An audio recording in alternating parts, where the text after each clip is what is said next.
Hey, Robbie, if you I don't know if you're going to be on mute or not the whole time, but I was going to say we did a lot of background noise from the shop itself. So if you're going to mute, so perfect.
All right, everybody, welcome to the Snuggly Duckling Box Tournament.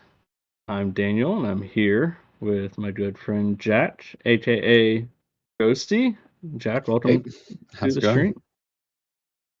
Excited to kick this tournament off. Waiting for round one to be paired, I believe. But we should have I some exciting Lorcana coming soon. Yeah, I am excited. As is most things in Louisiana. We kind of run on our own time. I do have a lot of echo in my headphones, so I am trying to figure out how I can get that to stop.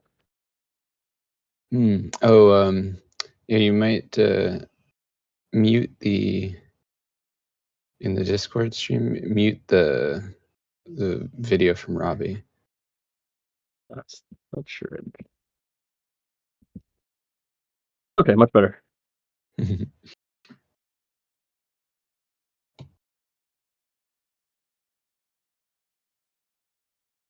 Always awkward hearing your own voice for a little bit. All right, well, Yeah. Jack, welcome.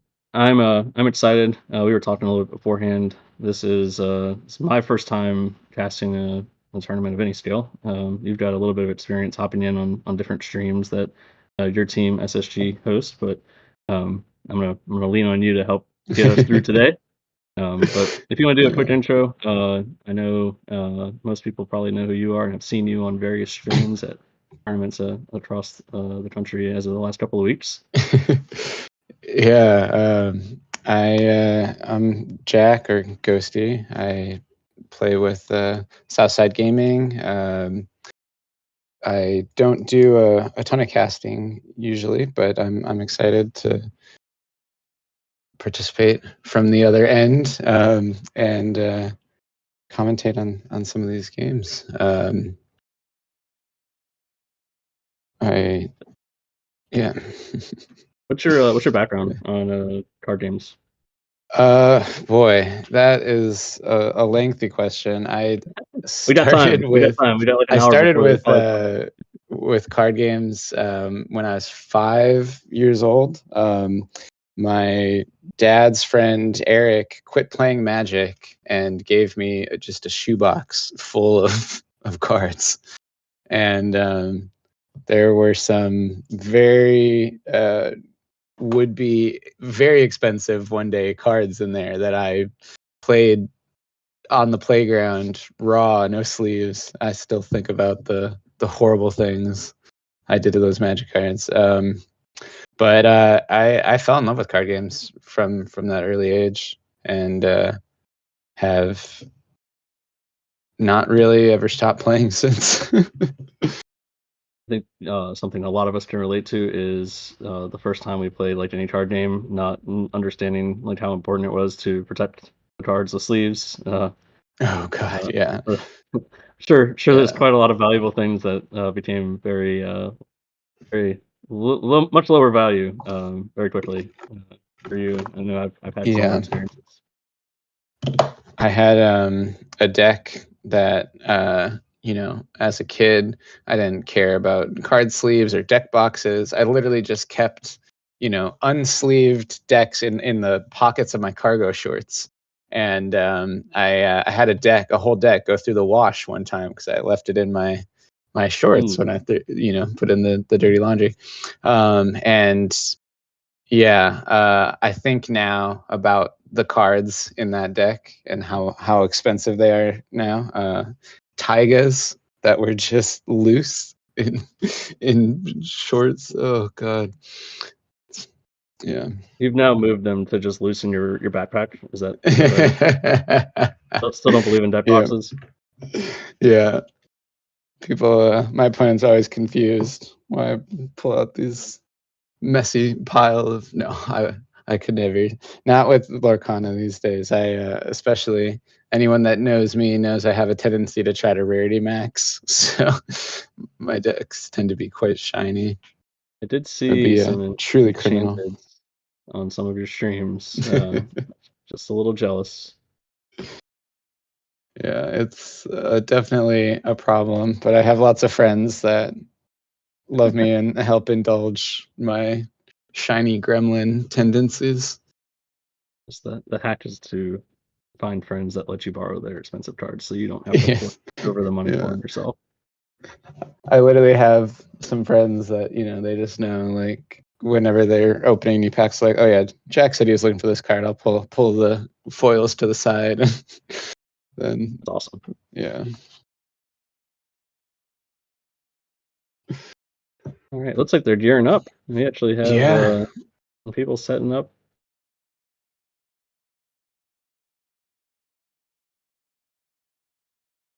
Let's see if we can figure out who's who, so we can refer Yeah, I to. was gonna say I think that's Robbie at the top. I would imagine B Prep Lee, with the Be Prepared play mat. That's a good assumption.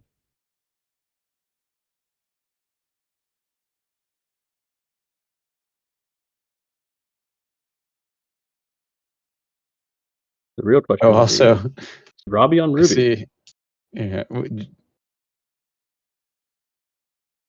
Oh, okay. Wow, this is gonna be a fun match. I did notice though. Looks like the final count was 33 people, which means that that 33rd person pushed us over the edge from a 5-rounder to a 6-rounder. Oh Yes. man, So we have 33 people in this tournament, which means we are running 6 switch rounds. Following that will be a cut to the top 8. Each round is best of 3, 15-minute rounds. I'm actually going to start a timer now in case this match runs long.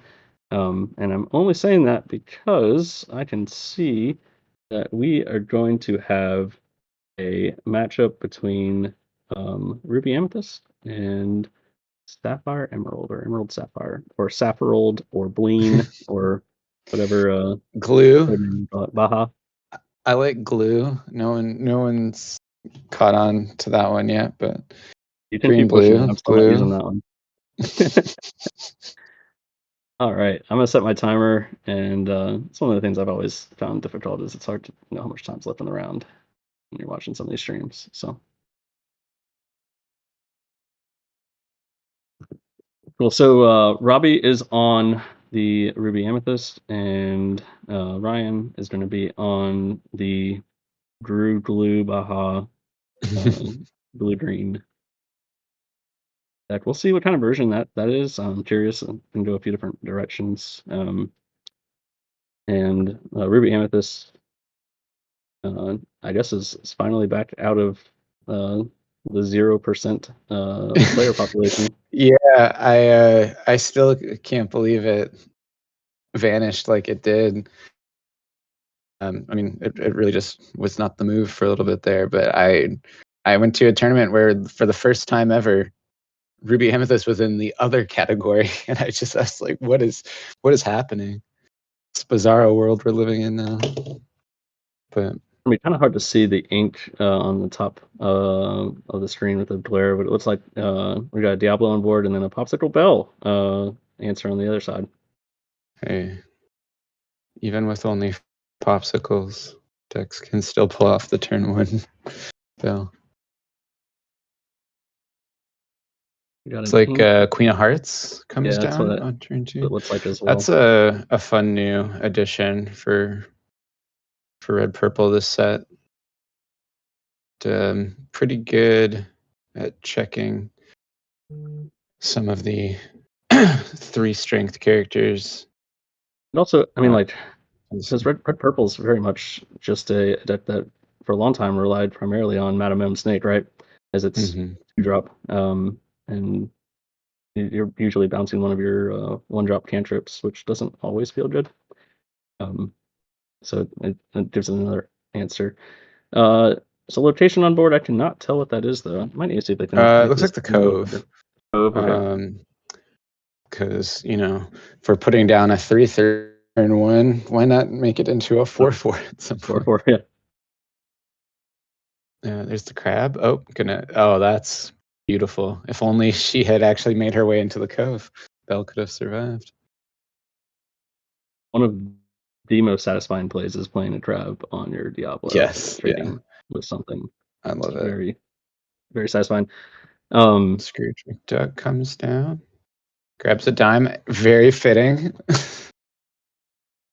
Very so we're still doing thematic. that. I'm very curious to see what this deck that Ryan has cooked up down here is going to be doing. Got a lot of unique choices that I wouldn't normally see in that color Yeah, it's combination. interesting too because Emerald Sapphire is one of those decks that right now it just has so many different ways you can build it if you are trying to focus more on like the ink geyser versus like the item package and stuff. And it seems like this deck might be leaning more into the item package.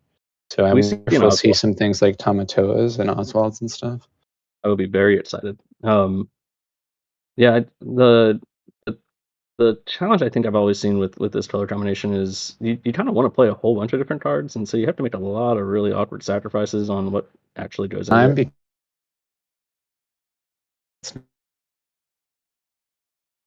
nice. glad, so glad to see some unequals get inked. But yeah, And here's another ink 100% caster. agree. There's just so much So different directions you can take the deck, right? It's tough to lock in the, on one. the ink casters are like part of the problem with this color combination is that a lot of your cards are uninkable, and so being able to kind of cheat the system a little bit with the ink casters is nice. Oh, we get a you're Yeah. welcome son on a popsicle to It was draw on two cards for yourself. the Cove, Oh, the cove. but yeah, sends it back into his own deck to draw two.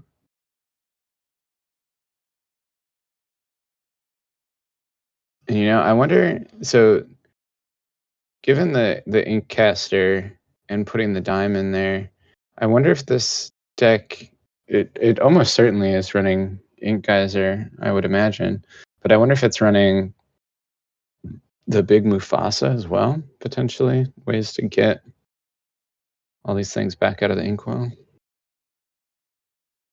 Yeah, I would hope the deck stayed close to 60 cards, but it feels like with all of the potential options we're adding into this list that we haven't seen yet, it's going to be very interesting to see like what the counts are for each of the individual cards.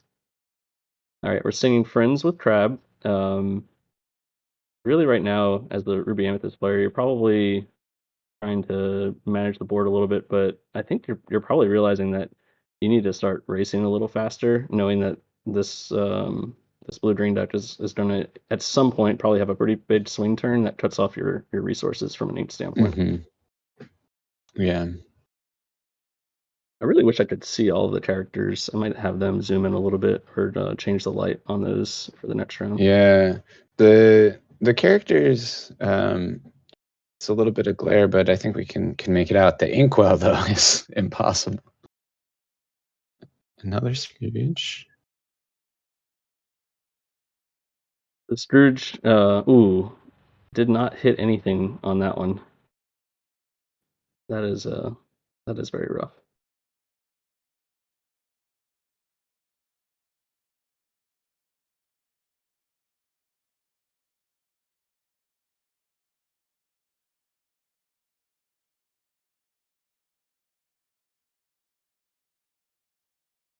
That's a big Sisu or a little Sisu, right? Yeah. Just traded into it. Believe that Scrooge is in the cove. And took 2 damage Worry. from the Sisu because of one card in hand. So still got 3 strength left. I wonder if he could trade the crab and then buff And something take to out finish off the cove. cove, maybe. Yeah.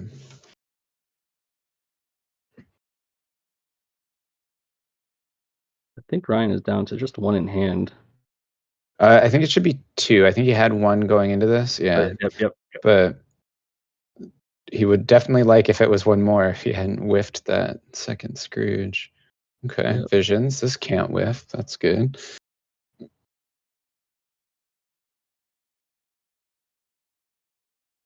Question is, what is he looking for here? There's a pretty sizable board on the other side, and 3 of the characters will replace themselves once they do get banished. Under the Sea would actually be pretty great here in the deck, but I don't know if it is. We haven't really seen any sapphire coils or muses or anything. So I'm getting a deck list sent to me right now, so I'm waiting for this one to come across so we can know what we're looking for.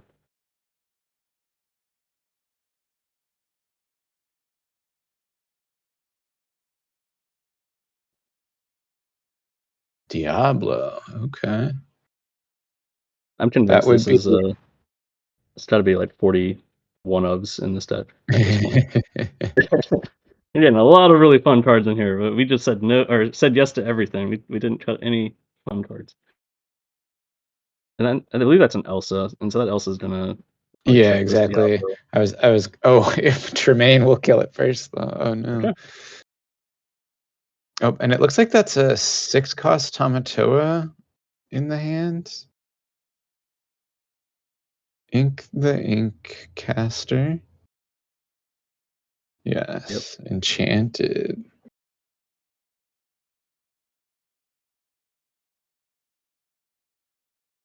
I do like the ability to get back the Incasters and the Popsicles, so Yeah, no, I mean try it's that together. the Inkcaster is almost like another popsicle. Sure it costs 2 instead of 1, but the uh, the general idea is there. And yeah, I'm sure Ryan is pretty happy that the Tremaine came down for the Diablo instead of the Tamatoa, considering the Diablo was kind of threatened by the Elsa anyways. And I think that's another Tamatoa in the hand. Gonna heal with the popsicle, I think, before we play the second one. Yep, spot on. It definitely looked a little bleak here for Ryan, but Yeah, it's if he can get some drawing with this Tamatoa into the items and get him into an Under the Sea, that might be a nice stabilizer for him. I don't know that this second Tamatoa will survive on Robbie's turn, but that's kind of what I think he'd be yeah. digging for. I think he actually can hard cast it now because I believe that just got him up to at least 8 ink.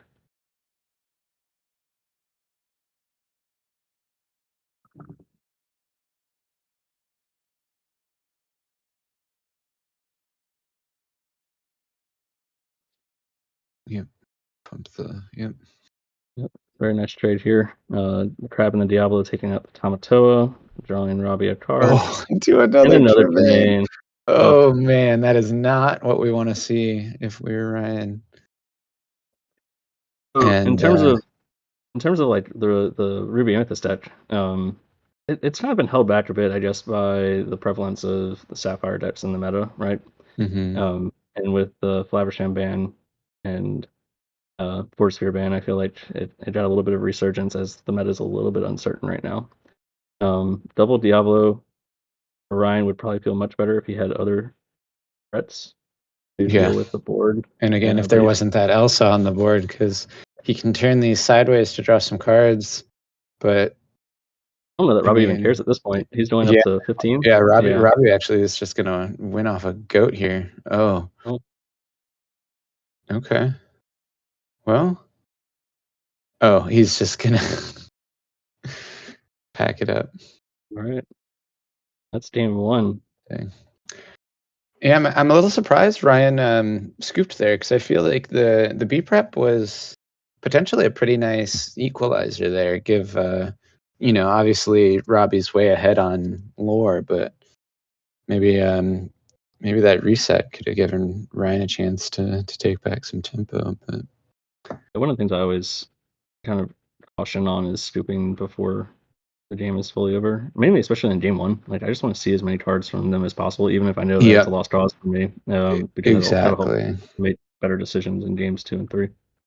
Yeah, and I think about it in the reverse sometimes too, where if I know I'm not gonna win the game, I might hold back something that I'm like, I don't want to show them that I've got go in the deck yet or something like that. And so you can hold that back, still try to draw it out to see more of their stuff, but give away as few of your secrets as possible. I mean, Because yeah, in and these, I just like to your point. The other thing is like very much if you're in the lead, you kind of want to also minimize the amount of stuff you're showing. yep, yep. I've received about 20 deck lists so far, and neither of them are people. So Love I it. keep glancing over. Still waiting for them to come through. Um, we do have. I could probably once we get all of them, I can kind of go through and share at least verbally what our meta looks like in this tournament. Um, I'm seeing quite a lot of different color combinations, and I believe there's at least one other. Would you call it glue or Drew? Yeah. At least one I other like in this tournament. Mo calling it Bleen too though. Just He's but Mo's been trying to force that for a while, and we can't give him that. I don't know if he's still listening, but can't give him that time of day. Let's see. Okay, I do have Robbie's list. Ooh. How many B preps is Robbie B prep on? Yeah, so Robbie's on 3 B prepareds. Okay. Um, and 3 Tremaines and 2 B King Undisputed. Nice. Yeah, that spells trouble for Ryan trying to stick any lonely crabs though. So Yeah, my guess hopefully, is that Robbie built that deck with the anticipation of the other Emerald decks that would probably surface up following the recent ban. So knowing Prince John has Ward and Muses has Ward, having all of those like Tremaines and B Kings is probably really nice because you're not targeting. yep, absolutely. Because yeah, All right. red Ruby Amethyst doesn't have a ton of options to deal with a readied Prince John unless they want to just use up a whole B prep. But generally, those discard decks aren't going to let the B prep stick in the hand very much. This is a much better opening for Ryan. Yeah, Shift yeah, Diablo, he's actually another Diablo. This should got to shift definitely to help. Diablo and got a second one down already, and no evasives in sight on the other side of the board. So these Diablos are going to just mine card value.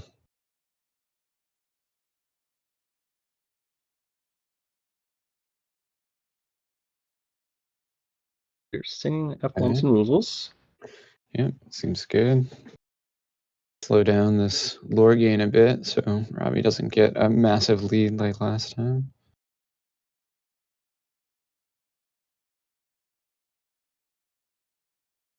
I wonder. I feel like Ryan's deck probably has like at least 20 cards in it that cycle themselves at this point, or just Mm-hmm. draw cards with the Sails, the Heffalumps, the Diablos, the Hidden Ink Casters, The Popsicles, the Tom- visions. Vision, the Tamatoa. Yeah. Doing a lot of drawing. This color combination really only has Under the Sea as like a firm removal option. I guess he's on your welcome, which we saw game one, but Yeah. um, Um, Possibility of we don't talk about Bruno as well. like I was saying earlier, I don't know how he fits all these cards in there. It's a lot. There's a lot of Wait, different things going did on. So he's sung with one, and then he played Sail, and now is quested with the second one. He's going to draw 2 cards here on the start of Robbie's turn. Robbie's on 4 ink and has to start putting something down to get rid of these Diablos. Is that a brawl? Or no, it's B no, it's King. B Okay. King, so he opts to banish the non-shifted one, which you always want to do just in case you bounce it or something.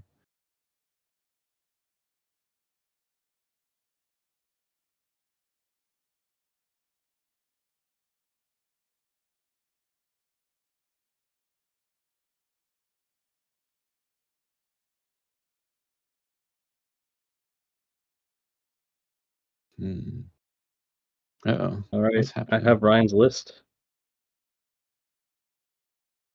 Uh, ooh, that will be a challenge. There's no Under the Sea. No, Under the Sea. Uh-oh. Opening up. Okay. So earlier I could have sworn I saw it, and I did. Ryan, the card he took from Visions, he set in his inkwell. And I was really concerned about that because I was like, I really hope he doesn't get it mixed up. And you know what he did? He got it mixed Yeah, up. mixed up. Great eyes by you. I've been Yeah, looking to I the left just at the deck list. I didn't even catch that. Yeah. And I was like, maybe I didn't see that correctly, but I definitely did. Always gotta be careful about these things. And that's why Was it's it so his important, I think, mother? like when you do those sorts of effects, just make separate piles, keep things away from the inkwell, away 100%. from the hand, just in case there's any discrepancies. Yeah, 100% agree. It was the mother knows best that he got off of the vision, Yeah. which I just made it kind of Luckily, easy that for was a them pretty to. easy one to get out of the inkwell because it's like, hey, Yeah, it's the only uninkable card in here. it's easy for now, and Yeah. it won't be easy once he starts inking with the ink caster. Yeah, But exactly. If he'd played an ink caster this game, it would have been a little different. so he's got a pretty solid card advantage. I feel, or not maybe not advantage, but definitely card economy feels pretty good. Hmm. I'm a bit worried about the board state, knowing that he's going to have to stabilize without having kind of a broad sweeping song to do it, and Yeah, uh, and he also can't quite commit overly to the board, knowing he's going up against the Ruby Amethyst deck that has plenty of board wipes. yeah, yeah. It's definitely a bit of a pickle. I think this deck very much wants to win off of the back of some big dime turns. Hmm. I And just don't. luckily, if Ryan can find the time to commit a dime, there's not really much Robbie can do about that, right? Once the dime hits the board, it's never going anywhere. But the question is, can he afford the tempo to do that? Now that he has the Tamatoa on board, if it can survive a turn to quest, he might be able to get it off for free. I think he will if because I think Robbie's removal on that is very much a opponent choose option right now Yeah. until he gets the 7 ink. Yeah, so here's the Yep. Tremaine. But that will keep the Tamatoa safe, which is beneficial for sure for Ryan. So the question is, does he have the dime in hand, and does he take the opportunity to drop it for free on this turn?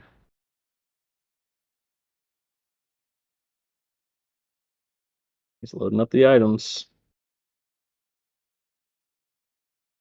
The 8 cost Tamatoa is in here, right? We just haven't Yes, seen it. Okay. yes. Yeah. So he's got 4 of those in his list. Here's the opportunity for the dime. Here's the quest from the Tamatoa. It's like he's deciding Oh, and go with the another Inkcaster, Inkcaster? Okay. draw a Must not card. have it yet.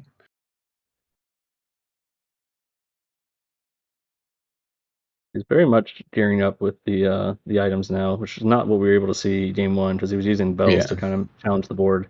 Now he's building up those items, and as he kind of builds up the quantity of them, that'll make that Tamatoa, I believe, so shiny is the subtext on that one.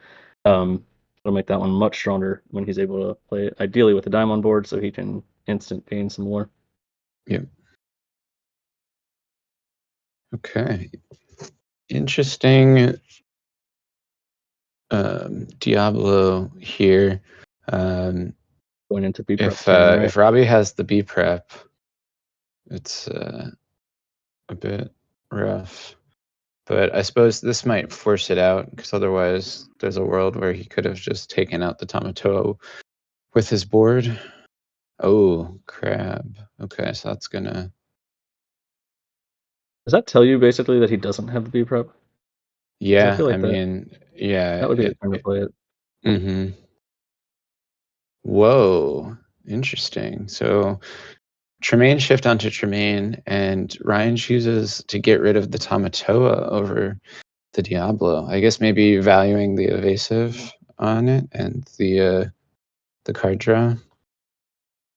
I guess that also just tells us he really doesn't have the dime, If he gets the dime or off he of this, doesn't that's gonna think feel he's really rough. gonna. Yeah.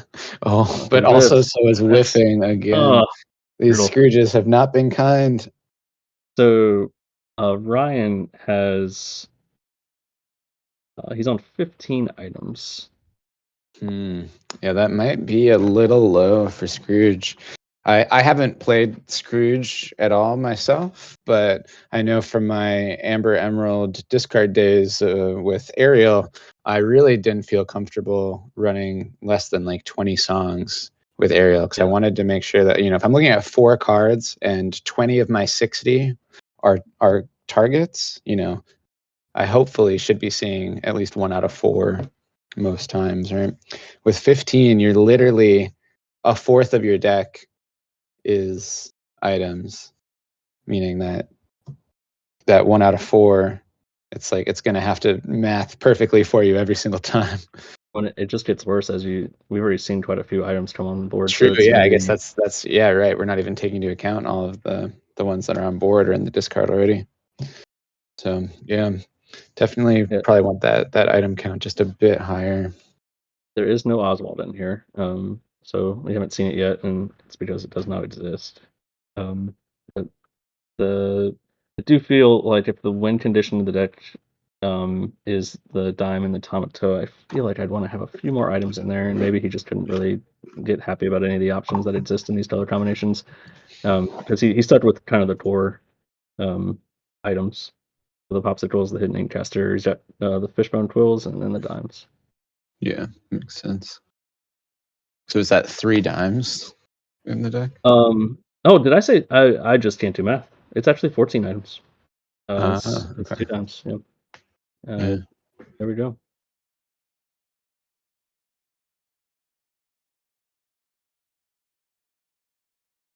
And I have not been ignoring chat. I see Mo trying to push Bleen a little bit more over there, but I don't know. It looks like we got most of the local crew for me in this chat. So thank you guys for being active.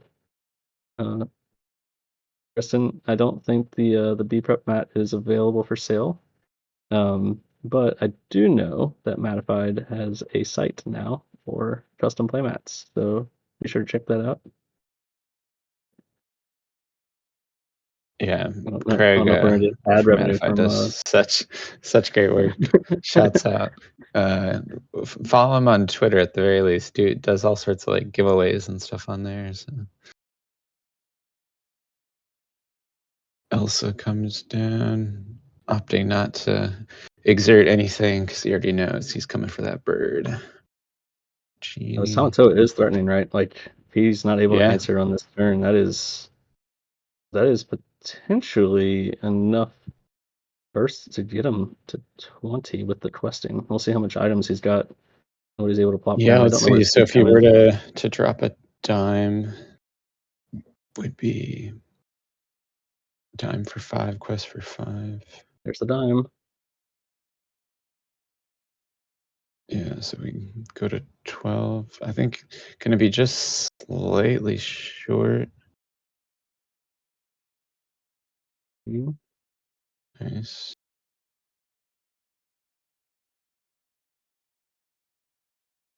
he's gonna pop the popsicle just so that he can get a draw for this Tamatoa quest. Yeah, so Sacrifice 1 lore gain for it. yep, which I think makes a lot of sense. You're not winning this turn anyways, so may as well take the 1 more hit for a card. The only call out I would say to that sequence of events with like using the Mother Knows Best, he gave up 2 lore here, and I don't know. He doesn't have any characters that quest for 2, except for the 6-drop Tamatoa. But he basically gave Robbie 2 turns now, because if this Tamatoa goes right, um, it's going to be harder to get to 20 on just dime alone now. Yeah. Because if he put himself to 18, he could have Oh had a man, faster route. yeah, and now here comes Tremaine. Oof. But that's okay. He's got another big Tomato in hand, right? He accounted for this. Really,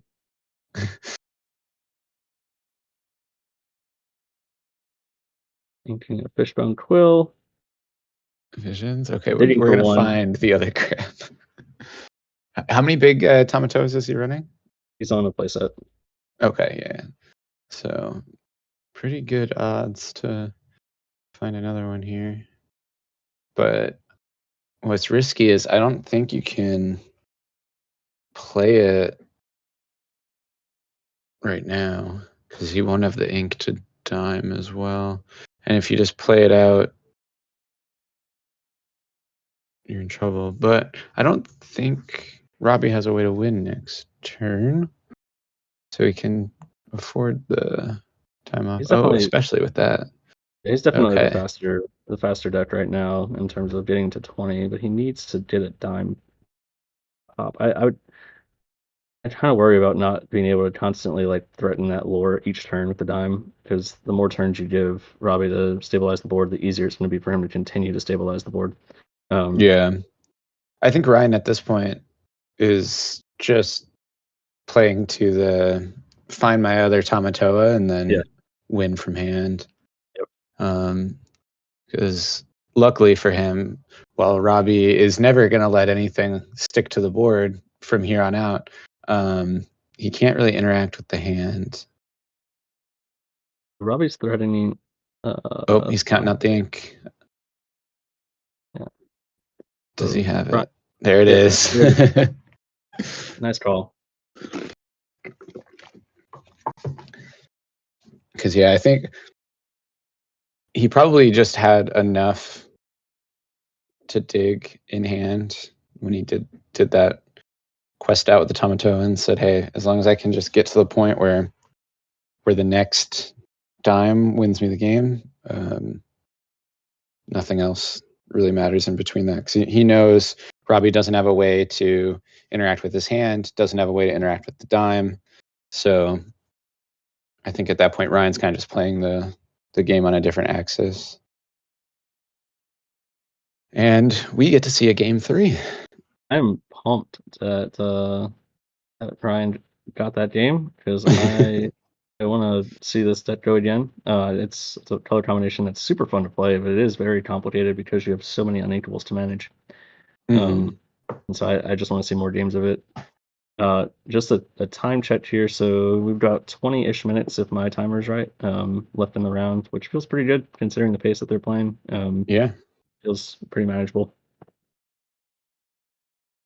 I'm definitely a bit worried though if I'm Ryan because Robbie's going to be on the play for this one, and as we've established in both games so far, Robbie has been the one kind of setting the tempo and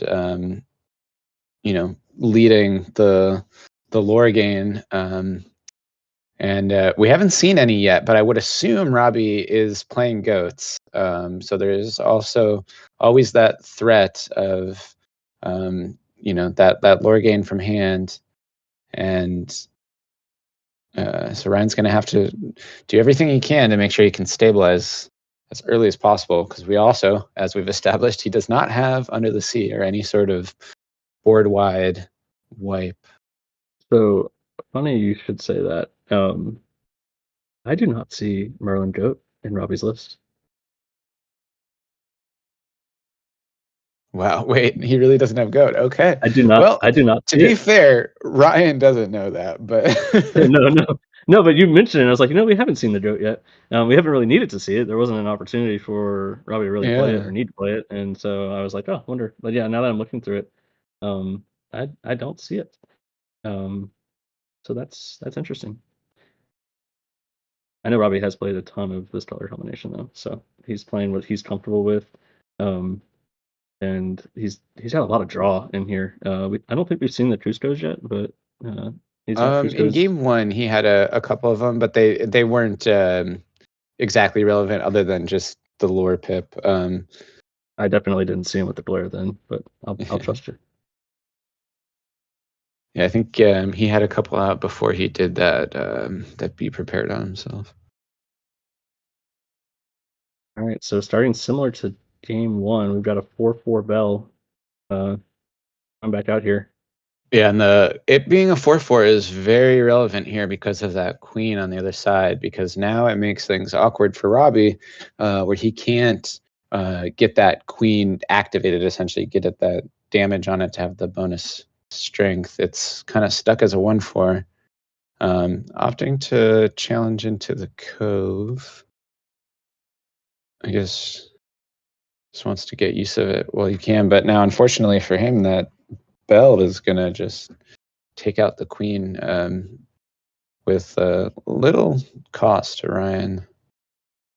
Yeah, it's a rough trade for Robbie to take there. and probably feels really great for Ryan in terms of this Hmm. early game and kind of stabilizing the situation. Now, yeah, this Sisu is probably threatening quite a bit. He's dumping a little bit of cards with this fishbone Yeah, to I think chop that it might have down. been Robbie's thought process with it. Is he's thinking, okay, if I can put this one damage on it, then the Sisu will have enough strength to be able to clean it up. Now, unfortunately for him, he didn't count on the fishbone quill inking that extra card. Yeah, but he does get a free, not free, but a favorable trade onto the bell if he wants. But I He's guess he's going just to gonna, put four into the trove. yeah. I don't know. I feel like I might have preferred taking out the bell just to clear the board a little bit. But I guess the following up turn is probably going to leave Sisu a lot weaker once Ryan gets rid of some cards from his hand. Yeah, but I think yeah, because the thing is with the bell having that fourth Oh, yep. I strength, didn't it even would think have been about a the trade four. that, Yeah, I like, didn't even think from, about it. yeah, from Robbie's side feels really bad. I mean, sure, they're both technically 3 drops, but Ryan only paid 1 for that bell.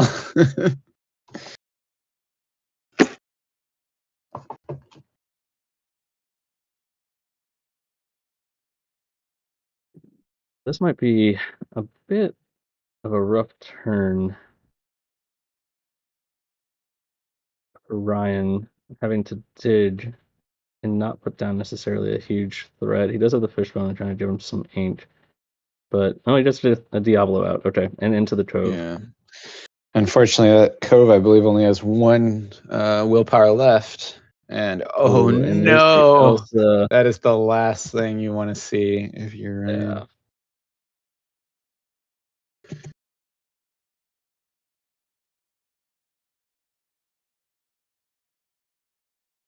I'm gonna say that the reemergence of Diablo back into the meta has made Amethyst and Elsa in particular strong again. That card was really, really strong into the set six meta and Hmm. set five, and Yeah. kind of disappeared off a little bit once Diablo got shuttered to the side. If we have Yeah, a what's free crazy though king is I in think hand, that that's card is really so powerful, even not uh, keeping the evasive in mind, just because of that. The ability to just say, I'm turning your yep. guy sideways, whether you want it or not. Nothing Um, is safe. yeah. Although I suppose that trade, not too upset if I'm Ryan, giving up the genie. Sure he would have loved to keep his Tamatoa, but another whiff from McDuck. I guarantee you Ryan's putting more items in this deck after this. Yeah, that's not what you want to see from your Scrooge, and I think that's three now that he's whipped on in a few Yeah, games. he has resolved 4 Scrooges and 3 of them have whiffed. Well, he has gotten 1 single item, and I believe it was a dime off the very first one.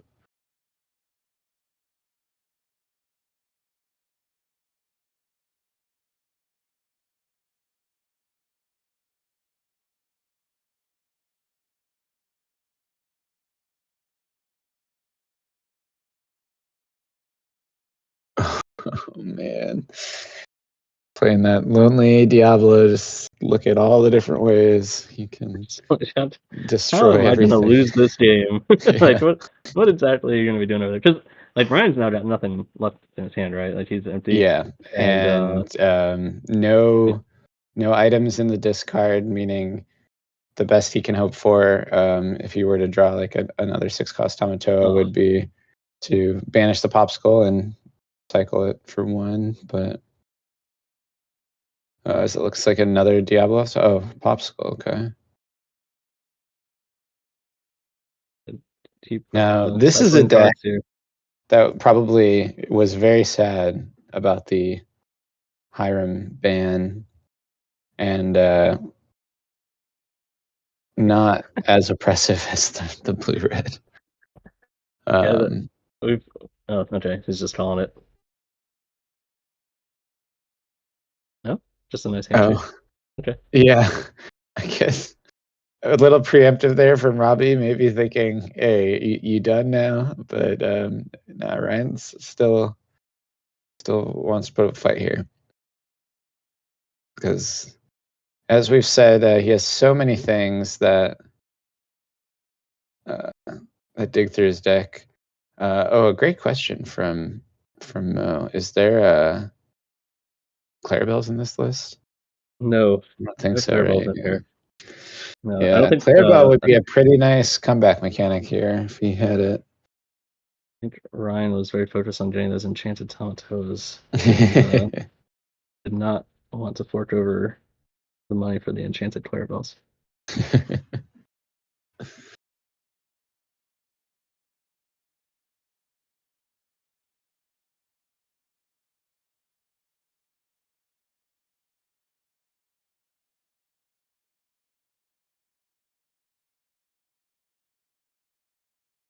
Big Tamatoa. I mean, if you're Ryan, you're just using your turns to try to do what you can to make Robbie deal with your board in an unfavorable way. Maybe he be prepared to his whole Yeah. board again. Um, but but Robbie's just going to turn on the jets and kind of race here. Now there's All the right, second handshake of handshake. right. Now There he we go. knows. Oh man. Well, that was a fun round one.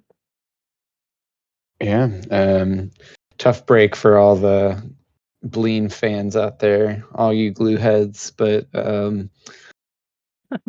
it it just goes to show you, Scrooge, he needs a healthy stock of items. Otherwise, you're just going to be sending cards to the bottom of your deck all day. But oh man, he had another Tomato in hand.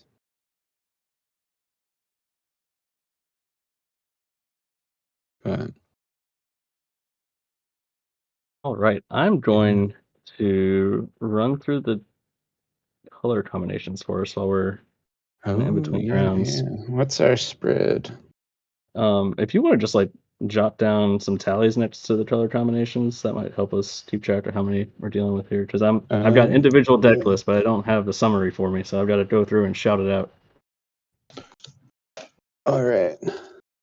Not the good old pen and paper. I'm ready. What do we All got?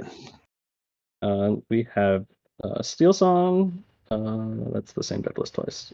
So, unless everybody's just playing this one person's deck.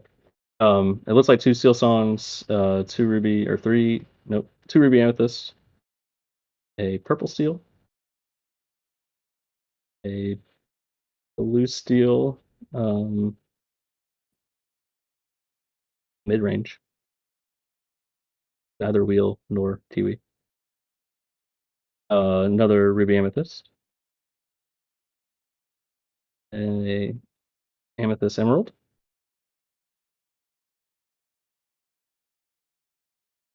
two more Steel Songs, a Ruby Amethyst. Let's see. I'm reading a paper submission, so I'm trying to figure out what two color combinations this is.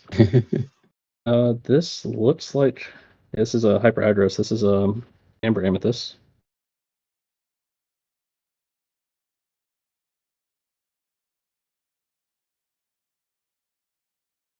We have a ruby steel. Oh, let's go. Um, blue number one. This one does have Clarabelle's in it. Ruby sapphire. There's a what appears to be a Chernodog Let's list. go. Not four dogs though, just two. That's why I'm questioning it a little bit, but cool. We have a two more ruby sapphires. Robbie's ruby amethyst, and what's this? Steel song. Yep, another steel song. Two purple steels. They're going too fast. Two You're gonna have more? to think. No, no, no. I've got them all. So Um, that's 2 more purple steels in addition to the one you said earlier, right? So 3? yep. Yep. Okay. Um, green steel, purple steel, another ruby steel, No way. and Ryan's blue deck that we just saw come unglued, Yep. and then green steel. And if you want to add those up, I think that's everybody. 2, 3, 6, 8, 10, 24. Hmm. Am I missing some? I think we missed a couple. I have 27 here, but I wonder if it's just because deck lists that we haven't been sent yet. Yeah, I've only got 27 sent to me. Okay. Yep. Well, that means I didn't miss any that you listed, though. That's good. I didn't want to But about you so at the of end. the 27 we have, there are 5 red purple, 5 steel song, 4 purple steel, 1 blue steel, 1 green purple, 1 hyper aggro amber amethyst, 2 ruby steel, 2 glue, 3 ruby sapphire, 1 chernodog, woo woo, and 2 green steel. So pretty Pretty spread nice out. spread.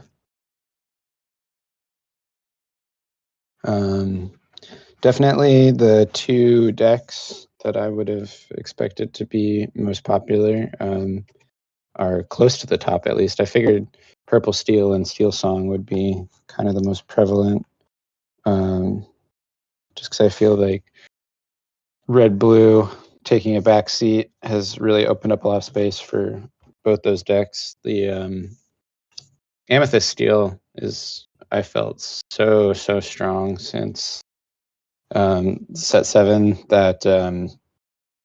That Cobra illusion is Yep, just the a giant cobra. really powerful card. Yeah.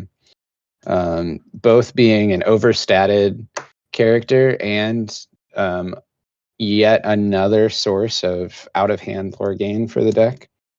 Um, Yeah, and in a burn. way a little bit of hand fixing too, because like good friend of mine, Dylan, fantastic purple steel player. I remember playing against him a little bit when the set first came out, and he was for the first time ever playing a list that had genies and docks in the same list. And I'm looking at it, I'm like, huh, this seems a little clunky, because traditionally you don't really want both those cards in the same deck, since if you get stuck with genies in your hand, your docks are essentially dead cards, or vice versa, depending. But with the Cobra in there, you just go, I'll play a Cobra, I'll discard that genie, gain some lore, and then play Doc. And now my hand's empty, so I'm not discarding any cards to Doc. It's just pure profit, right? Just drawing more, while also still expanding the board and getting lore. And it's really good. Yeah, you're So spot on. I think that deck is just in such a good spot already. And then now with Ruby Sapphire, being a bit less powerful, it really opens it up for that deck to potentially become like the best deck in the game, I think. Everyone's worried about like Diablo and stuff, but I think Amethyst Steel has pretty good answers for Diablo in all of the steel removal, as well as its own like evasive threats in Amethyst. So uh, I was going what to do we have add happening here? one. I think it might be just bits in the light and looking at glare across the board. Oh, I see. Yeah, they're trying to just. Oh, nice. Yeah, it looks good actually. One thing that I've been really thinking about as it relates to the giant cobra and the hand fixing piece that you alluded to, Jafar Wheel, right? Like that that deck oftentimes will sit with 2 Worlds in its hand, and Hmm.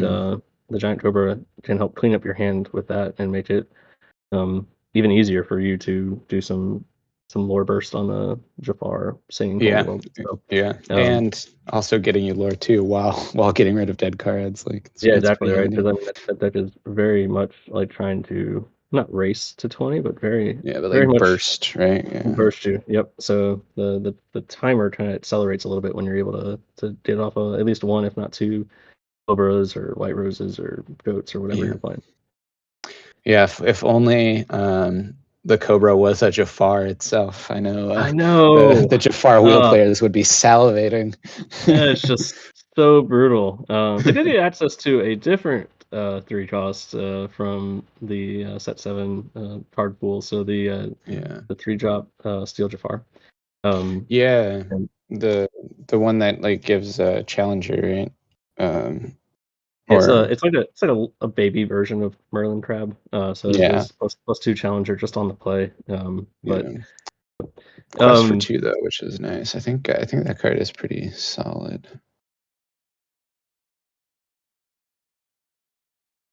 And the there's the other purple steel Jafar that, of course, is not seeing any play right now in purple steel decks.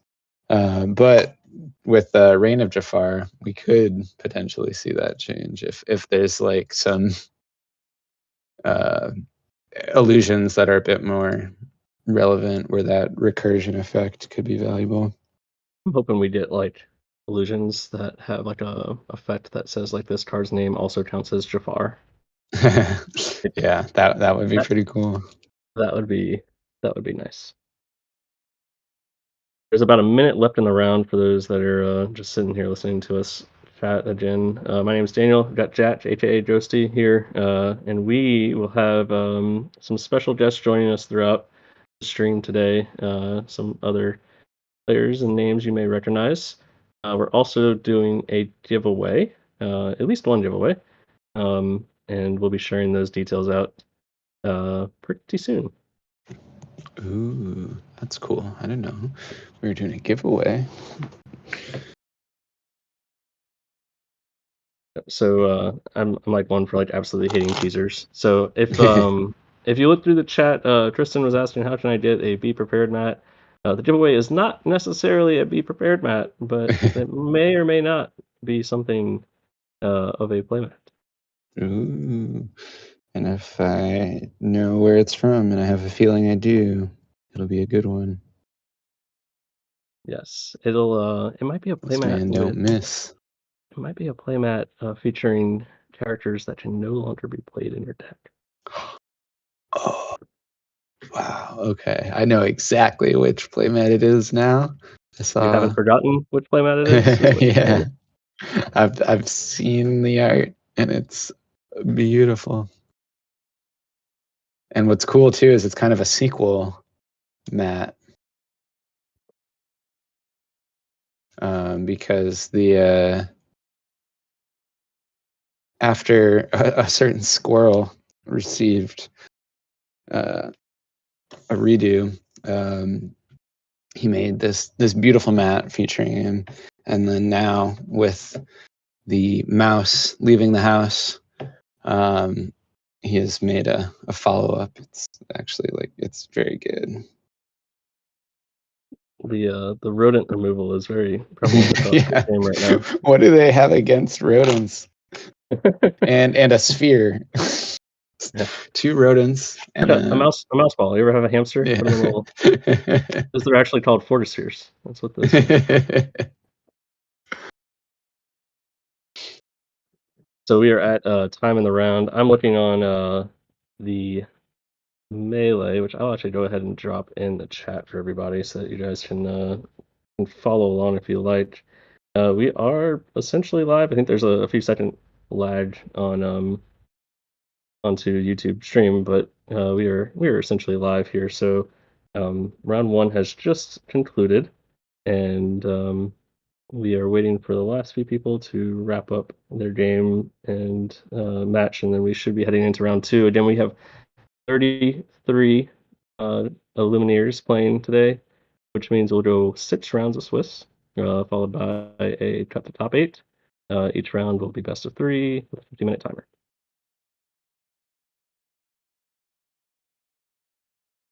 And I still can't believe we went uh, from 32 5 rounds to 33 6 rounds. So it'll have some interesting implications on the top cut for sure. We were discussing the entire like math on Top Cut with it being a perfect 32, Yeah. and it jumped to 33. I'm like, well, that Yeah, changed I'll everything. throw all that out. Yeah, I actually do like it though. Just 32 would be the ceiling for a 5 round Swiss tournament, which really puts a lot of pressure on the players to um, perform really well, right? Like you can't really drop a match early because you're going to be fighting an uphill battle all day, and even then, you might still not make it into the top eight with like a 3-1-1 record. And so, Yeah. getting it to 33, getting the extra round, should mean that we have, I'd say, a little bit more, not necessarily leniency, but a little bit more pushing on your record before Top Cut. Yep. I like Yeah, detailed over all the Swiss round math stuff.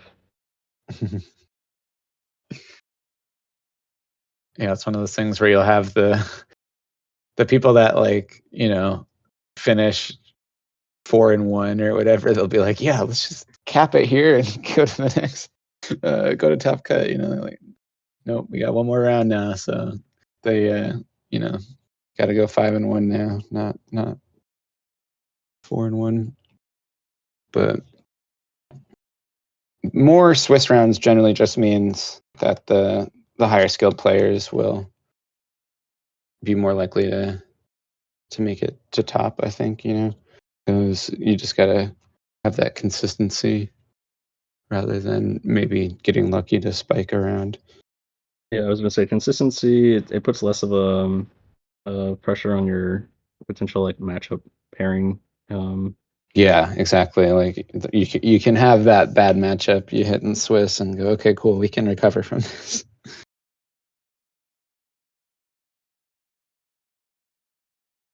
Now we're seeing pictures of ourselves. I don't remember what wedding that was at, but that's a wonderful photo of me. You have a very awesome official team portrait. Thank you. Uh, Yeah, it's literally there's a like a player card there with all the other stuff. And Jordan was like, "Do you have a headshot?" I'm like, "This is the closest thing I got." And I was trying to see if I could get like the clean image that they use from there, but no one can find it. We don't know what happened to it. So I'm just yeah. like, "Oh, The request was here for you a go." headshot, but we got like the entire Jack in the Yeah. photo with a nice like background and everything. All right, while we're waiting for round two to kick off, I think we might have a chance to bring on some special or a special guest. Ooh. Um, so let me see. Don't know.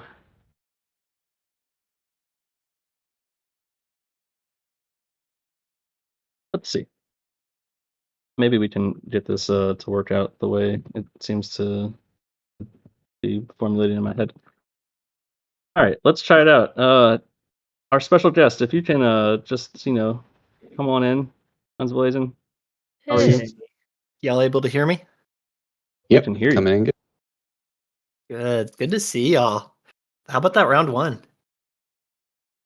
It was That great. was Got to good. see some crab action on both sides. Tamatoas for bleen or glue, and traditional Merlin crab on the other end. That was great. A good time. Ooh. Should I introduce Oh, myself, Daniel? yeah, I was gonna say we can either just have you keep talking and see if people can guess who it is, but um, so making his appearance on today's stream is none other than Mr. Mo Shamblin, aka World's Qualifier, aka that Mo Ooh. Kid, aka pioneer of the word bleen. Hey, that's my best accolade. Yeah, And Mo, you Mo invented recently bleen. you Don't even recently got mention any married. of his other credentials. Yeah, no other credentials. Mo recently got married, but if I had to guess his true love, it might actually be JoJo, and not Mandy. No, it's got to be Mandy, but I do love Go-Go. She's made me a lot of money at this point, Mo, glad to work have wise. you. Thank you for joining. And Jed, I think I cut you off, but Oh nice to no have you. no. Thank you for joining. Hopefully, I don't know how they're picking these streams, but hopefully we get um a good color combination for this next round that you can kind of commentate on and support us out here. We're kind of making our way through. I definitely can't see anything from the stream standpoint when they're putting those cards on that top player's mat. So hopefully they fix the lighting on that. Yeah, it seemed like things were getting better. Oh yeah, I was gonna say though, the Mo's love of Go-Go and Mattified actually came together in a really beautiful mat. I think that Craig whipped together for you, right, with that foiling on the Go-Go. It's so It, pretty. it's my prized Lorcana collection. Like Golden Mickey, don't even care. That Go-Go mat, that's beautiful. Yeah, I remember seeing it when he first made it and just being so jealous. I was like, wow, that is.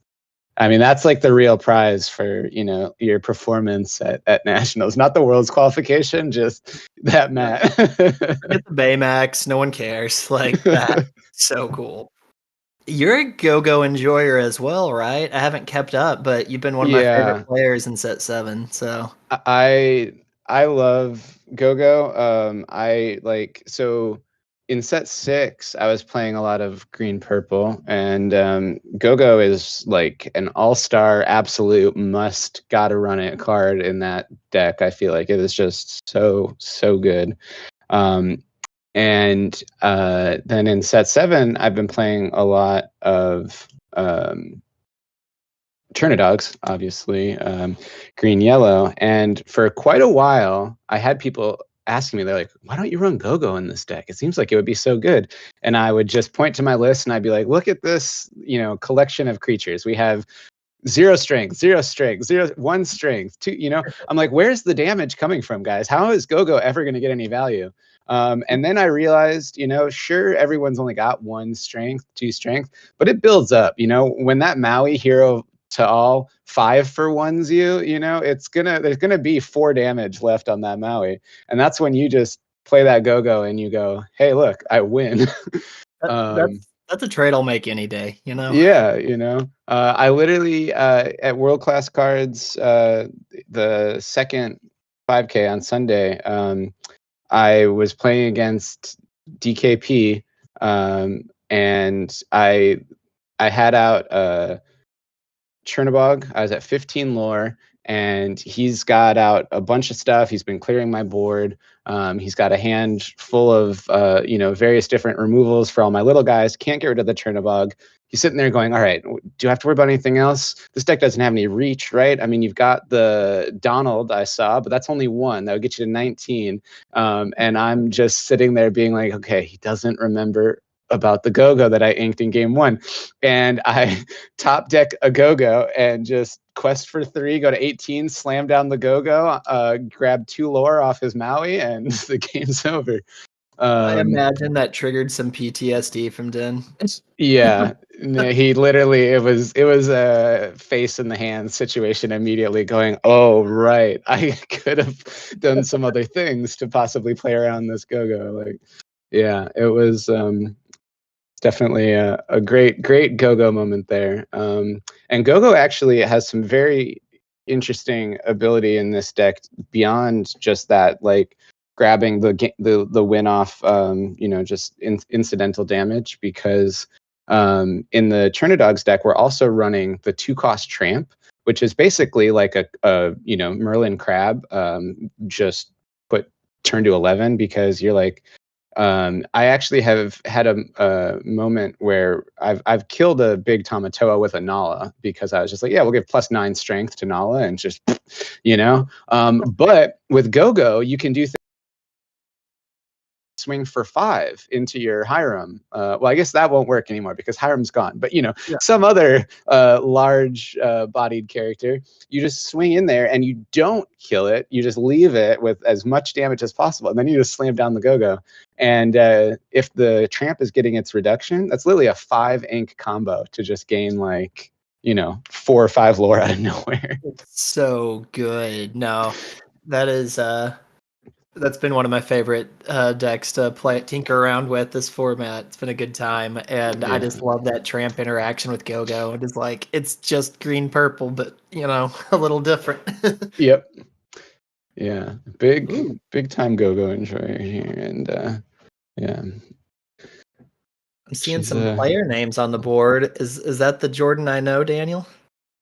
I believe I don't so. know anybody else that spells their name like that, so Yeah, I'm I was gonna guessing it's say if you know another Jordan with a U in there, they gotta meet, because I don't think that's so very it common. looks like they'll have Jordan and um, Melanie? Mellory. Melanie.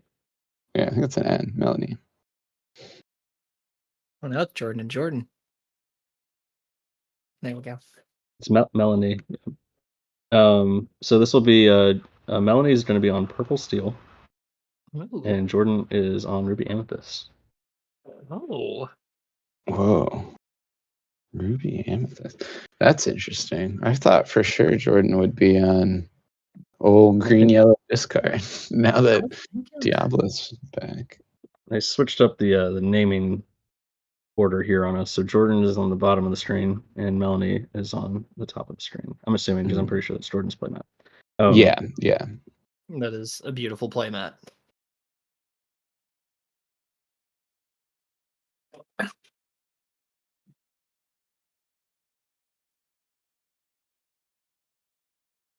So I gotta say, I have seen a lot of red purple in testing so far for this set. I don't know if people are just coming back to one of their favorite pet decks, or if it's actually got some steam behind it. But Yeah, it's interesting. I mean, I think a lot of people, were not really liking the matchup against red blue with it. And now that it's going to be a bit less common, they're thinking, okay, we can bring it back. But I don't know. We've got at least three on it here at this tournament, and I know for a fact at the European tournament that happened earlier today, it did quite well. So I don't know that red blue is gone yet, just because the mouse is gone, and they've got some little bit of a weaker draw engine, but that deck still can churn through the deck pretty well. that is very true. And I've heard a lot of people be like, "Oh, well, now that Big Sisu's gone," and I'm just like, "What? Where's Big Sisu's still here, y'all? Like, they can still ramp and shift, and yeah, without Hiram, they maybe don't have it as often as they used to, but it's still in the deck, I think." Sometimes you just need just one of those big, huge advantage swing board wipes, and then it's just like, oh, the game's just it's still a crazy card. Yep. Yep. Ooh, Okay. no, it's a 10. That's a 10. I thought we saw a 12 on stream. I'm like, oh my.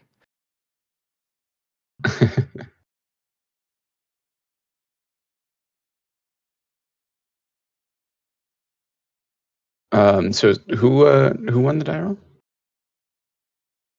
I believe it was Melanie. I'm Okay. not positive. I did see a 10 on her side, so that's Okay. pretty strong. Yeah, I know. I just saw one of Jordan's dies, and I know it was a 3, so pretty unlikely he was able to beat a 10. Got that 7. Actually, mathematically impossible. I can't beat it. Ooh, I'm already seeing some spicy cards. Yeah, I was actually just trying to go through the list. I kind of want to like not spoil all the surprises for you guys. I'm like burdened with knowledge and just trying to figure out how much of it I should. Yeah. Leave share. us a few kernels. But I did see the Pegasus in Jordan's Yeah, deck, which is an interesting one. I'm sure that's there for bird patrol.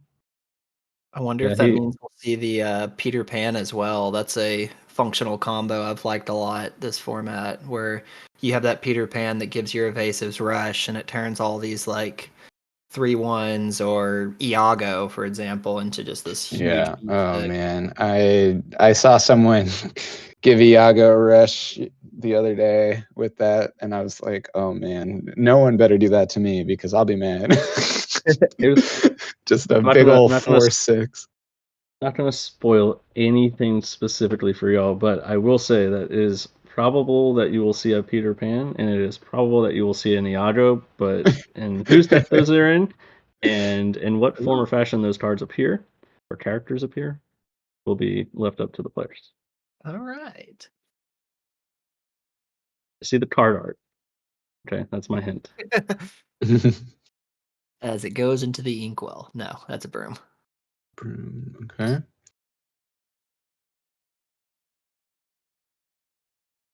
All right, we quest the followers and leave it up. I think that's fine here. Purple steel has a very low uninkable count typically, and it's just pretty safe to get those like extra little lordings from Chernobog. Yeah. Yeah, I think especially against red purple where you think, they don't really have a ton of ways to trade with it early, if they led the Diablo. Yeah, Melanie is on 11 uninkables if I did my math right. Nice. Yeah.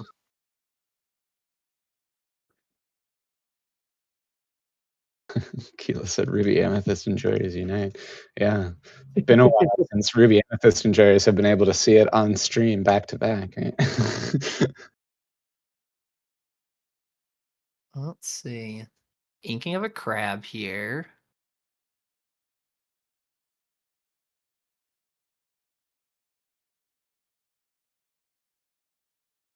Is that a Helga? Oh, it is. Yeah, I believe so. That has Challenger, right? It's Yeah. 2/4. I think we might see the Chernobog. Oh, no, there it goes. I was about to say, I think we might see the Chernobog stick the turn.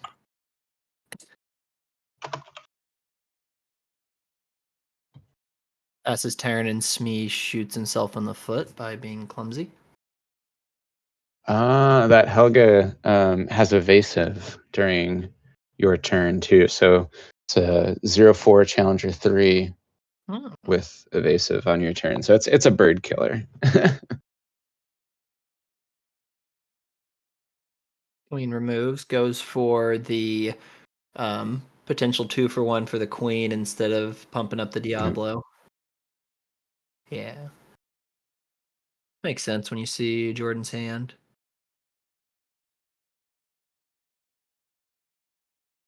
I wonder what the genie to rabbit ratio in red purple is now. That's a great question. I would imagine it's got to be leaning on the genies, just given the spike in Diablo popularity. But What I would think. And just Jordan steel in is general, on genie feels really good against. yeah, Jordan's on 7 of those, by the way. is it 7. 4 genie, 3 rabbit? It Or is. Yep, okay, yeah, that you're makes sense. correct. Trivia question number 1. You got it. Rabbit's just an incredible card in any meta, honestly. Yeah. Yeah. Especially if like Ruby is a little less popular. It's less likely to get brawled and you're more likely to be able to get that extra bounce value out of it. So we see the Helga up to quest here, leaving open for a queen to take for free, I believe. But then, Yeah, that's an interesting. Well, so she's a oh yeah, she's a 0/4, but the queen has got the strength bonus right now, so yeah, could just be an oversight on Melanie's part because plausible. the queen is a little bit of a less played card, really only been popular in Ruby Amethyst, which hasn't been popular. So So there's a card that we probably won't see, but I've been a big fan of it so far this format.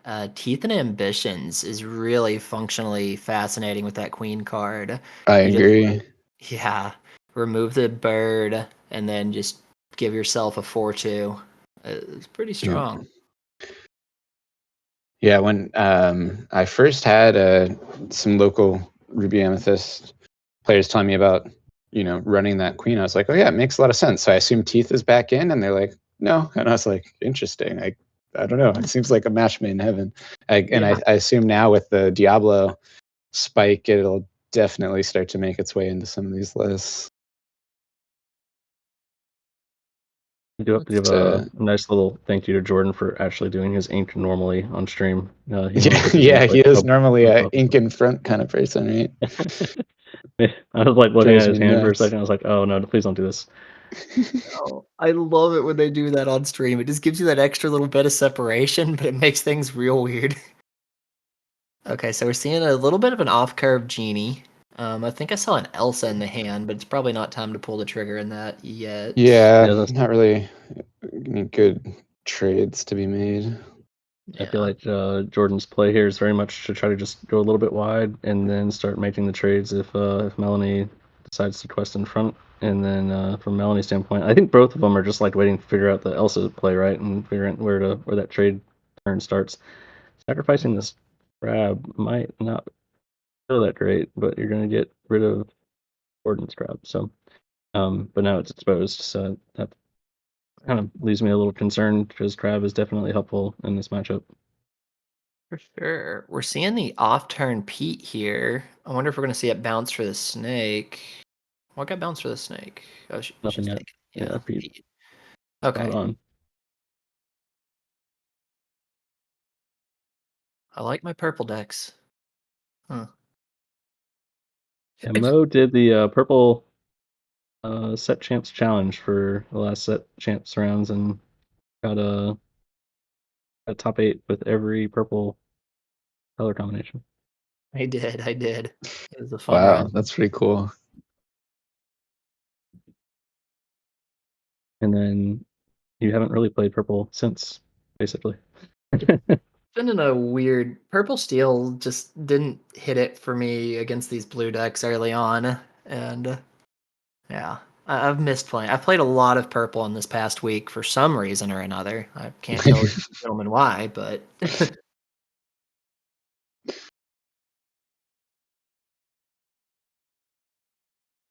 Quest.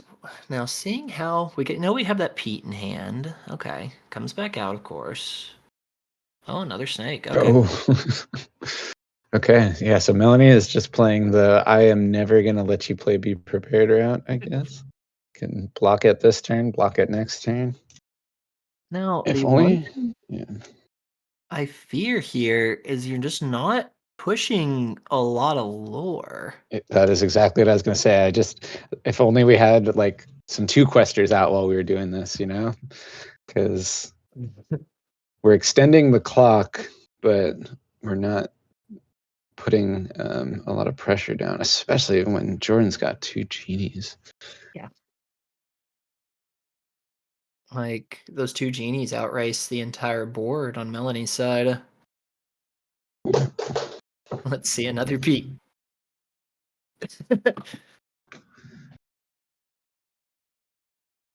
Oh. Rabbit. Yeah, to be honest, it kind of makes sense because if looking back at the board there, if I'm Melanie, I almost want to be prepared, right? I'm like, maybe if I don't play the Pete, you'll do it. We've entered the bargaining phase against Ruby Amethyst.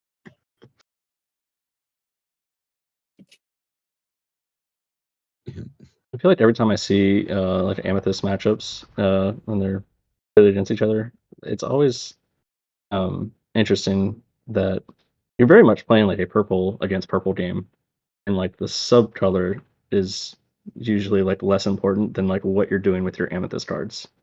Yeah. And it's always like, and I played purple steel pretty extensively in some previous metas, and like my goal was always just be a better purple player than whoever I was playing and try to just draw more and trade more favorably than whatever they were able to do. Yep. Doing that purple challenge we discussed really just let me learn quite a few things about Oh, hold on. I think we're seeing a 2-turn kill shot arise here. 2, 4. Yep, exactly 2-turn kill shot, unless there's another strength in Melanie's hand. What But a Sisu, that was crazy. Coming yeah. left field. And then the Yeah, I think Melanie Sisu. was a little surprised by it too, because she started trying to figure out, like, wait, what does that actually kill on my side? And it's just the rabbit. But I think Jordan's more concerned about the 3 lore pips that she has than what it was actually taking off the board. Wonder if she sees that it's threatening lethal here. I think she's hunting for a Yeah. strength plus an inkable, but we'll see. Well, now, oh yeah, I was gonna say she doesn't have enough to play it, but she could ink still. Yeah. Hmm. That's every card out of her hand. Oh, she might have it. Yep. There Yep. it is. Okay, Nice call. that's gonna Got it. help, but the problem is we still gotta address the genies and I went no actions. So I see an Elsa in hand. Another Sisu, is that gosh, right? I wonder if maybe a genie would have been a better target for that strength, because then if he quests the Sisu here, he gets an extra lore, but you can at least interact with it. Mm-hmm. That's what I was thinking. But But at this point, it's looking pretty rough. play steel, be prepared. Yeah. Yeah. There was Gosh. another strength. Okay. Wow. That is game one to Jordan. Teal, I see your chat on YouTube. There are no fire the cannons on this purple steel list. Ooh. An interesting exclusion there, given the meta we're walking into. Mhm. It's very much like a more of a mid-range list. You didn't, and you won't see any docks. Ooh. I mean, I've been on Camp Rabbit for a little while. I don't know how much it's going to change as we move some of the power away from these blue decks, but I mean, Melanie's on quite a few one drops. So there's 12 cantrips in here. Notably, only one Calhoun. So that was the one that we saw. Two of those Heldras, and then a few little spicy tech cards in there. Does she have genies of her own? Yeah, so it's a 3-3 split on her side, Okay. whereas Jordan went 4-3 on favor of Genie. She's on three Genie, 3 Rabbit. I like it. I like it. Hmm. You know, one thing. I'm getting more deck list in, by the way, and they're not Dreamborn nor are they paper deck list. They are picture deck list. So That's I fun. think we were on 27, Jack, if Yep. that was right. Yeah, so if you want to go ahead and add in another purple steel, another ruby amethyst, and another clean. Ooh, that makes 3.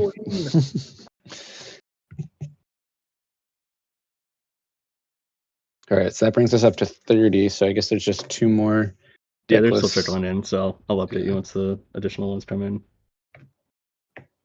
I can only imagine the Blaine deck from round 1 is going to go undefeated from here out. It's just stream better, I swear. Yeah, for those unaware, every time Mo has gotten on stream with Lean, usually results in a at least one of the games being a brick, and Oof. usually a lot of crazy things from the opponent's side of the board coming down that are like a 5 percentile chance outcome.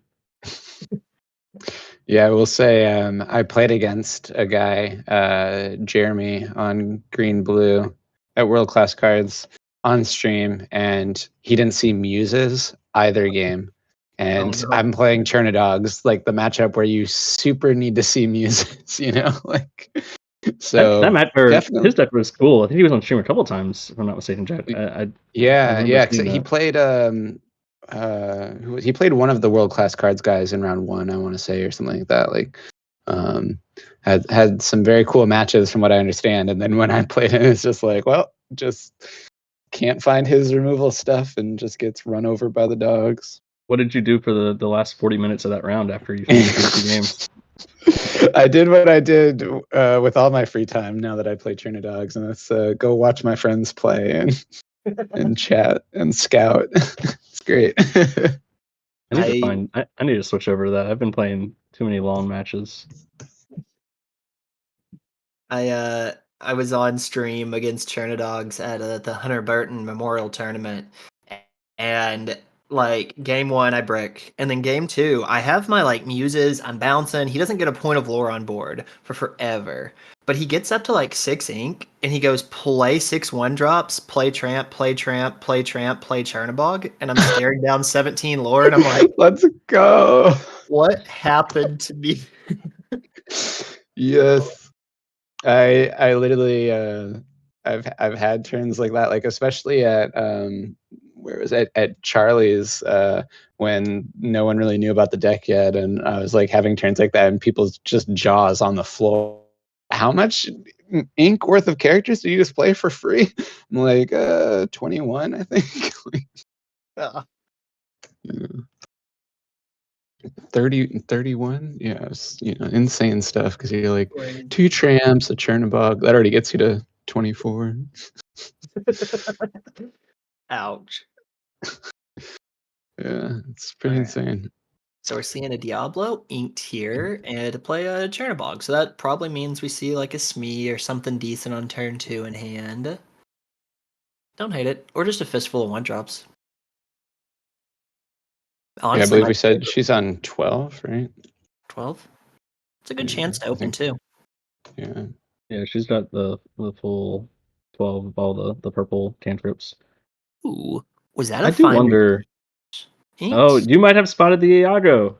Look at that. Oh, it was There. Iago. Yeah, that was the Finders Keepers Iago. Yes. Oh, okay. Yeah. Yes, not the actual uh I see. character. Now it makes sense when you said earlier about the Yes. characters. You're like, yeah, Iago the character will show up, not Iago the card. Yeah. Okay. I Not, understand. not the brick house I Iago. was trying to give you guys a little bit of mystery into the matchup. That's all. So interesting to not elect to put up the followers for trade here. I usually would do that in my Amethyst Mirrors. Yeah, I think as the one on the play, you're definitely incentivized to go for the quest, and honestly, sometimes even just go for like the pop right away because lets you keep the card advantage. You get your lore out of it, and then don't even give them the opportunity to trade. But also, you've got the Smee, so you don't really care if they go followers for followers because better than followers for Smee. Yeah. This is definitely one of the times where I feel like if I was purple steel, I'd want to have access to the cannons because being able to Yes. pop that Oh bug man. and then quest in front of it pretty safely. Yeah. Um, Yeah. Like imagine you just quest with everything, fire cannons on that Chernabog's followers, and then play your own second Smee or something like that. You're in a very good spot. Oh, we see no pop on the followers, right? Um, Yep, there's another move yeah, I coming guess up. not. Yeah. This could is this get a punished bounce? hard. Oh, bounce. Oh yeah. Could this be a fox? Maybe. I wonder if she's short on inkables in her hand and maybe needs this one, but I'd still want to draw personally. Yeah, I think I Yeah. would pop it and draw. Like you could get the Okay. lore from the Smee first. Oh, we're gonna Okay, bounce. she's gonna fox the Smee, I think. Yeah. Yeah. So then I think I really would have liked to pop that Yeah, followers. I bet you she changed her mind after deciding to switch, and it was already too late to draw on the turnabout. Yeah. Saw some hesitation there for sure. Ink of Sisu, so definitely gonna going It for would the have been crab. Yeah, that yeah, always it would have been a pretty rough turn though had she left that Smee on board with that crab coming down on the Diablo. mm-hmm.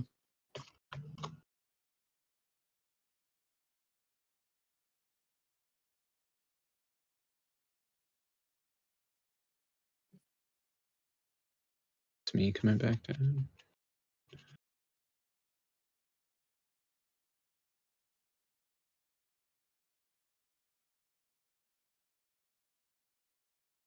Okay. Wow, no ink here is interesting. That is. I would have almost rather ink the Diablo than pass it. Because you said she's more of a mid range list, correct? Yeah, Yeah. there's no docs in here. There's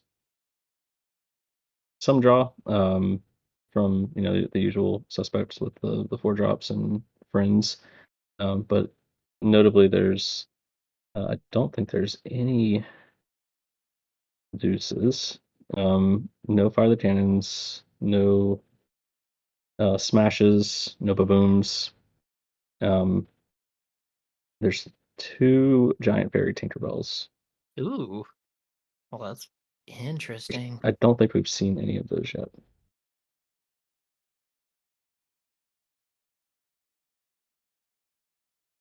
Let's see.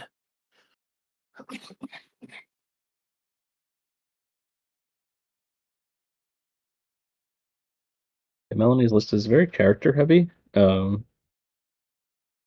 at least 54 characters on her side. Another Smee coming out. Oh, I feel like Elsa's about to eat on this next turn. Let's see. Oh, there's the evasive Tinkerbell. Okay. Yeah, I can never remember her title. I always just call her Surfer Tink because she's like Surfer Mini, but Tinkerbell. The exact same card. Yeah, and also by water. You know what I mean? Like she's like flying over water or something. So it's like surfer vibes, dude.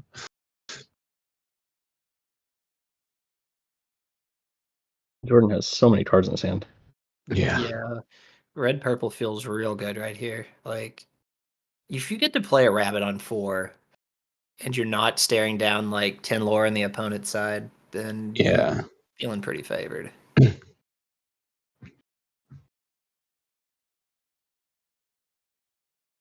nice. Oh, a library too? Yeah, Fireworks it's start going off on next turn.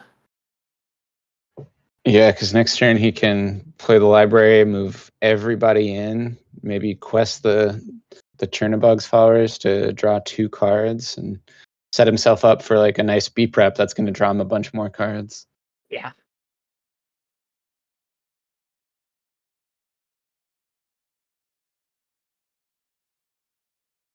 Because yeah, I imagine a B prep is somewhere on his radar to try to clear all this lore off the opposing board. But Mm-hmm. he's also got 2 foxes in hand, so he might be able to kind of clean it up, just bouncing the rabbit around in a brawl. Wow.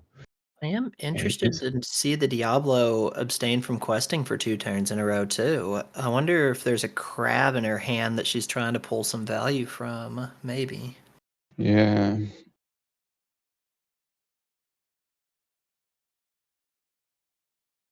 Gonna try to predict the future. Crab Pete in Melanie's hand.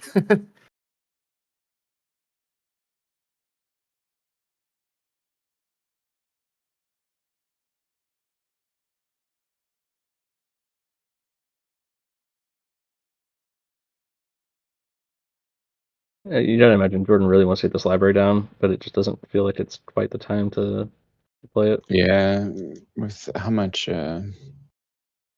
strength she's got on board now, it's a little rough. He has Yeah. still so many options in his hand, though. Yeah. I imagine clear the snake, we can trade into the SME. Yeah, now this B prep is not even There's the library. Yep. needed at the moment. Oh. Yeah, so he's just setting up to kind of play defend the library on the following turn, I imagine, to where he can kind of be prep in front of it and then redevelop board afterwards, especially if Melanie quests. And notably kept the genie healthy, which is a pretty impactful decision given the other Smee on the opposite side, I think is really Yeah. wise. And against purple steel. No Yeah, pink. if she quests Here, yeah, he could clear the Smee with the genie and bounce it with rabbit, clear the Diablo, and Yeah. even move the fox back in. But he's also got the Elsa in hand. Hmm. 7 ink turn. There's a lot that can come down here. Yeah, he That's might. I could see him just be prepping this too. She's got 2 cards left in hand. But yeah, yeah. I think I like this line pretty. Wait, that Oh, the doesn't die. gauntlet. Yeah. Yeah, there we Oh, go. He's like just getting ahead of himself. Yeah. Okay. all Yep. right. Yep. Jack, you Yeah, call it. I like this line a lot because it leaves a lot more options in hand for later. It gets the genie recycling the card because we can probably ink and replay that now, I would imagine. Yeah. Unless he wants to move the fox into the library. The like one call out with this is that it does leave the fox open to this Calhoun trigger. Yeah. Um, I think he's probably seeing that Melanie's not necessarily on like a more aggressive burn version, and so he might not be as worried about the race to 20. But Yeah, something and this at least if she does go for that, the Calhoun will trade, right? So it gets its 2 lore and it's done. Yeah. We're definitely getting to the danger zone though, of where you can just see a potential string of I assume Cobras in this deck, even in the higher off the ground version. It's just such a powerful card, especially into Mhm. this matchup. But we haven't seen a Cobra yet. Huh. Yeah, but I think if you're ever playing against purple steel of any kind, really, you gotta assume they have some sort of lore off the top, whether Yeah. that be cobras or gatherings or goats. is a very Okay. defenseless position when like you're playing against a purple steel or even like the hyper aggro amber amethyst, and they're just like gaining lore from their hand, and you're just sitting there on the other side of the table. Like, please don't have enough to get to 20 because I would Yeah. like to have another turn to try to like win the game. Please. I was running tests of purple steel the other night, and I had 3 Cobras in hand, and I was like, "Well, this is ridiculous." At least I you had guess stuff I'm to discard. 14 this game.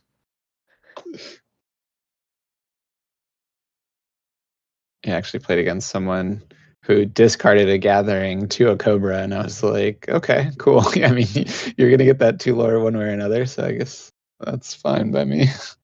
Essentially, it was like a Naveen just playing it and singing the the gathering. All right, I'll take that. So we saw a B Yep, prep there's of the goat. yeah, that would have been Oh dangerous if man, the genie got the yeah. corruption there. This is very scary if I'm in Jordan's position because now we know that goat at least takes her to 16. If she can bounce it even further. Oh, Oh, yep. yep. Oh no!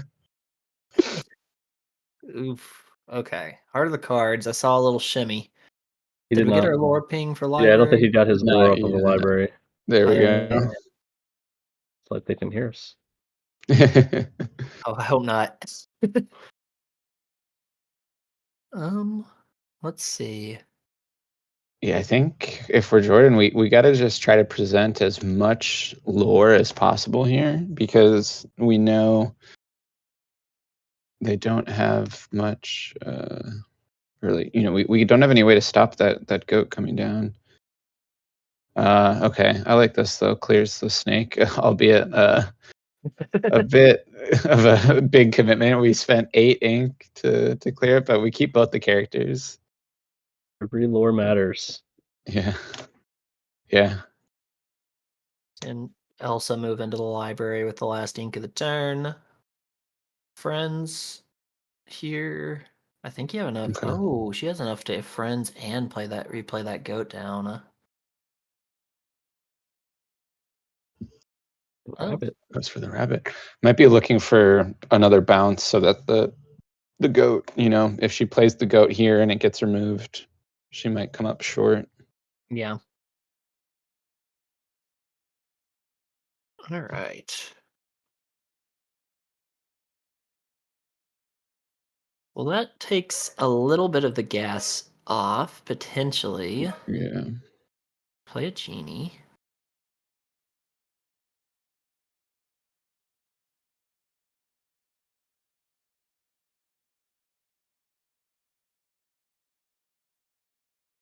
Brawl comes down on the rabbit. All makes sense. Probably just move everybody to the library and quest away. Library party. Yeah, because we It's a still have study that party. hand.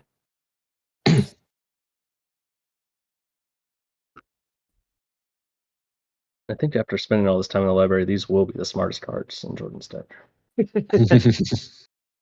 They will have gathered all of the knowledge and wisdom. Gathered all of it. 1, 2, 3, 4, 5. So we're seeing a 2-turn clap back from Jordan's Yeah, you know what's side. crazy though is Melanie has enough cards in hand and enough ink that if she had 2 Cobras, she could still win here, like just immediately. Yeah. Oh, 3 ink.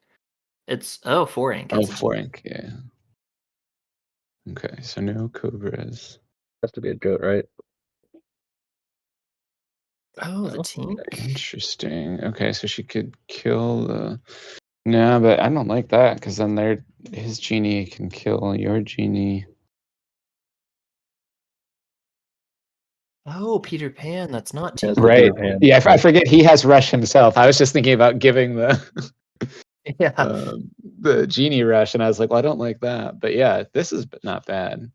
'Cause now we take off some lore, and we know she's got the goat in hand. So, oh no, I was gonna say all she needs is a bounce, and if that genie, okay, well, either way though, if she can those survive, right? She's got the lethal in hand, but we know they're not going to survive, unfortunately. After seeing that Sisu game 1, I feel like that's a Yeah, very risky play. Because I think if we keep the fox, or at least presenting 2 more out of hand, potentially 3 if you could replay. trying to see.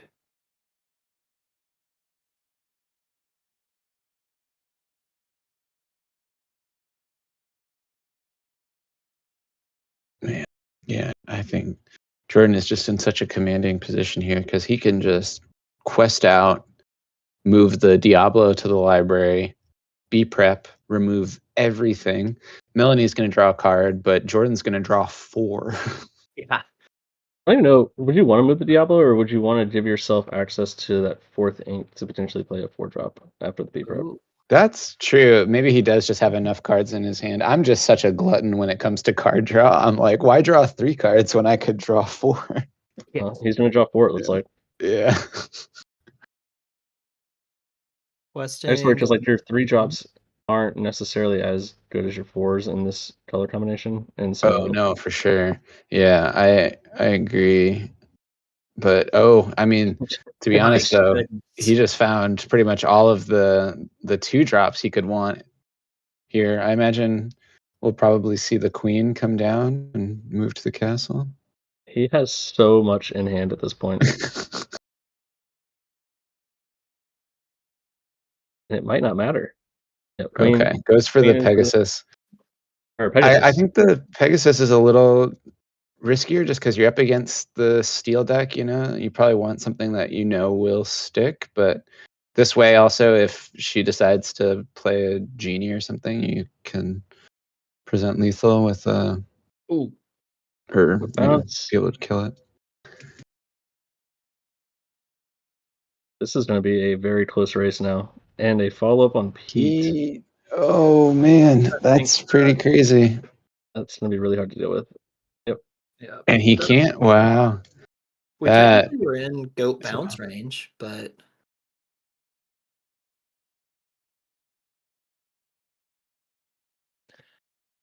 Yeah, I think he had a bunch of snakes in hand, but no goats, and he had a friends he couldn't play because of the Pete. yeah, So lock you out. yeah, yeah. Pete's a wild card because we often think about it as like I'm going to play Pete so my opponent can't deal with my stuff and wipe the board and all that, but he also says, hey, you were going to filter for cards with your visions or draw with friends. Nope. Can't do that either. Not today. So yeah, it can be very tough. Melanie played that really well, for what that matchup looked like at points during that game where it felt like Jordan had such a commanding lead, and Yeah. like she was on like 10 or 12, and it was like, I don't know if she can get to 20, and she got there.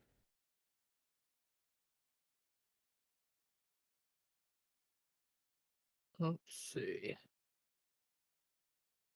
Yet another game 3. Let's go. I'm happy to be here for a game 3. This is exciting. So, if you're red purple, I feel like you're kind of just looking for a curve out in this matchup. But what are you looking for if you're purple steel, in y'all's opinion? Strength, I think, for sure, because we know from the red purple side they have no way to deal with it, and like we saw in game 1, she's really going to need those strengths to be able to, I think, slow down that ideal curve from Jordan, because if he's able to just like curve right into a genie being on the play, it can be pretty tough to slow down if we don't have evasives to respond. Yeah, But I mean, you're probably saying that as one the copy purple of steel. Calhoun too. Yeah, You're saying as purple steel into Ruby Amethyst. yeah. Like what's she looking for here? Yeah, when I'm playing this matchup, and I've played a few of these specific color combination pairings, I want to, depending on what the Ruby Amethyst player is playing, like I want to be able to keep up with them on my purple package and drawing and bouncing. Like resource advantage is key because their deck normally cannot resource like most other color combinations from like a drawing standpoint in a cycle, and you have the ability to, if you're playing like her mid-range version, you have the ability to kind of keep up with that because you're running the bounce package and the rabbits and the draw, and so you can almost be an equivalent purple deck to them, while also putting a lot more pressure on them than other decks do, because other decks are usually one way or the other. They're either super control heavy and are going to eventually just like wipe you out, or they're super aggressive and they're just going to try to get to 20. She's kind of right in the middle. I usually gravitate towards resource allocation and trying to out purple them. The one thing that she doesn't have that I usually like to have is like access to like actions and targeted like damage onto characters, because that's pretty impactful, especially when you're dealing with a bunch of genies on the other side of the board. Because now your genies aren't necessarily safe, whereas they would have been really safe in other matchups. All right, let's go. They're both off to Chernobog followers on turn 1. Same way we started, I think, all 3 games of this set.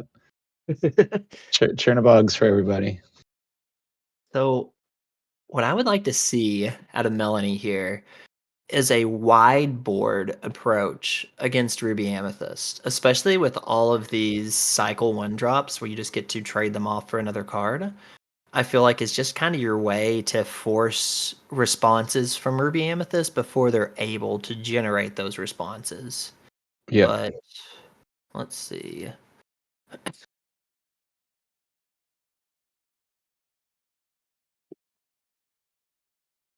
I do really like how both players have utilized the Chernobog's followers these games.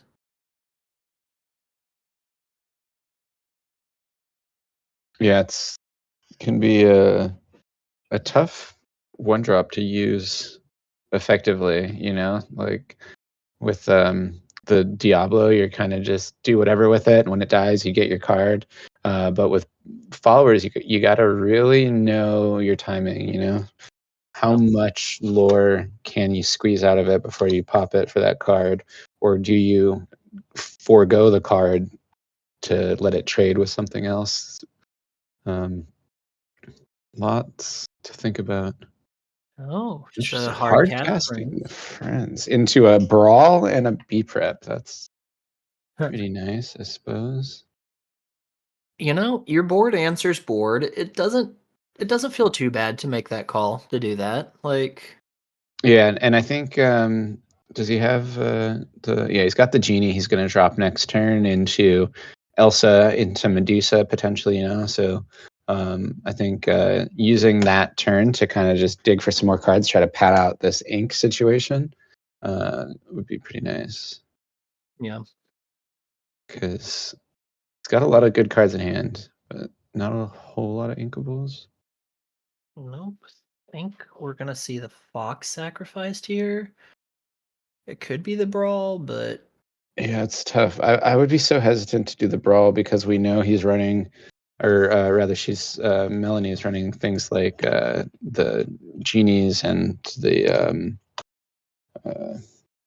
what's his name, Peter Pan. So some decent brawl targets. Like we've absolutely. made it far enough into this match to tell you guys that there are no giant cobras in all these stuff. Oh my Yeah. goodness. Okay. So, no white roses, no giant cobras. Okay. Okay, so it's just goats as our burst. Oh, we're taking that down. I wonder if Jordan saw the big Tinkerbell be inked at some point. Because that was a very intuitive brawl. Yeah.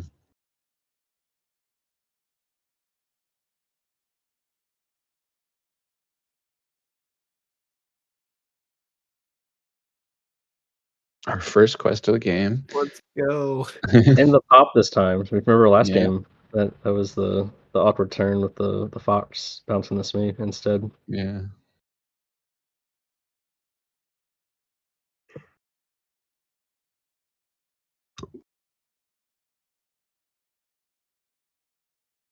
Okay, so we're seeing the trigger get pulled here.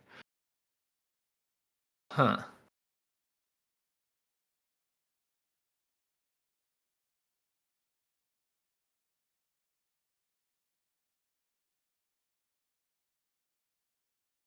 All right. So I imagine that Bog will trade Smee. I would think so.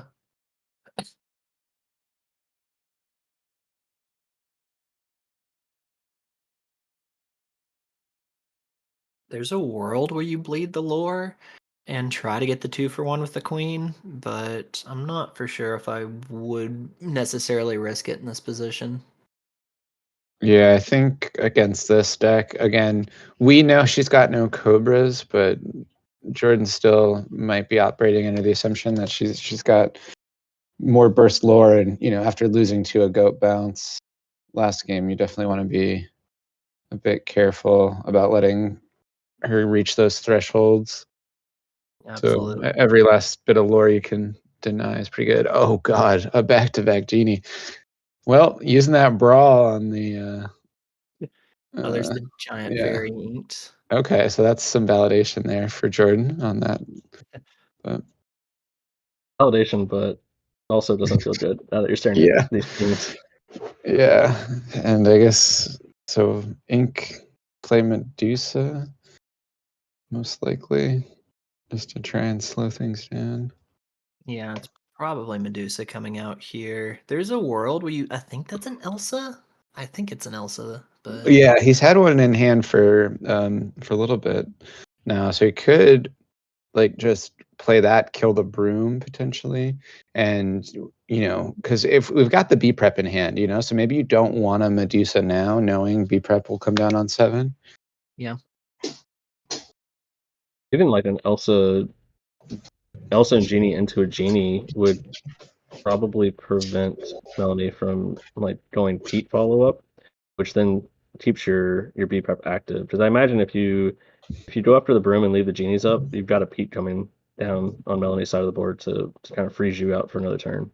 That's true.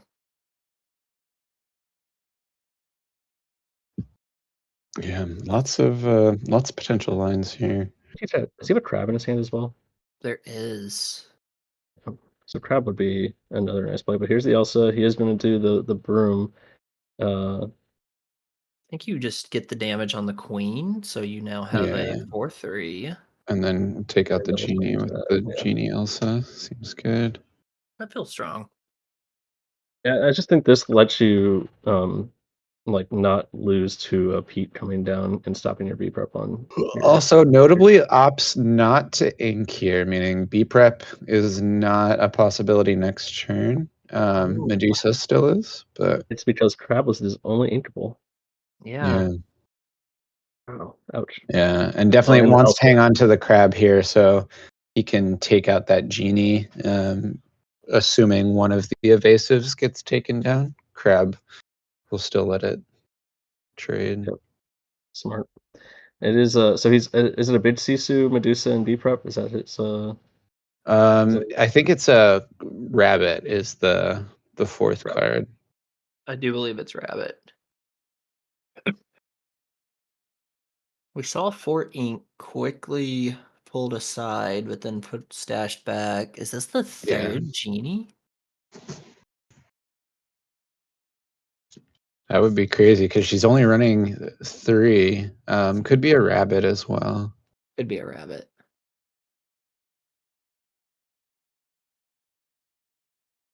It Yeah. is.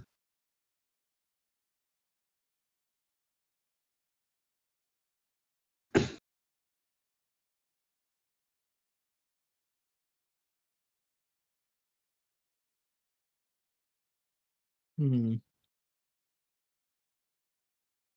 This is like my favorite part of these games where you're in like these like really indecisive turns and like there's like a huge pendulum switch of like who's gonna win the game based off Yeah. of like what you choose to play.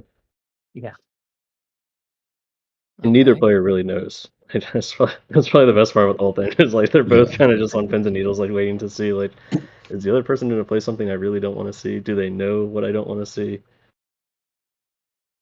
Like this is like the adrenaline rush I get in playing Lorcana. It's like these turns right here. So this is interesting here because there are two viable routes. We could go Crab to Elsa, swing into Genie, and that leaves more lore on the board, but it conserves your Genie. Whereas just inking and playing the Medusa and throwing your Genie in clears more off board, which might just be what you want to do here. Let's see. Oh, we're going the crab line. Okay. It does feel bad to leave the 3 unused ink though. Like just Yeah. the turn efficiency is pretty painful there. Yeah. Too bad there wasn't another inkable so you could drop that Sisu out and threaten the shift. Would be I mean, terrible. that has to be pretty telling though, right? Like that Jordan's hands basically inked at this point. He skipped a turn to ink, and now he's inked a 3-drop on a turn where he went to 6 ink and only used 3. Yeah. Definitely can sniff out some blood in the water here. Makes me feel smart, at least knowing what his hand is, and it's like, oh, obviously he's got all inkables. I feel Yeah. like cross You know, from the him. scary part about that coming to that conclusion though against red purple is you're like, okay, their hand is full of uninkables. And then you start thinking about what are all the uninkables that this deck runs, and it's like, oh, it's all the scary stuff that kills all my stuff. It's All the Tremaines, it's ruby Medusas, removal. B preps, it's big Sisus, you know. Yeah. So definitely, I imagine a lot of gears turning in Melanie's head, thinking about all the removal she needs to try to play around here.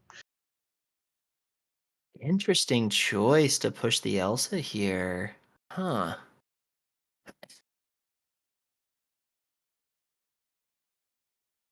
Ink. Uh-oh. Okay, bouncing the rabbit. That's not bad. Nice. Yep. So yeah, not being overcommittal. Just I Yeah, mean, no, this is I where like this line quite a bit because it kind of makes it so they're about even on board, right?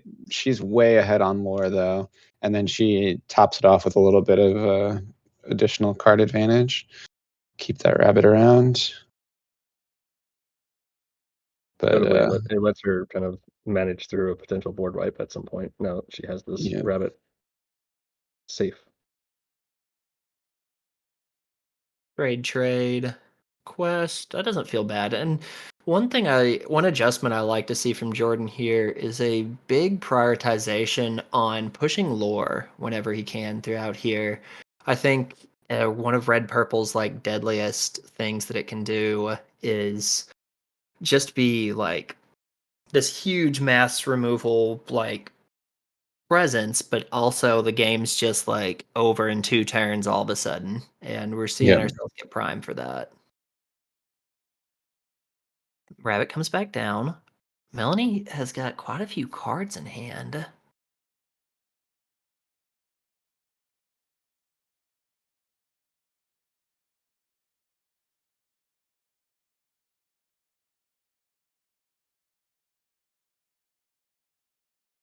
They 7. are likely coming up on time, by the way, Oh, if they're not Oh yeah, I hadn't been already. thinking about the clock. So invested. another Tinkerbell coming down. Okay. Yeah, they very well could be in time, depending on when the time started. I know they sat down around like 52, 53 minutes ago, but if the time hadn't started yet, then it doesn't really mean anything. Oh, I think 367. I think I just saw. Yep, big Sisu. Oh man, That that is, is a devastating swing. yep, that is huge. All right. Got to retool a little bit after that one. That definitely smarts a little. Uh, we invested pretty heavily and didn't see the prep come out of Jordan the turn before. It could Mhm. be a misread on the uninkables and just thinking that it wasn't there, potentially. Helga Sinclair. Another Oh, Tinkerbell. that's interesting. So Helga actually has rush because she has evasive during your turn, which does Oh, count for the Robin Hood. So that's pretty cool. Or not Robin Hood, Peter Pan. I keep seeing Peter Pan and thinking it is Tink, Tinkerbell. Surfer Tink. Yeah, Surfer Tink.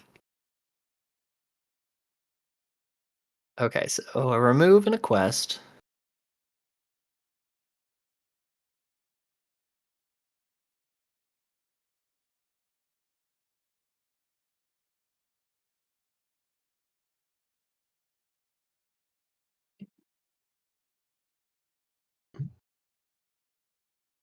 Magic Broom coming down.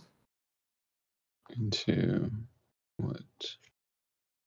Fox. Fox. Okay, Oh, so pick that up. Pop the broom, I imagine.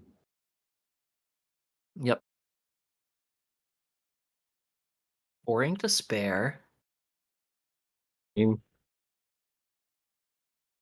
A goat would be, oh, there it is. Oh, I was like, a goat would be perfect right here. That's That was that an pretty solid. exceptionally clean turn. Yeah, Yeah, that was really good. very well played. And Goats and Chernabog. Okay. Okay. They are playing really quick now, so I wonder if they are coming up on the end of Yeah, they might have clocked the clock. Goat Quest. Another That's 3 fox ink. here? Oh, Oh, another another goat. goat. oh, Okay. There's the oh, snake. Oh. Oh, man. Hmm. Okay, Jordan needs solution immediately.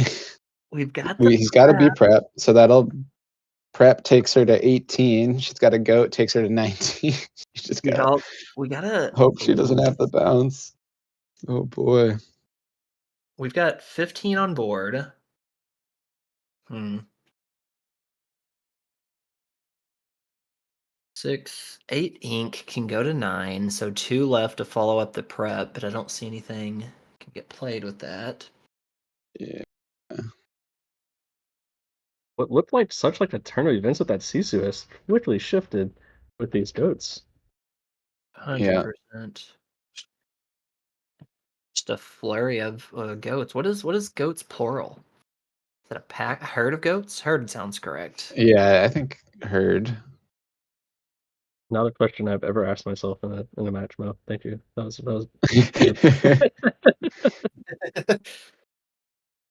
was not the trivia I was looking for, but I like it. Hey, thank you, thank you. 19. 19 Is that for that's the gonna seal snake? the deal. Nope. Okay, that's a SME. There's another turn of this game. Oh, The most you could ask Game. for as Oof. Jordan, but it's not enough. yep. Whew. Very well piloted Yeah, Amethyst. that was a crazy match. And just goes right to what we were saying at the beginning of that game 3. You know, when it's just like these turns, these clocks. Even the players sometimes are like, okay, wait, am I the aggressor? Am I not? Do I have to? You know, and it's like just the pivot can happen so quickly. Definitely, like both of those last two games, we saw Ruby Amethyst just kind of not have what it needed to get through these last few turns of Purple Steel. And that's without the Yeah. giant Cobra, which is a huge factor in Yeah, the matchup. exactly. I mean, imagine if she was packing Cobras, game 2 might have, you know, this match might have not even gone to a game 3 if Cobras were in the Purple Steel list. And that was So, I didn't that the Sisu turn. It felt like Jordan had kind of just like gained control of the whole game, and then she yeah. swung it right back in literally Yeah. like one turn. I mean that Fox really turned things because the CC was presenting a pretty significant lore gain there, and then with that 3 lore gone, all of a sudden, you know, Melanie was able to just steal the tempo right back. 100%. And the Fox could still answer. I was thinking if the correct play would be to remove the Helga, but no, there was low enough. The ink was high enough that she could answer with the Fox still that turn. But Yeah. very, also notably, the play lost every game in that match. Oh my god, yeah. That's wild. So is the recommendation that you go second now? Is that the new meta? Uh, we might discard. People are talking about discard. Discard eats going second, but I think we just saw an interesting balance of resources in these amethyst mirrors here. Definitely getting choked up on those uninkables was problematic in that last game there. Yeah, I think he played it the same way I would have. I don't know that I would have wanted to like throw the crab down just to get the Medusa out earlier, just to be threatening a beat rep, because knowing that he couldn't really activate anything else in his hand, and he would have just been forced into like a rabbit if he didn't draw an inkable. Um, made it kind of tough. He's not on that many uninkables. I think I looked at the list. I think it was 14. So, um, oh yeah, there we go. Nice And some shiny prize pretty cards. cards out there. It's what, like at least like $2,000 on the table right now. Are those giveaways? Oh, Is that what Jordan's putting those out there for? I Ooh. can't imagine that invited to the ball is being I'm just given signing away. them up for something. Uh, We do have a giveaway though, that we're going to be sharing some more information about. Matified has generously donated playmat for a giveaway on stream that we'll be doing later on in this tournament. So this is a 6-round tournament. We've got 33 contestants, and we will run 6 rounds of Swiss, best of 3, with a cut to the top 8. We are looks like firing up with round 3 right away. Ooh. And I was going to see if we could get potentially one extra person in here before we start this round, but we might not have time to do an intro. Let's see.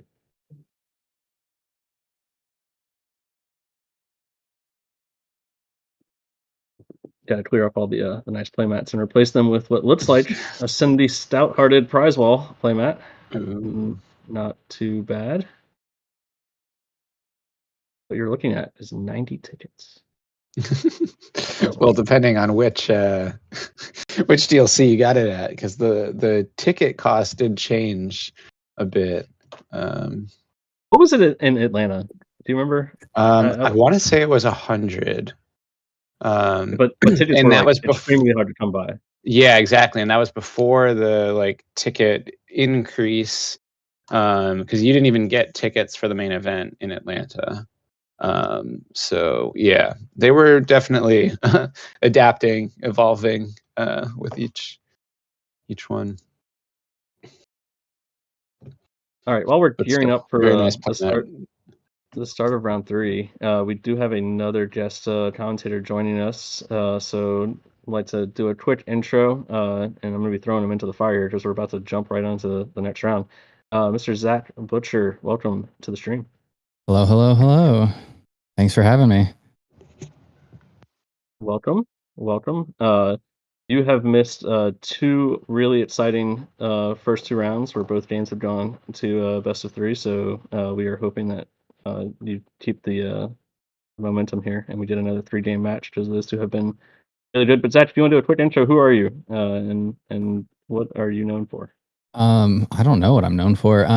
Zach Butcher, part of Team Infinity with Mo and Daniel. I also have a slightly known podcast that we've turned into the Team Infinity podcast that used to be known as Illumineers Quest. Resume would be top 16 in Fort Worth, and then made Continentals off of that. So have a few accolades, not a ton, but yeah, just a big Lorcana enjoyer. Excited to have you. I Appreciate don't it. know yet what you're going to be watching, but hopefully you can help us out with some casting on this match. We've seen a couple of Ruby Amethyst and Purple Steel, and then whatever we want to call Bleen, Glue, Baja, Blue Dream. I did watch. I was here for the last match. I didn't get to watch the first round, but I did watch the second round, and those were some very tight games for sure. So yeah, it's off to a very compelling start. So I'll let, unlike let you guys the take it away. I'm going to try to previous, figure out what the colors are here. looks like we got a purple steel. Yeah. I was going to say that I don't know exactly which names line up with who this time around, because in both the previous matches I was able to recognize one of the players, but in this one I don't know that I know. Okay, this will make it easy. So Chance is on Green Steel. So Chance is Okay. on the bottom. Yeah, right. So Corey, so we have a steel match here. With another purple steel. I did see a few cards that looked to be different from the previous list that we saw, so definitely not gonna be playing the same from that respect. But yeah, this seems to be one of the fledging top meta matchups of the. I want to keep wanting to say new set, but I guess it's technically just new Yeah, I've heard meta. so many people refer to it as the new set, just because it almost feels that way, right? Like It it's basically is at this pretty point. dramatic shakeup. Instead of adding cards, we're just taking away some very important ones. Yeah, so okay, well, you're starting off on the green steel side exactly how you want to start off with a good old Diablo to get a little hand info. Caught the storm on the purple steel side, so we'll see if they've got the Ursula to go ahead and snipe that or not. But yeah, and then we're going what looks like inking a Pete. Decisions. Yeah, it's a tough one because you saw the followers, but it's like, do you really want to play that into a discard strategy and just potentially get Diablo shifted and then get sniped as well, and then setting yourself up for even more discard. So I think that's a good play to start off with. Discard Storm to shift the Diablo and sing Sudden Chill. Okay. Yeah, and like you said, if that had been, if the followers hit the board, we certainly would have seen those two songs flipped, right? Discard the Chill and sing the Storm to pop the followers. So yeah, it can be pretty tough playing one drops against this deck if they don't survive a storm. You need Nala or Daisy. Calhoun, historically really strong on two, but unfortunately can't do much against the Diablo. More discard. Discard the followers to hypnotize. It looks like they have two storms in hand. So they definitely have a way to make sure that they're able to shoot down the Diablo next turn.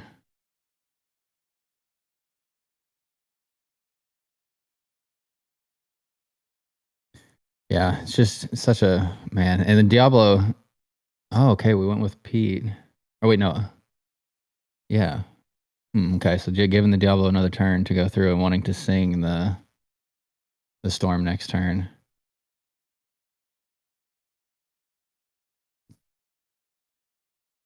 It's very dangerous to give the green steel player the extra turn of draw with that Diablo. Yeah. That kind of revolves around getting And it enough cards early game with the Diablo. and this is B's Ooh, got a second Yes, one. he Okay. had two. I would have very much disagreed with that play had he only had one, but having two definitely makes it a little bit better, I guess. But to Daniel's point, it's you kind of just have to take the tempo loss and just get it off the board. Yep. Yeah, it just Well, I think provides a little too much advantage. most of the time, like green steel isn't really like running away with it, right? If it doesn't have the Diablo on the board, like you've got plenty of time to like develop your game plan. But when they've got the Diablo on the board and they're drawing and they're like getting so much card advantage on you, you got to clear it as fast as possible. Especially when they get to draw off of his banishment as well. Like Mhm. that's one of the most sad interactions in the game for my respect at least. But just Yeah. you're finishing it off. Don't let it draw another one, but it does. And so yeah, I mean, I guess he's in a decent spot now or from a board perspective, but still got to continue to fight the discard.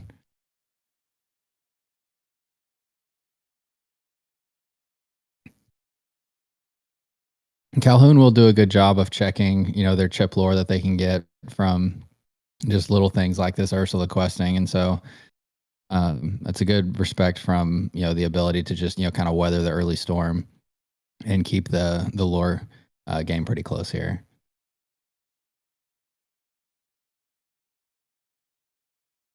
Ooh, Man, yeah. hurt. See got it. And Lucifer, the value of Lucifer just cannot be understated because when you're playing against green steel discard, you obviously want to get rid of all your actions and everything that could be sniped by an Ursula out of your hand so that you don't get that Ursula value.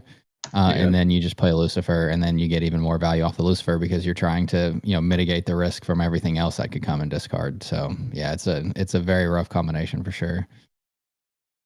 Luckily, it's a little less devastating in this green steel combo than it is in, say, like amethyst or amber emerald, where you've got bare necessities to go along with it, so you can just really make sure you got no other options than to discard that too. But even so, it's still it hits two fairly often. Get a Diablo out here. No need to look at the hand because there is no hand. I make them show me their palms. Yeah.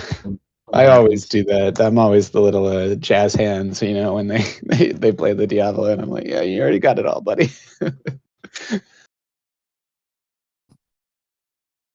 So we don't have a lore total here now, do we? Unfortunately. Oh yeah, they we don't have the big phone tracker this time around. I would guess that they're at, what is that? Calhoun had quested already, so that's at least 4, 5. I'm guessing 5-ish.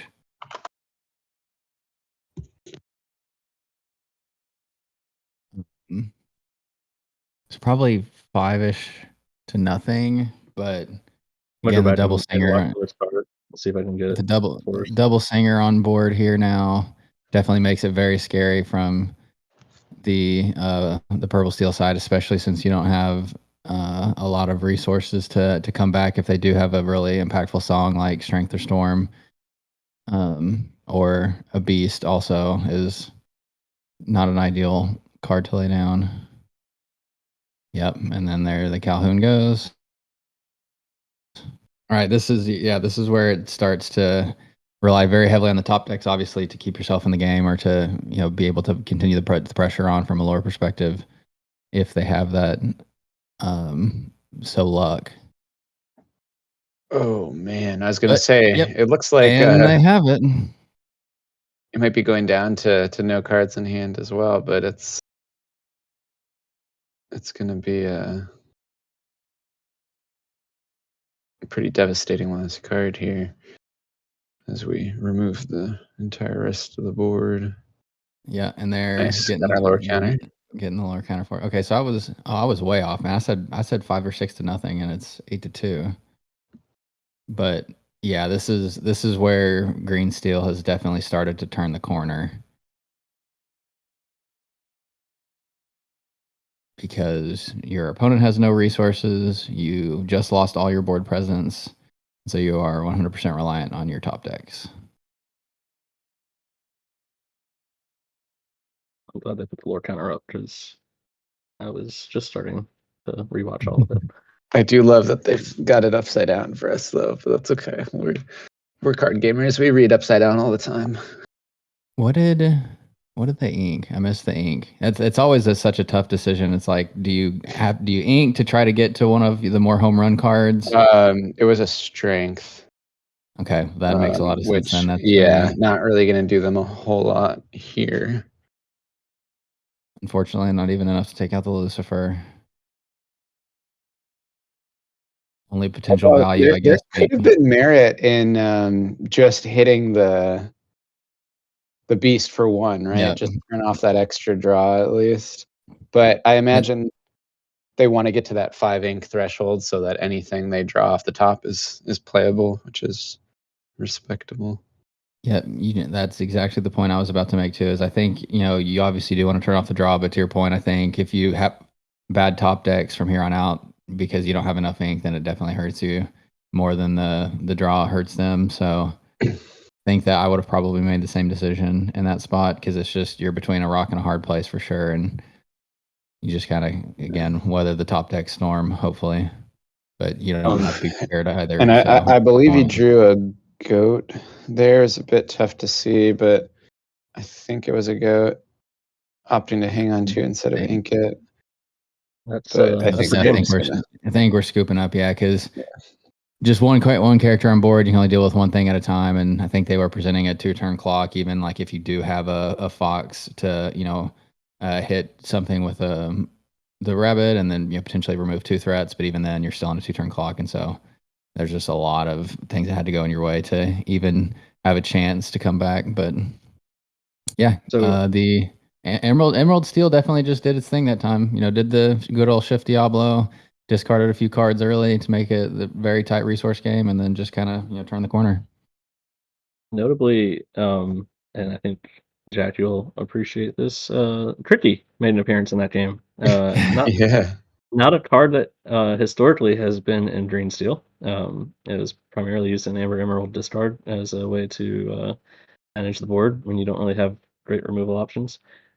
You've added it into Churn a Dog for similar purposes. I'm a big fan of Cricky. Like Cricky is one of those cards that you just look at and you're just like, it's like the meme of just the like more because you're like, okay, so it's a 3/4 that quests for 3, great stats already, has a fantastic ability that gives your whole board strength, and on top of that it's inkable. You know what I mean? Like in Emerald there's a big thing about like, oh, all the best Emerald cards are always uninkable, but like with Cricky they decided to break that rule and they're like, no, you can have a good one that can also be ink.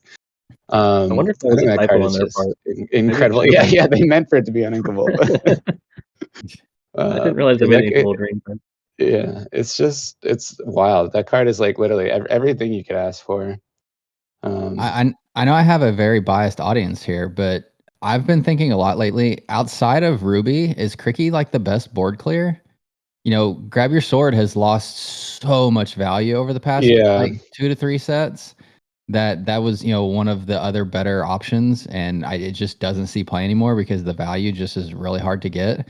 And after seeing a lot of Crickies come around, I really kind of feel like it might be the best option for like wide board clears outside of your Be Prepareds and your Sisus.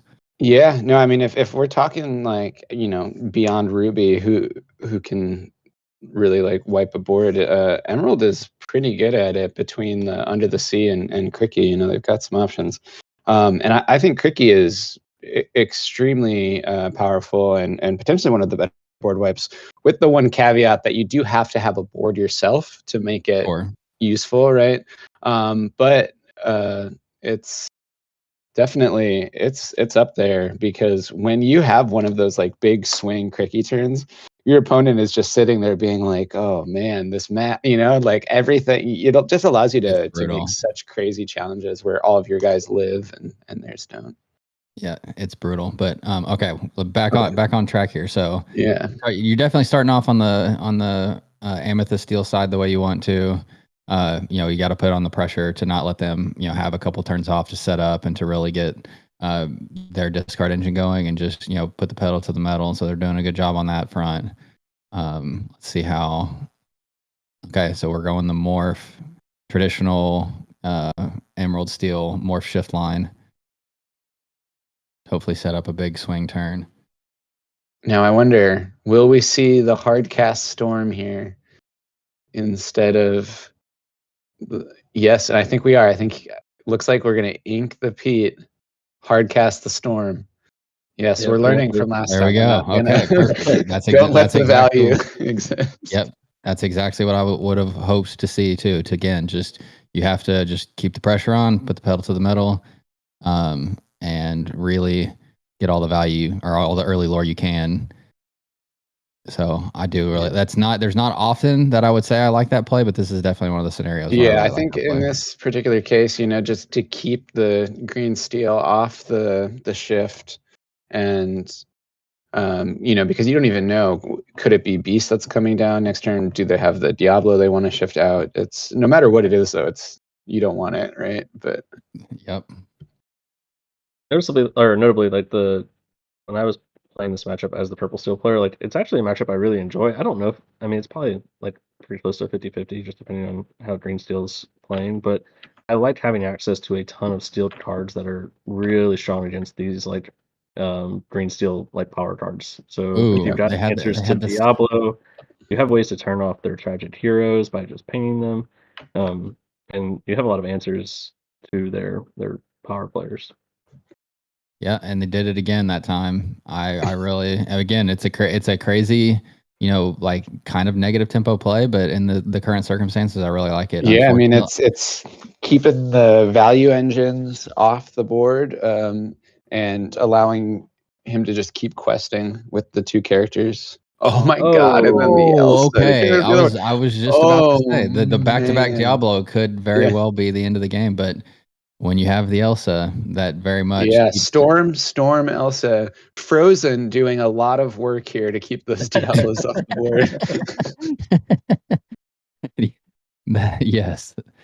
Oh man. Oh, Now- And okay. there's the Now, third Diablo. did we do deck checks here? Because Yes.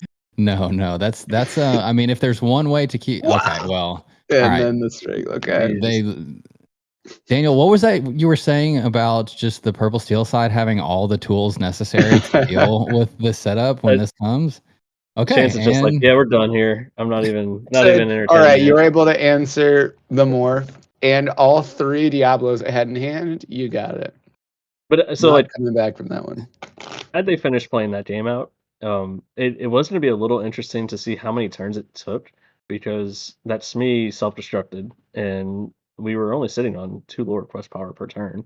Now he did I play don't he think did play a genie. He did at the very end of the turn. He did play a okay, genie to put it in, and so I Yeah, think that's that when was Snoop was like, when. okay, got I it. can't Yeah. deal with that. So Yeah. Like I was looking at it, I was like, okay, he's racing, but that Smee's about to go away, and he needs a little bit of lore quest power to kind of accelerate the end of the game, because you will run out of removal at some point. I mean, unless you've Oh, added for in sure. I just think being 5 turns behind or whatever it is, though, at that point where you're just like, I've literally not been able to get a single thing to stick.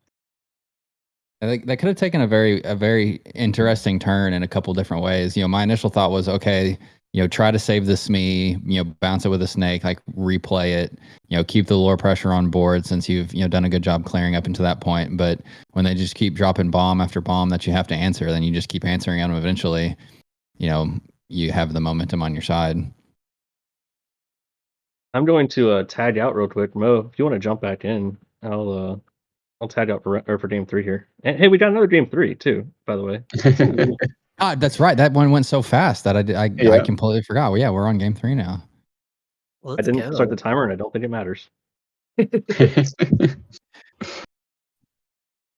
Well, who knows? Now they've got this this last game 3, all the time in the world to make it a grinder.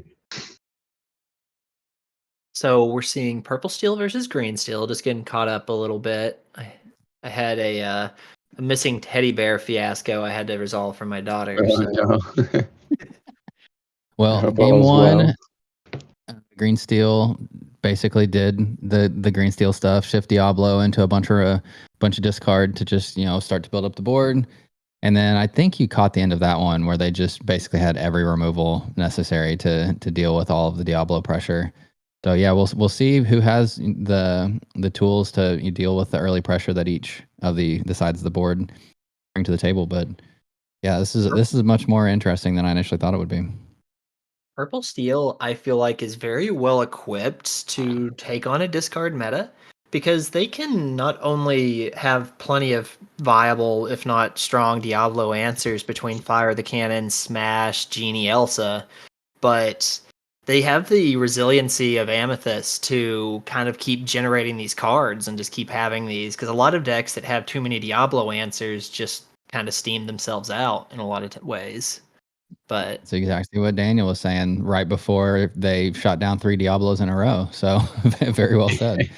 Yeah, after Emerald Steel. also shooting down a morph. Oh yeah, more too. All right. Well, yeah, we're starting off how we want to see from the Emerald Steel side for sure, with the Diablo on one, getting the info, and then potentially having the option to shift it out. Okay. Well, Helga, that is a man. Helga, right? Robin, that's a Robin, I think, Oh, that's right? a Robin Hood. Oh, it Yeah. is. It's one of their. It's their turn one. They definitely don't have the ink for a Helga yet. I was just getting excited. I was like, okay, another new tech card I that really, yeah, challenges the Diablo. Oh, they it's a kept rough the spot to strength. be in with the Yep. strength. Get rid of the removal, shift your old Diablo, and you are into a very solid start here. Ooh. All right. That's about best case scenario you could ask for. Just start the That game. is correct. You know, I've read that opening Diablo should be roughly like a 47% chance. I think in Green Steel, I think it's 100% whenever your opponent's on the Diablo. Yeah. That's what And definitely what it especially feels when they're like. on the play. It's like they always have it when they're on the play. Yeah. Even though the math says that's not supposed to be the case, you are absolutely correct. When my opponent is on the play, they definitely have it. Oh, look at that. Oh no.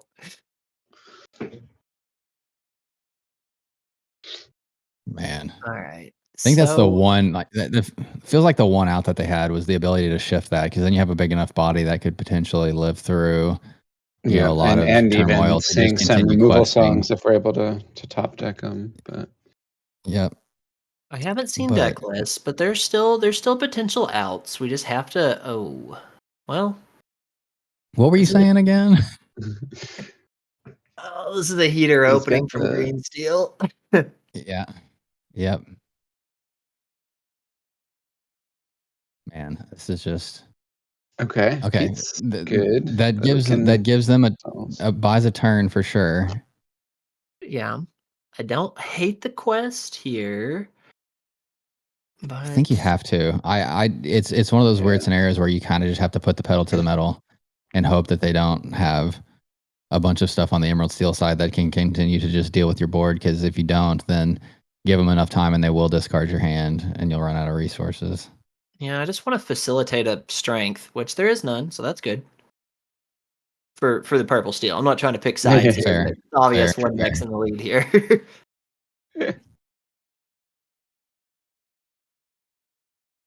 No, I'm definitely team ban the bird now. So Ban the bird.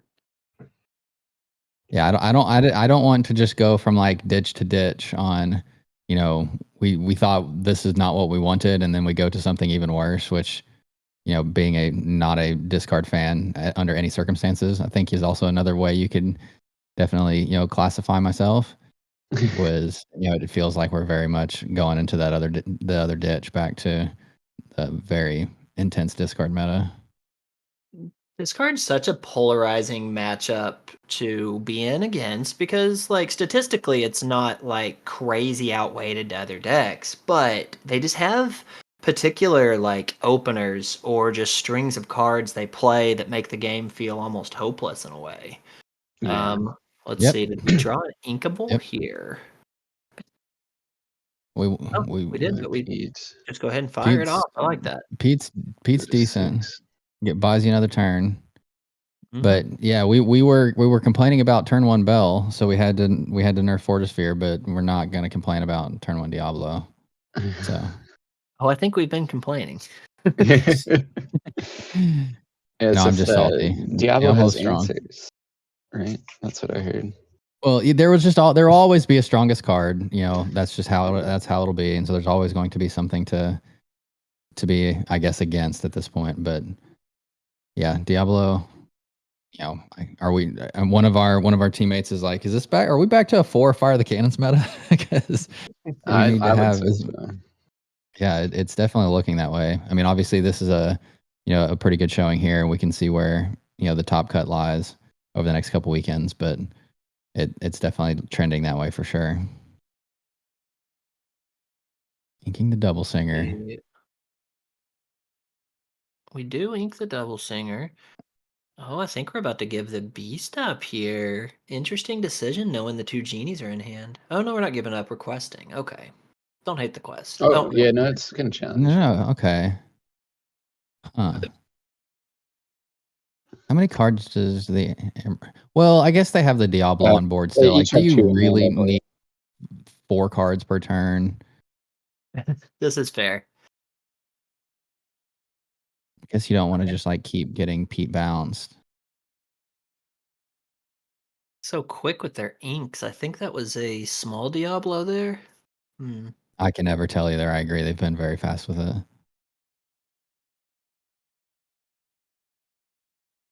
Likes to trade with the beast there. Yeah.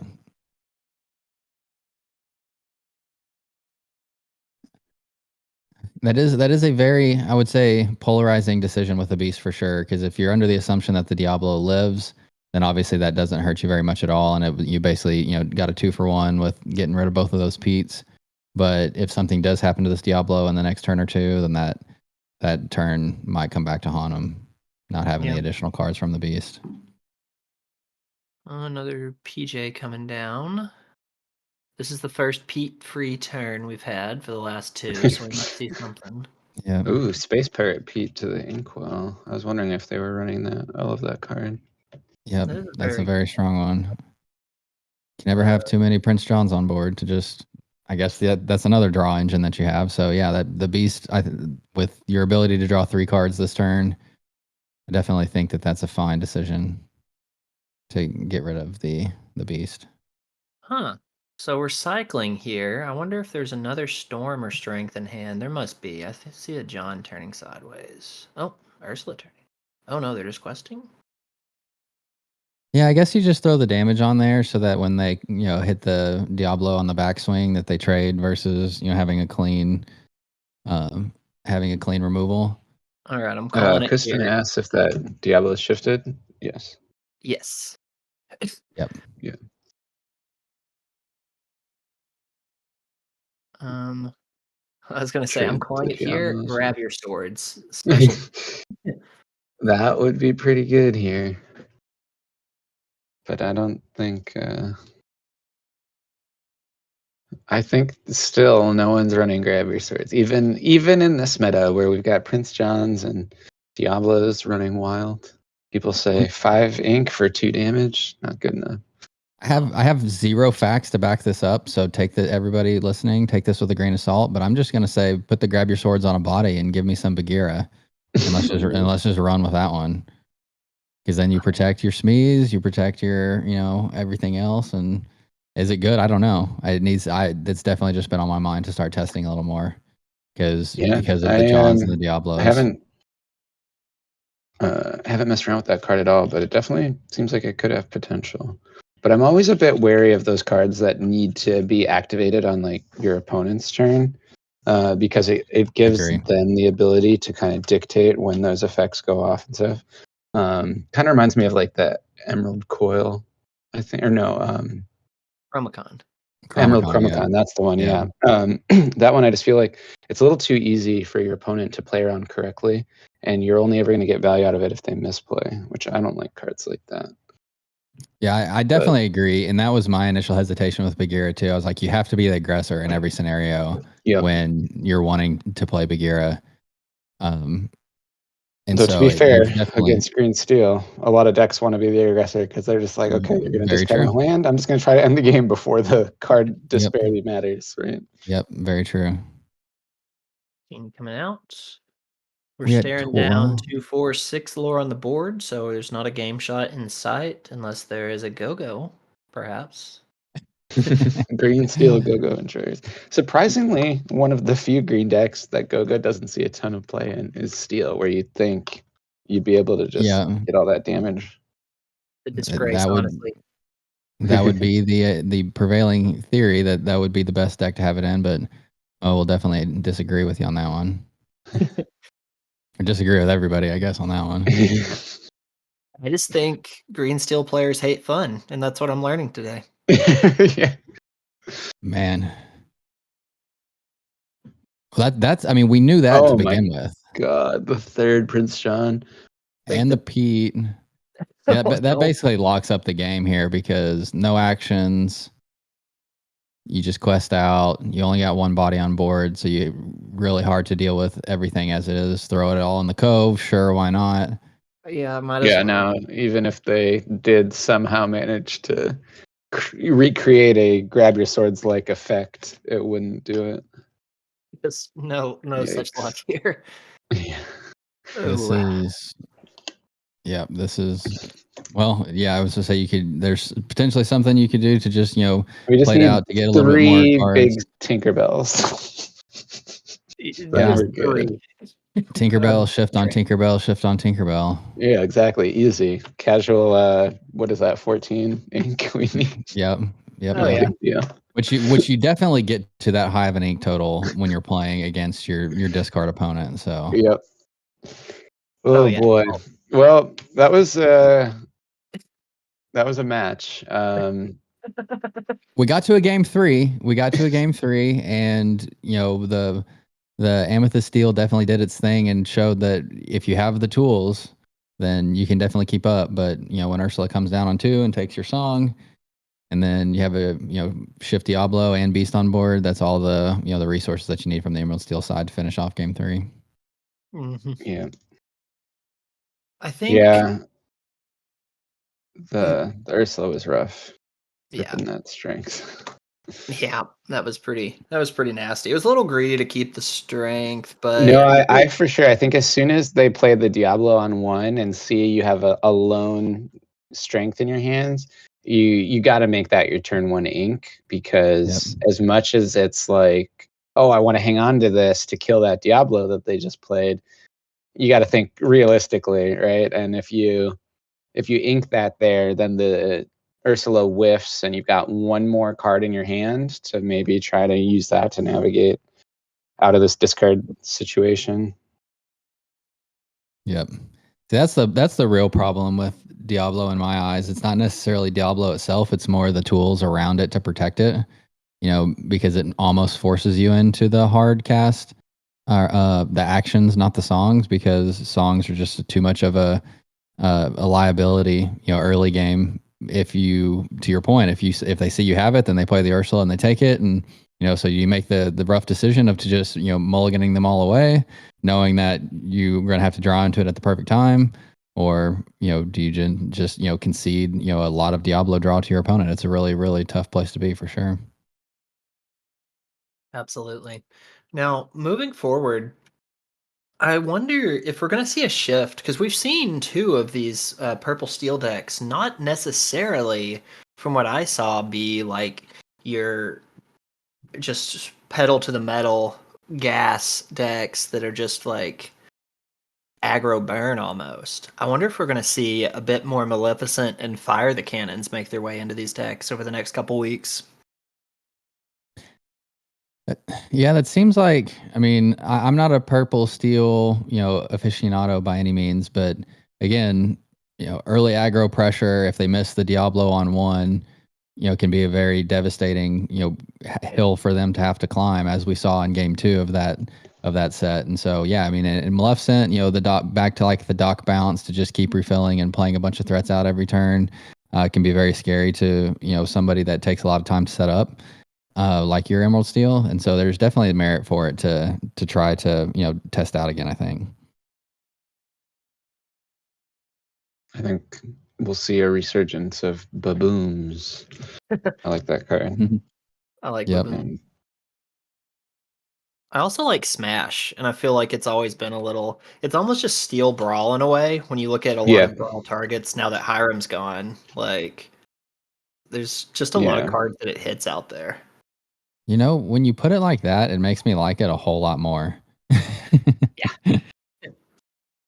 Yeah, Smash is a pretty flexible card too, because you can use it, like you said, in like that sort of brawl way of like, okay, cool, we'll take out the Diablo or the Flynn or whatever it is, that low health target. But it also, you can use it in combination with a challenge or something to finish off something bigger too, which is nice. Positions your 'Cause, Calhoun really well. Yeah, exactly. And so in cases like that, it can even be better than Brawl, because sure, Brawl can be that hard removal to get rid of something, but if it doesn't hit, it's kind of just ink then, right? Whereas Smash can be at least half the solution or something. Yeah. And dare I say, go? Yeah. It's got to get those green steel enjoyers to get on the go-go train. Come on, y'all. Ursula just sets you up for it. The 3-drop Ursula, that is. Yeah. Literally just like double saying some stuff. Even put 2 decently sized strengths into, Automato or something. Something that has caught my eye in green steel deck building, and maybe y'all can help me out with this. I've seen the decks shift back towards Morph and Beast, which they kind of left at the end of last set.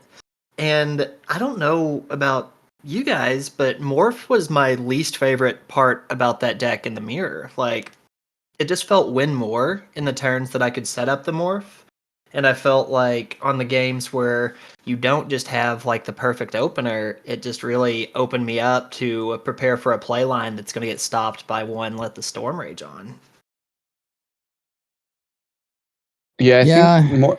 It's Go ahead. It's a tough card because it has so much potential, and it also works as like the backup for you miss your turn 1 Diablo. If you can stick a Morph, you can at least still get the shift off. Because in green steel they're a little bit more hurting for Diablo shift targets. It's not like green purple where they just are flush with birds. Birds. Birds for days. Yeah. So I think that makes sense, but it's definitely high risk, especially if we're going into a meta where steel is the predominant removal color, right? Yeah, that's always the risky part. I think it just opens up. I don't remember seeing any Brunos inked or played. I could be wrong on that one, but it just does open up more of those high end removal songs that you could potentially have with your Brunos. Just continue to have that board pressure and add to the discard nature of the deck. So in that regard, I think that's the most compelling line. But yeah, it can definitely be a detriment in a steel dominated meta.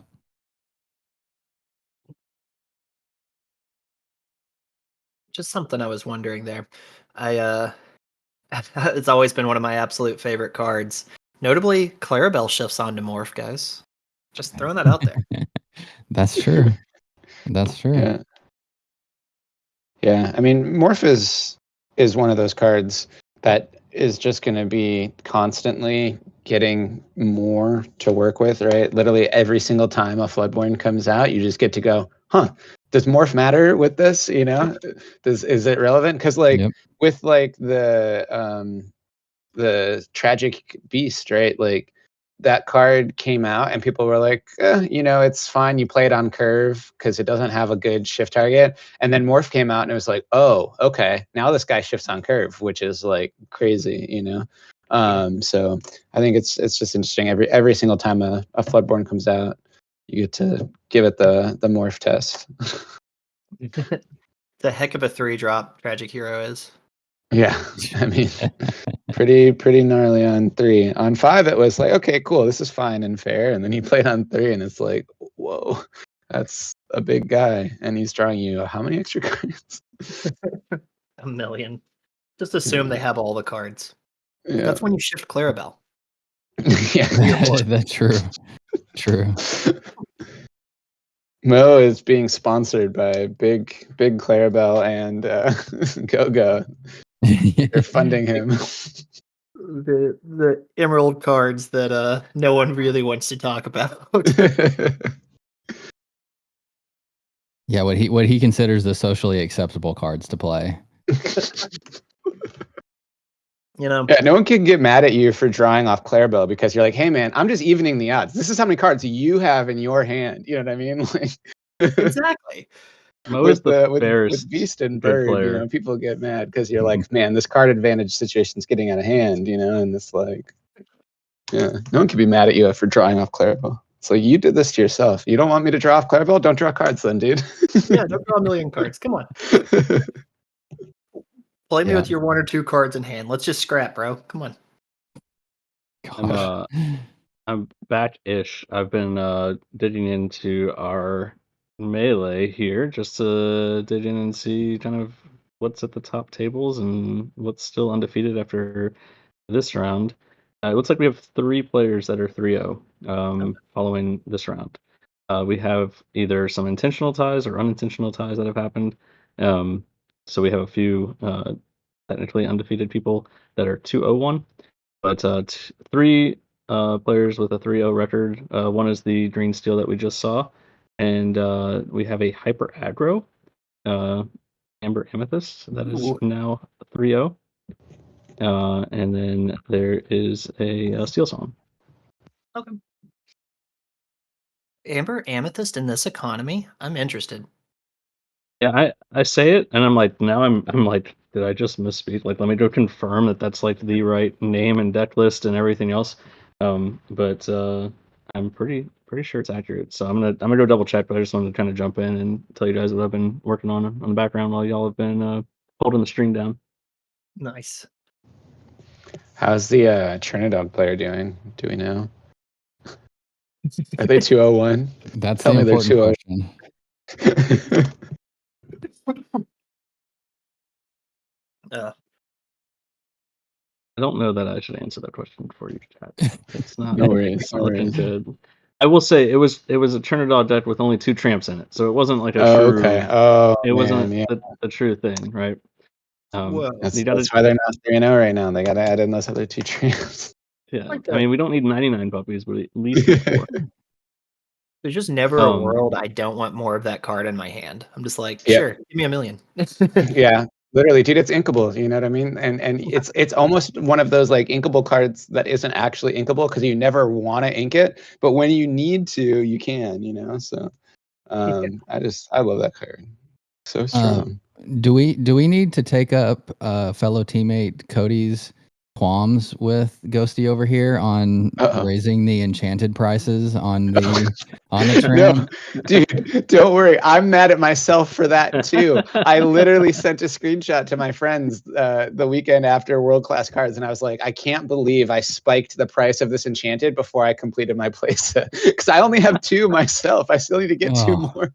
Well, I will say And, thank you personally because I did get one for my collection just to like have pre-spike. Oh man. And then now Cody is trying nothing short of bribery to give me or to let him trade me for that one.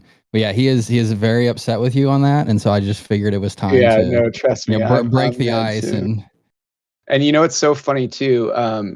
I at the time of the event, I had 2 in my deck, but only one of them was one that I'd actually like traded for. The other one was my friend Mitch letting me borrow it, and the weekend of Charlie's, he was like, yeah, you take it and then we'll figure it out. I was gonna like trade him like some store credit from SSG or something like that, and he's like, yeah, we'll get it resolved. And then the spike happened, and we still hadn't actually like made the exchange. But he was like, I'm gonna honor it at the price that it was at the weekend we Ooh. agreed to the deal, not what it's at now. And I was like, yes, thank you, Mitch, the homie. Like, because That's a true he could friend have for very easily sure. been like, damn, man, yeah, we probably should have made the exchange when it was $75 now, like, Yeah, We that's a have true Well, friend there.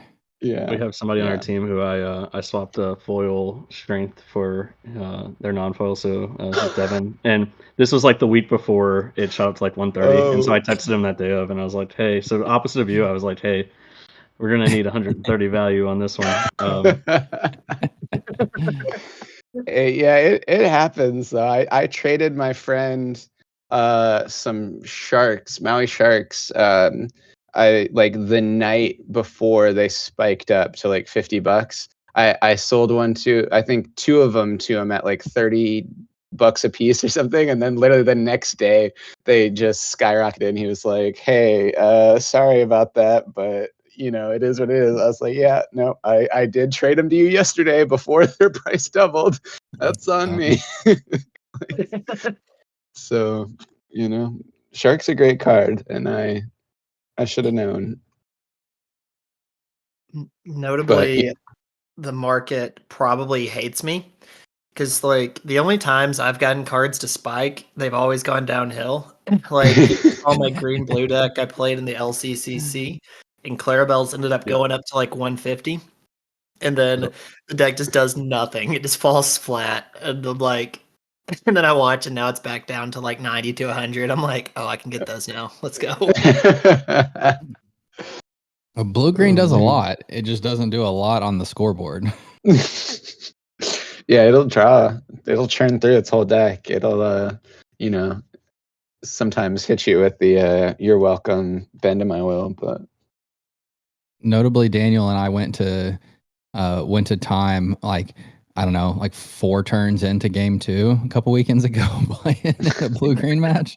So yeah, Daniel, not happy with you for that one still. It was pretty funny. Yeah, for everybody else watching, coming in, after they finish their round, being like, "Oh, is this game 3?" And be like, "No, this is game 2. We're in turns on game 2, folks." What I learned from taking green blue to Charlie's, other than my thoughts on the meta and running into things that aren't your like top represented deck, is just like a dice roll, but is you can have your speed of play be like average like 10 to 15-second turns, and if you give your opponent a million cards in their hand from Ink Geyser, they're still going to take a good long while to think out their turn, and I can't blame them for that. Yep. yeah, well, it's funny because most of the time in this game, you're like, okay, cool. I'm thinking about my next turn with the tools I have available to me. Maybe I'll draw a card that changes the line, or maybe what I'm going to ink. But it's when you ink geyser them and suddenly they've got 5 extra cards in their hand or something, they go, oh, okay, hang on, I'm gonna need a minute to completely restructure my plan of attack here now. Yep. It'll The do that ultimate to tempo you. card, but sometimes it tempos yourself right into time. Tempos yourself right into time. Oh god, yeah, that's hilarious. I still haven't actually played with Ink Geyser yet. I love the concept though, and like it's such a cool design on a card. But hopefully there will one day be a very competitive deck that's rocking it. Not saying green blue isn't. It's in its Say it, own that's okay. way. He'll say it for you. Oh, So how many rounds in Swiss today? 6. It was going to be 5. There were 32 players, and then at the last moment, a 33rd Ooh, signed up and that's pushed my it favorite. That's my Yeah. favorite. Shout out to the 33rd player. You're the MVP of the day. over. you're the real MVP. Yeah, just know all the people that are ending round 5 you know, 4-1 or 5-0, like they're they're definitely gonna be mad at that 6th round. But Hector in chat saying, "Is that Jack? Can anyone ask if he's single? I love him." It is me, Jack, and I know you know that, Hector. That's my team captain, Hector. He's great. But yeah, we're just waiting on this round 3 to finish up, and we'll have another match here for you. That was a pretty quick round comparatively. Yeah, well, game 2 took probably 5 minutes. It might have been insane. under that. Yeah. It was very fast. It was literally like I've never felt bad for a green steel player, but I did in that game too. Nope. Just did not feel bad in the slightest. Play a turn card, 1, hard removal. Play a card, hard removal. Play a card, Yeah. hard removal. Just repeatedly. It's the Cinderella special, but it wasn't. Yeah, dude, it felt Yeah. like I was like, this is what it feels like to be on the draw against Amber Steel sometimes, when they're just like, they hit that turn 1 Cinderella True. and every single removal card in their deck. And you're True. just like, play a thing, gets blasted. Play a thing, gets blasted. And yeah, it was that same thing, except instead of a Cinderella singing it all, he just was hard casting it every time. And it worked because he was just questing away. Yeah, it absolutely worked. Just enough removal to get you to the turn 5 Elsa, so that you can exert the final Diablo and put the nail in the coffin.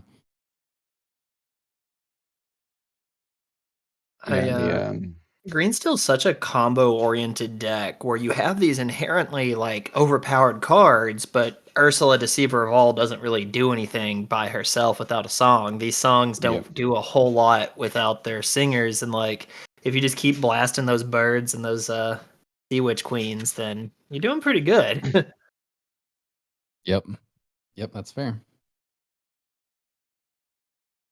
Yeah, it's one of the reasons I actually stepped away from like the Amber Emerald discard control, which plays very similar, but has obviously some different elements. But it boils down to the same thing of like those games when you are like doing the thing, and you shift the Diablo and you're discarding their hand and getting everything off the board. It's like, man, your opponent just can't do anything. They're literally just floundering the whole time.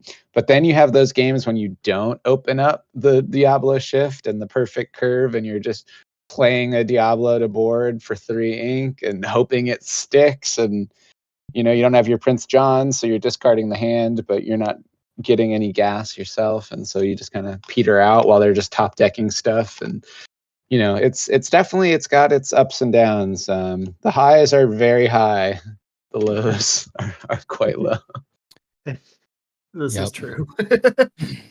But the unfortunate part is that even when you hit those highs, the lows are now just for your opponent, because then they're sitting there with nothing in no cards in hand, so they just hit Twitter and call for Diablo bans. Yep, that definitely happens. The math says it's only 47, 48%, guys. We're okay. We're okay. It's not 100. All right. Well, I have to run, guys. So thank you for having me today, and it was good. It was as big of a hater as a match that I am, and would definitely biasly have rooted for the Amethyst Steel person to win. It was definitely good. It was definitely a good round, and so good luck to everybody else competing the rest of the day. But yeah, thank you guys for having me, and good luck again to everybody, and hope you guys have fun casting the rest of the way too. Thanks for joining us. Thanks. Yep. See ya. Thanks, Daniel. Have a good one, everyone. All right, I have some updates across the board. Lots of things moving and shaking over here. First up, can confirm that is a hyper aggro deck. That is 3-0. So we may get that on stream. Let's It go. is 4 ofs on everything. But hyper aggro, Amber, Amethyst. Second thing, giveaway. So we teased it earlier. We are doing a customized playmat giveaway, courtesy of Matified. We are going to do trivia, and essentially what you will do is answer a trivia question on Twitter. You'll need to go like, follow, and retweet Jordan Serio's posts. It's live on Twitter now. His Twitter handle is just his name, so you'll have to remember that he has a U in Jordan. But at Jordan Serio on Twitter, and we will have a trivia question that we will ask after each round, and do the giveaway to one of the individuals who has correctly answered the trivia question and responded on to Jordan's Twitter. I just put a link to his Twitter in the YouTube chat too. So if anyone needs to find it, you can click it there.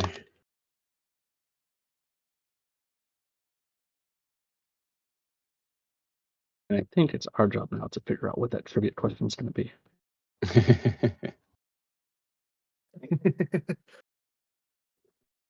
What color will Mo play at Worlds? Ooh. Just kidding. Just kidding. I don't even think Mo knows that yet. I mean, we know Emerald will be involved. We just don't know what the other one will be, probably. Or is it Amethyst we know will be involved? That's for us to find out. I have a pretty good idea of a color I'm going to play. I'll just say that.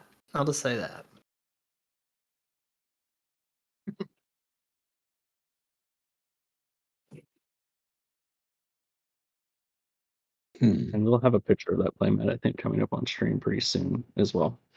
So we are right now in time for round 3. This is a 6-round Swiss tournament, so we have 33 players.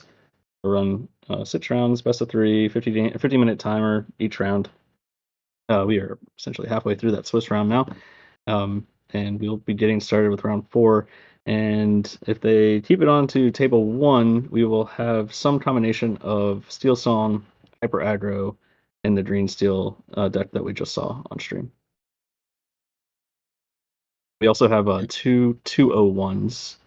Both are red purple.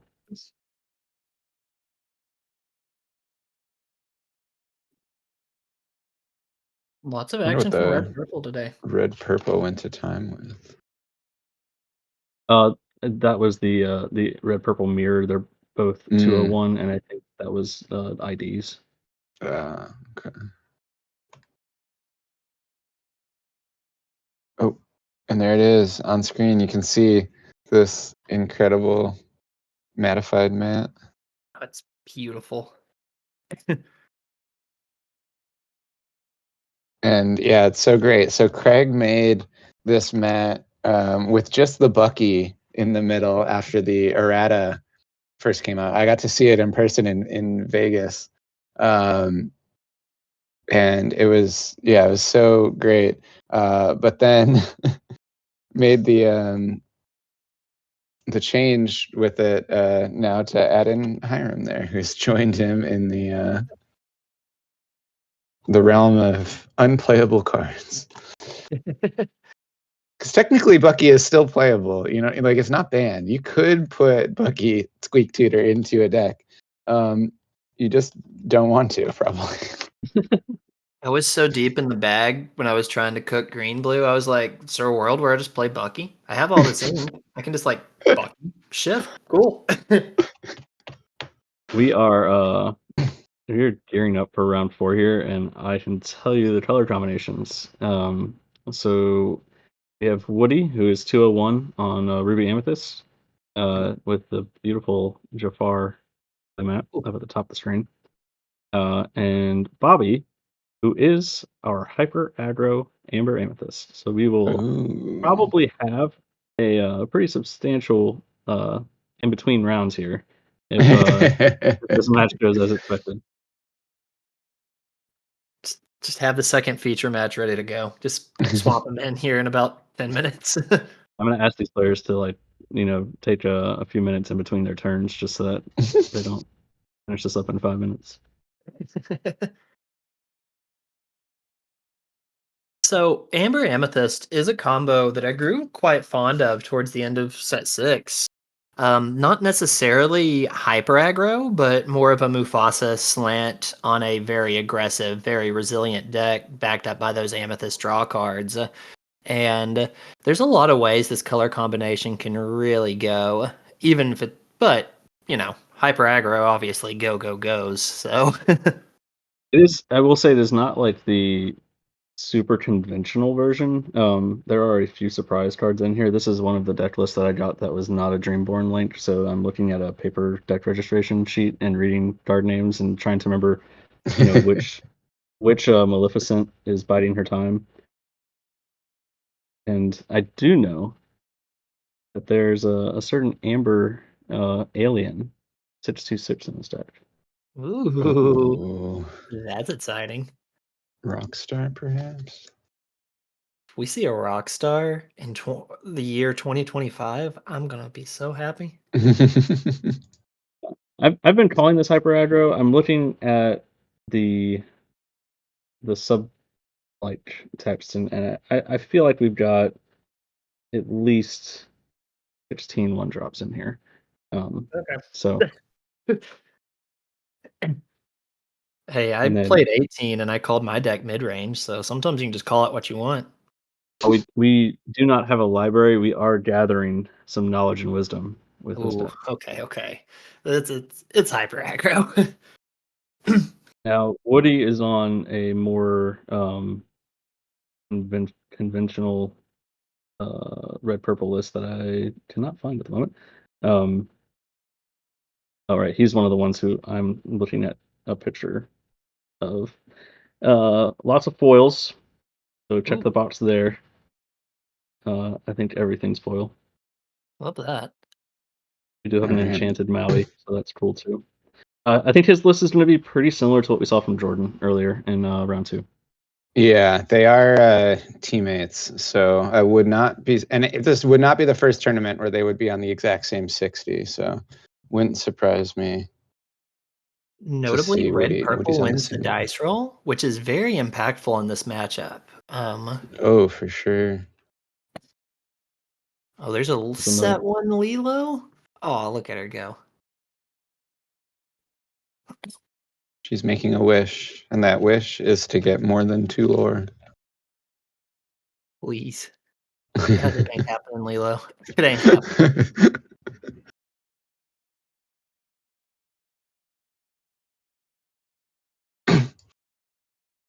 Although in this color combination, there is a world where you quest and you can bounce it to protect. That is true. There's bounce. That's about it. Some You have the bodyguard. I feel like Inky Million. the Another purple plum. Diablo from Woody does feel pretty rough as your one drop into this matchup. Like if that's Yeah, on you definitely want a broom, broom. On the play, I don't mind it as much because you can follow up with a crab, but oh, there it is. So this is what I love to do against red purple is just set up that triple one drop opener and just say, look at all my things, deal with them. Yeah. Which let's the see. Pegasus is not a favorable card for this either. Uh, Not really what you want to be doing, trading Pegasus into Lelos. But what you might have to do. Thinking of Brawl. Brawl and maybe a crab. Yeah, okay. Okay. I do wish we could have inked something other than Brawl there, though, because Brawl probably going to be pretty important in this matchup. Mhm. But maybe there's just a bunch of other, or there's at least one other Brawl in there. So, I honestly, I know it's a little greedy, but there's a part of me that would have just kind of wanted to brawl that broom and just play like a one for one resource game in the early state and swing when I can. But that's probably yeah. asking for too much, especially if you had to ink the crab. Donald comes out. Yeah. Musketeer coming out with Bodyguard and likely having Playing this a little Lilo extra. fast. We did not pop the broom. I think you still Yeah. quest it here to give the option, but we don't. Okay.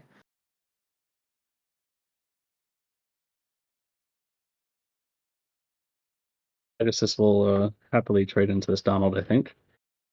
I can imagine.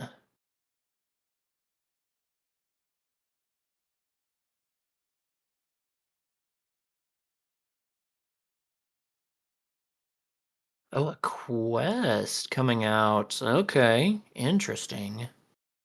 Got to be a fox here then. I was gonna say this No got to be way. a bounce fox turn. Yeah. Ink. Bounce fox ink. Fox feels really powerful here. Yeah, because this allows him to get both characters off the board without losing any, where the Pegasus would have had to trade. He does an inked into a 1-drop. That's gonna feel really, really strong. Oh, no one drop, No one but drop. You can kind of see a little bit of what he's like cards in hand. Does he have another brawl? He has at least one. Yeah.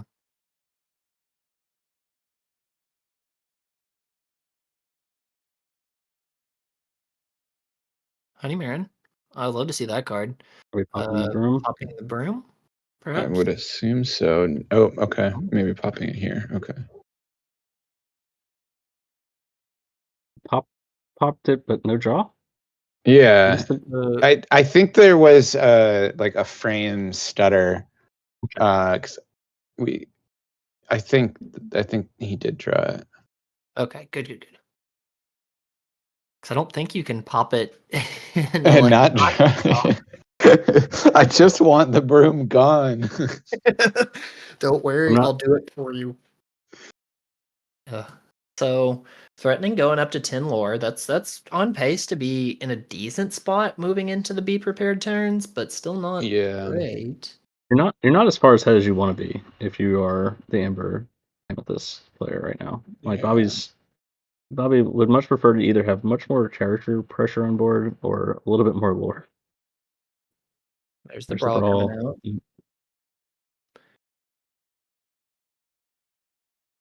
Okay. Leaves the Because honey at this Marin. point, yeah, the Elses are going to be pretty painful to basically keep turning all your stuff sideways when you play it. You can say that again. Bounce. We're at 3 ink, so we missed 2 turns of inking. No, we missed 1 turn of inking. Oh, there's a piglet. And a daisy. Okay. That's a I strong. don't know that it matters too much, Mo, on the inking. You kind of want to keep your cards as much as possible. You're not really trying to get to like 5 or 6 ink here. I was just thinking of the power of being like quest, snake, bounce, replay. Yep.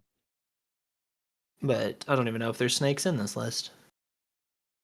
Yeah, it's a great question. I would assume snake. Like, if anything, could see maybe no foxes, but I think you almost always want snakes in this deck just to be able to protect your little 2 questers. And Would y'all like to know the answer? yes, please. There's only a Merlin goat from the whole package. wow. So wait, not even no bounces for the goat. Wow. No snake, no fox. But I guess we see the honey Marin. I assume White Rose is in here as well. No. So, wow. Okay, interesting. Huh. I think the Honey Marin, I'm guessing, is in here because of its 2 cost. Gotcha. Okay. This And deck that is will make more just super sense. duper low to the ground. It seems. Yeah, that'll make more sense as potentially we see some more cards from Amber Amethyst. But Oh right, I forgot. We potentially have Rockstar in this deck. Yeah, that changes everything. I forgot. there's 626 reasons. Rockstar. Wait, we definitely need to ink then. Oh man. It's a shift 3, Yeah. right? 4. Shift 4. Yeah, shifts for 4, but we also need to have the stitch up. This is a big questing turn though. Wow. Yeah. Double Diablo feels really, really safe to throw out there on this turn. Yeah, exactly. Because now even if Woody does prep here, we're still drawing 2 cards, and if he doesn't prep, we're getting 2 lore. So Did Daisy hit anything? I missed the trigger. So did I. yeah, it put a Pegasus into his hands. Oh. So Okay. ink. So moving into the prep turn here. Are we gonna pull the trigger, or are we just gonna swing? Swing doesn't feel terrible, depending on what the rest of your hand is. Yeah, we're seeing some swings. Yeah, it doesn't feel terrible. It could feel like a trap though, because you're giving them 2 lore effectively. Yeah. That's definitely dangerous, especially whenever you're looking at 15, that's 3 gatherings, and we can attest that they almost certainly have at least one in their hand because of all these skipped inks.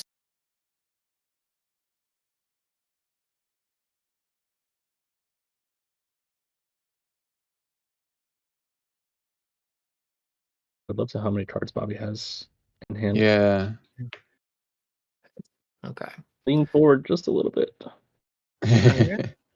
Oh, Cusco. Okay, just to float the board. That feels fine. Okay, I think those were the only cards in hand. Yeah. Yeah, there we go. Empty hand. It's about to go back up to 3.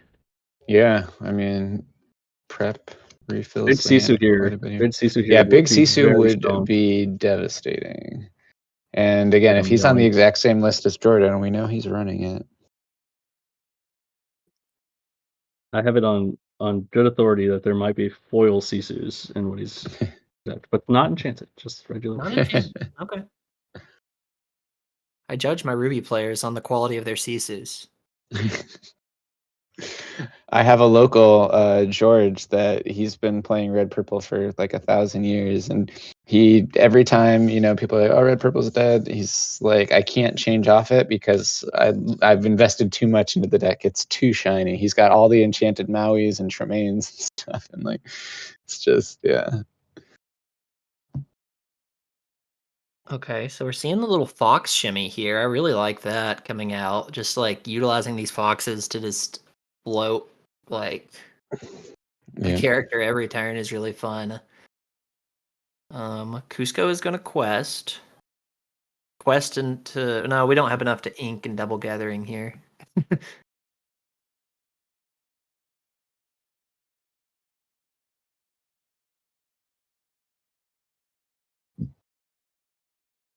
I think he's got 3 in hand, right? For the double Diablo plus the draw.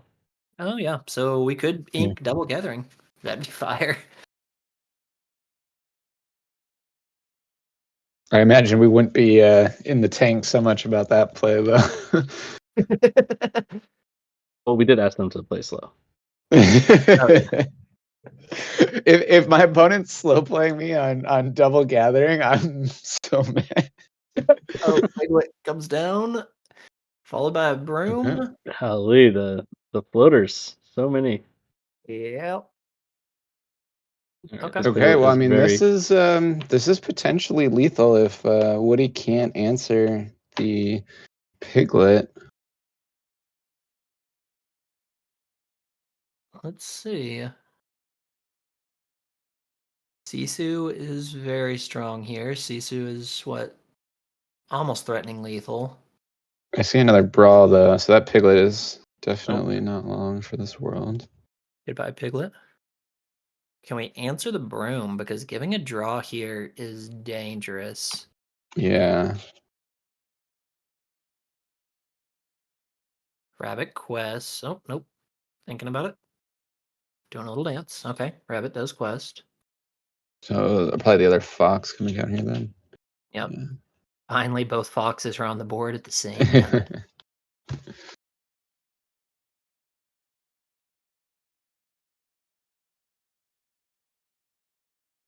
Removes the Cusco.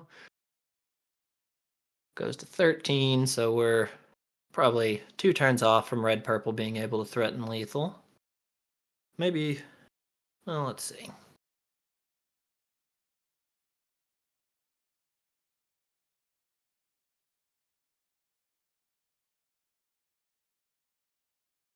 It's a plethora of options here that the hyper aggro player can be looking for. We're seeing an ink. Does that mean a goat's coming down? Oh, it's a it's blue. Oh, that's no. pretty good here. Oh, don't kill it. I think you leave it. Maybe you don't.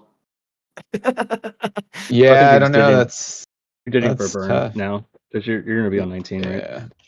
Yeah. Would he just leave? No, you can't leave it because it can swing into the fox just the same.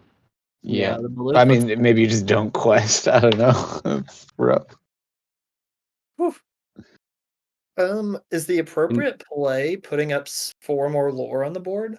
That's what I was wondering. Do you just put enough to like say have it Win. or I I've got think it? you have to, because if you turn sideways here for anything, it's potential lethal if they've got a goat or a gather. And Or we even did see another an ink. Donald, right? Oh no, Donald wouldn't work because you would need to quest and die. Ooh, turn. We did You see need an put ink even come out, 4. not be You would need played. what, Genie into Sisu Genie or double Sisu. Maybe double Genie, actually. I think that's 7 ink, so double Genie. Yeah, it could go up to 8. Oh, we quest. Okay, so we're questing. Could be bouncing. Be prep. Oh, we swung. We didn't quest, so we're at 19. Oh, that was him marking up his opponent's so score. it's Okay, so 19. Bobby needs to just add that on the tracker. Yeah. Oh, There we go. They cool. can bounce on you. They can hear us. Oh, they can hear. No, they can't. Okay, I was like, I can't be talking about all the things. No, it's just that's the second time this stream where we've like mentioned something and then they've immediately corrected it. Okay, since it's dead, you just quest here and say, "Show me the lore." So he only could put Yeah. 3. I guess he could Yeah, he only was put 3 one in the short, deck. I think, of going that other line. Oh, and there's the goat. That'll do it. Wow. That was And- crazy. And that was with Woody on the play. Yeah. Like, And it didn't It's really oh feel boy. like there was like a runaway moment or anything. I think the turn where he dropped the double Diablo and just had a bunch of floaters on the board and was able to just Yeah, simply I mean quest and prep. that turn put Woody in a tough spot there because he had the B prep, but it just doesn't feel good to B prep and draw your opponent 3 cards, right? Yeah. But kind of sucks when your options are draw them cards or let them gain lore, though, right? Because the lore is almost a bigger problem than the cards, because the cards are potential lore, Yep. but the lore is real lore that wins them the game. So I'm I don't know. guessing. I'm Tough guessing call.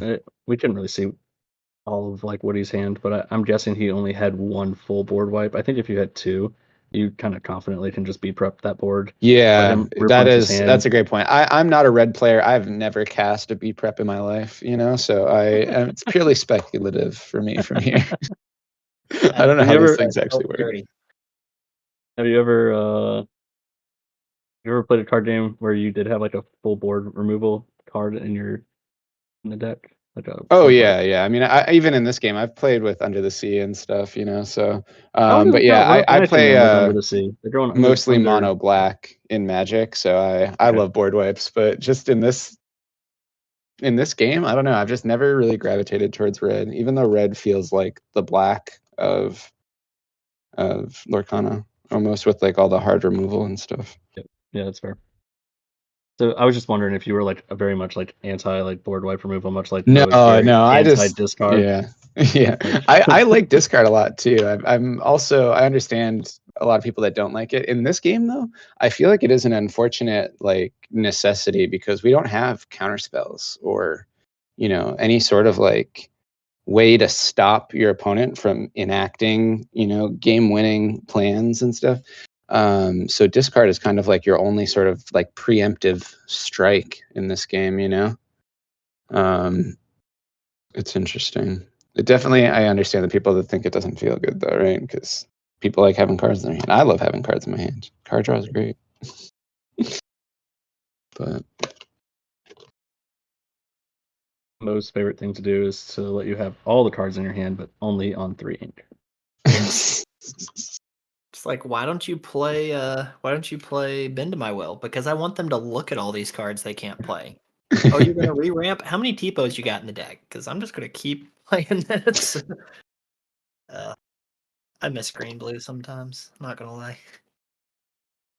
Alright, Chernobog to start off, which I think has been almost every game I've gotten to cast today, is seeing a Yeah. Chernobog opener. Purple players love Bog. Honeymarin inked and Lilo coming out. Okay. Although notably, last game Woody did open with the Diablo, so this This bog is actually probably a nice relief for him because it means it can at least fight right away. And threaten Piglet, which is nice. Quest in the face of danger. And Queen of Hearts. Queen of Hearts is massive. Yeah, I mean, hey, if Bobby wants to trade that Lilo for that bog, I'm pretty sure that's a trade Woody will take all day.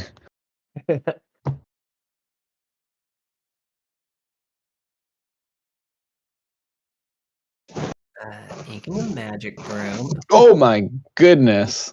We are wishing on a star today. Yeah, Let's Lilo's go. wish was for 2 more Lilos.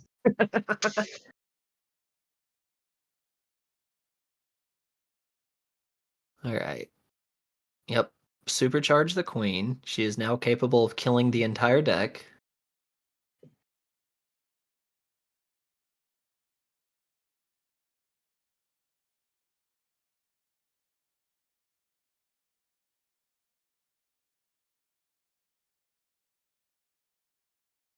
I see Woody's got the 3-drop Sisu in his hand. Oh, and another one here coming down the board.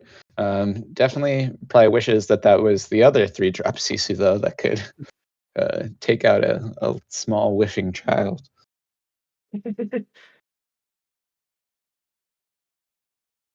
So I learned something notable when playing Hyper Aggro, is if you go 1/2 Quester on turn 1, 2/2 Questers on turn 2, and then 3/2 Questers on turn 3, and if they all hit, you're at 20 lore by turn 4. And I don't think we're gonna ever see that, but if it ever happens in a game, that's great. Yeah. You know what also is true about that line? You have 0 cards in your hand at the end. 0. But you do have a bunch of dudes on board. I was testing with a friend and they were testing out Red Blue and they're like, I'm scared of Hyper Aggro. It's all over my locals. And so I'm like, okay, I'll play Hyper Aggro against you. And I pulled that exact line before they even have like anyone capable of challenging. And they're like, but I don't feel like I made a Game 2? misplay. I'm like, you didn't. This game's over. Oh, man. All right, the bog is gonna remove itself from the field.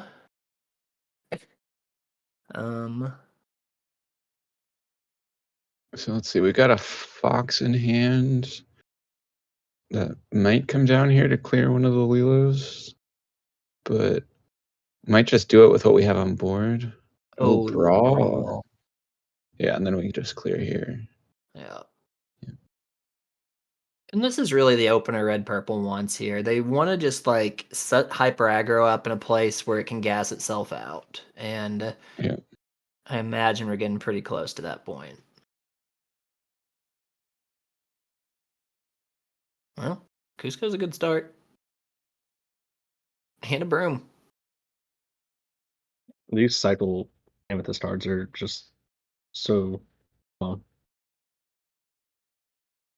Yeah, I mean, it basically allows them to just keep adding things to the board that, even if that Diablo just quests 1 time, you paid 1 ink to get a lore and replace it with the next card that will also probably get you some lore. Yeah.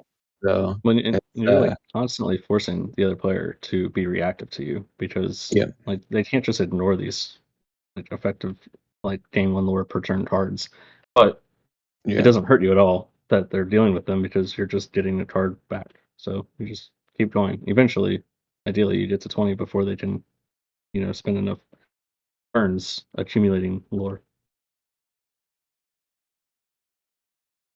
Huh. We Yeah, elect not challenge with the fox. I wonder what the thought process is there. Because, I mean, if you challenge with the fox, then you're able to just quest with the queen. But maybe he wants to aggregate the damage all onto queen so that then it's all cleaned up with 1 bounce. It's my only thought there. There could be a world where we are choked up on uninkables and needing to sing a friends, maybe? Because that was a little bit of an awkward play. Bouncing the Sisu, which is a powerful body in this matchup, just to ink it, is not feel great. Yeah.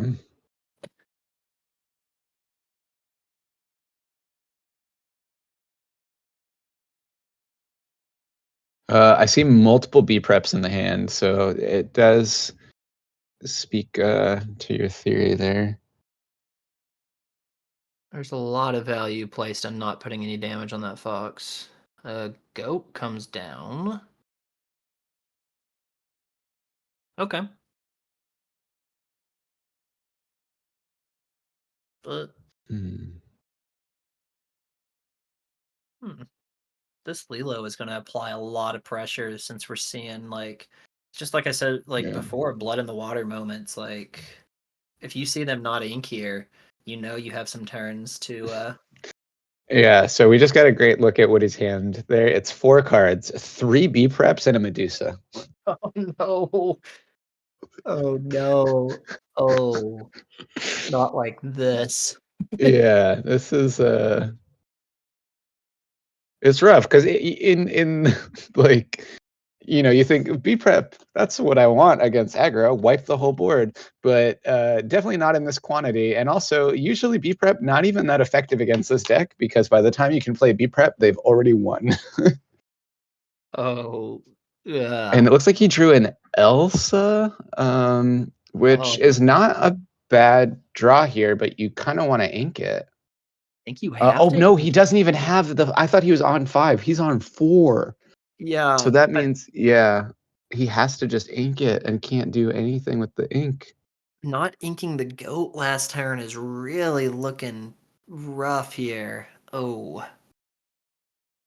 We're 2 turns away from the prep, and I'm not sure we're getting there. Okay, going Yeah. to 15, doing some quick math here.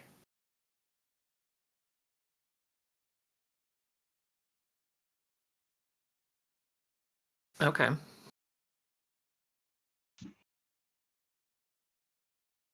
And we So the question are, is, how many cards does Woody have in hand? Or I mean, Bobby have in hand? yeah, standing a lot of lore here is looking really powerful. Yeah. There goes There's a Stitch. Stitch, not the Rockstar Stitch, but a Stitch. So that's gonna bring us up to 17. Okay, this is actually Gives him the big Sisu, which is great because you needed to, you don't want to draw that uninkable. So getting it off the Daisy trigger is nice. yeah, gives But us a chance to hit another inkable. We can wipe this board here. You might be in this. Like, I can't see if that's an inkable. If it's not, that is just horrible. okay, but yeah, this actually, I think it was a snake he drew. So if he inks the snake, oh, it's a friends. But either way, inks that, you can Medusa the Stitch, and then the rest of the board should be able to clean up. Oh, we're Oh, giving them the chance to get that 2 lore ender. I don't know. yeah.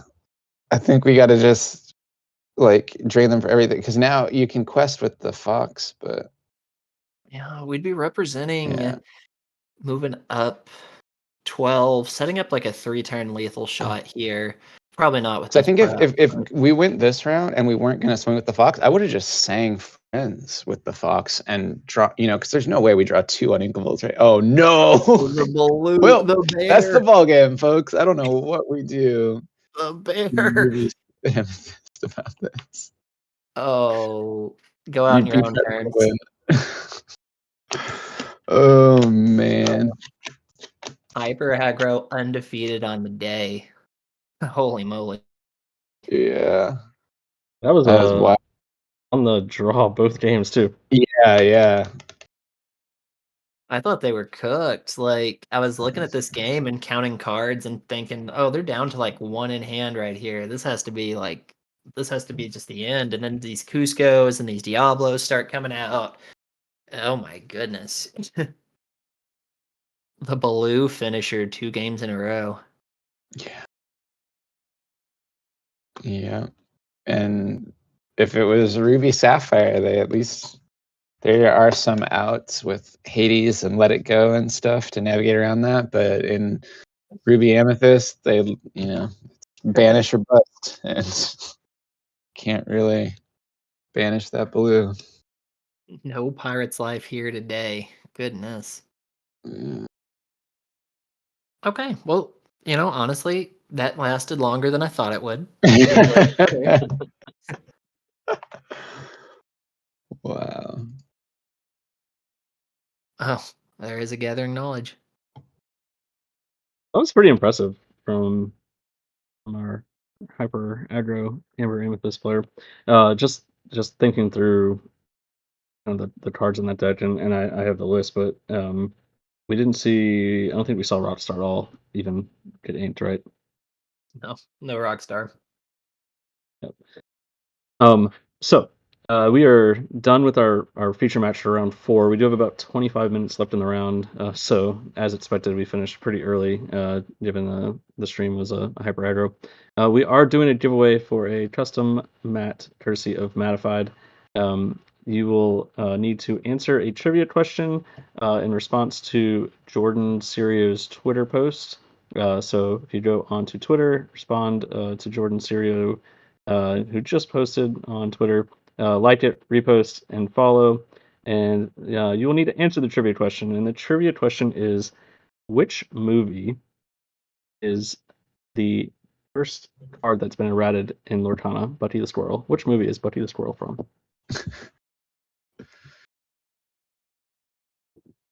Nice.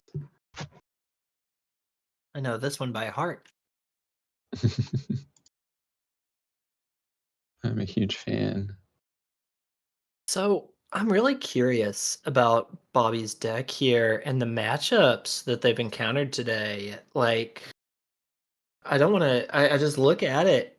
Can this function in a steel world?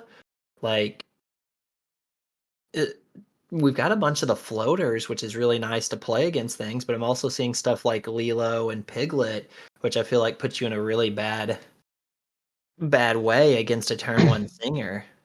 Yeah, Piglet you can at least ink in the steel matchups, but Lilo definitely can be a bit of a troublesome card against them because you play it and it gets stormed or Now, if you're always opening up Daisy Duck, you don't have to worry. You cook those steel. Yeah, it's like with Chernodogs where I'm like, against the red blue decks, we want to find all of our 2 questers, and against the steel decks, we want to find all of our guys with 4 willpower. And you know what fills both those? Daisy. Daisy is just the ultimate one drop. You're like, she lives against steel, she quests hard against red, does everything we want. I talked a with that little card. bit about my dabbling into Amber Amethyst Mufasa last set, but my favorite interaction was a curve out of Daisy Duck, whatever on turn 2.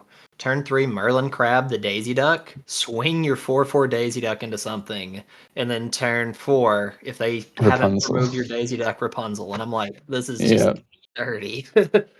Yeah, no, I love it. And getting to do very similar stuff in Chernodogs with the 2-cost tramp, Just like, yeah, we'll open a Nala and people go, that's a Nala. I can do whatever I want. And then you just go, oh, wait, now the Nala is swinging for 4 or 3, Oh It's God, pretty help great. me. I have found a lot of fun testing Emerald Amethyst for the last 2 days. Basically, I've been playing a lot of Emerald Amethyst mid range, and one of my favorite plays is open up the 0/1 Diablo, turn 2 play Tramp, and you trade my Diablo into their 1-drop that quested, and I'm like, didn't see that one coming, did you? Yeah, dude, I hit an Amber Steel player with that like a couple weeks ago where they literally I play a Nala. They had played a Cindy on turn 1, and they're staring at my Nala. They're like, "Well, I don't want to sing Storm on that and waste a Storm or whatever." So they just quest, and they're thinking, "Okay, cool, it's a free quest." And then what do I do on turn 2? I go, "Lady, Tramp for 1, reduced by Lady, give Nala +2 strength, kill your Cindy." And now all of a sudden, I've got 3 guys on board to their 0 going into their turn 2. Like, So it nasty. was, yeah. So that felt pretty good. A lot of people, they underestimate the 1-drops when you play them because there traditionally isn't a great way to like pump your characters on turn 2 unless you're playing like that Meg from set 1. But Tramp, Tramp goes hard. It's just Um, feels like a crazy card. I like how he's statted too. Like I don't know. I Mhm. like it being a 1/3. Like 2 cost 1/3 that sometimes cost 1 instead, and then also gives your guys lore, and then also inkable on top of it. Just all around fantastic card. Can't really imagine myself playing a character heavy deck in Emerald that doesn't include 4 of those. Yeah. Absolutely fantastic card. So I did a little digging on our matchups for this hyper aggro so far today, and interesting. I've got 2 of the other 3 matches that they've played. I can't figure out what their round 2 opponent was on, but they've gone against and beat Green Steel and Purple Steel. Oh my Wow. goodness. Okay. So Mo's the Purple concerns Steel, about steel. that Purple Steel was actually Melanie. The round, I guess immediately after Melanie was on stream. Oh, Um, okay.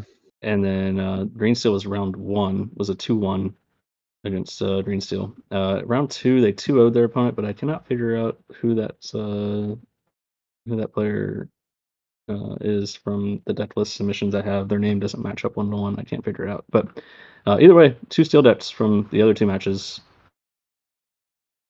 Let's go. That's Yeah. odd. That's a heck of a run. I hope they keep it up. You can draw out here, right? Like that's top cut.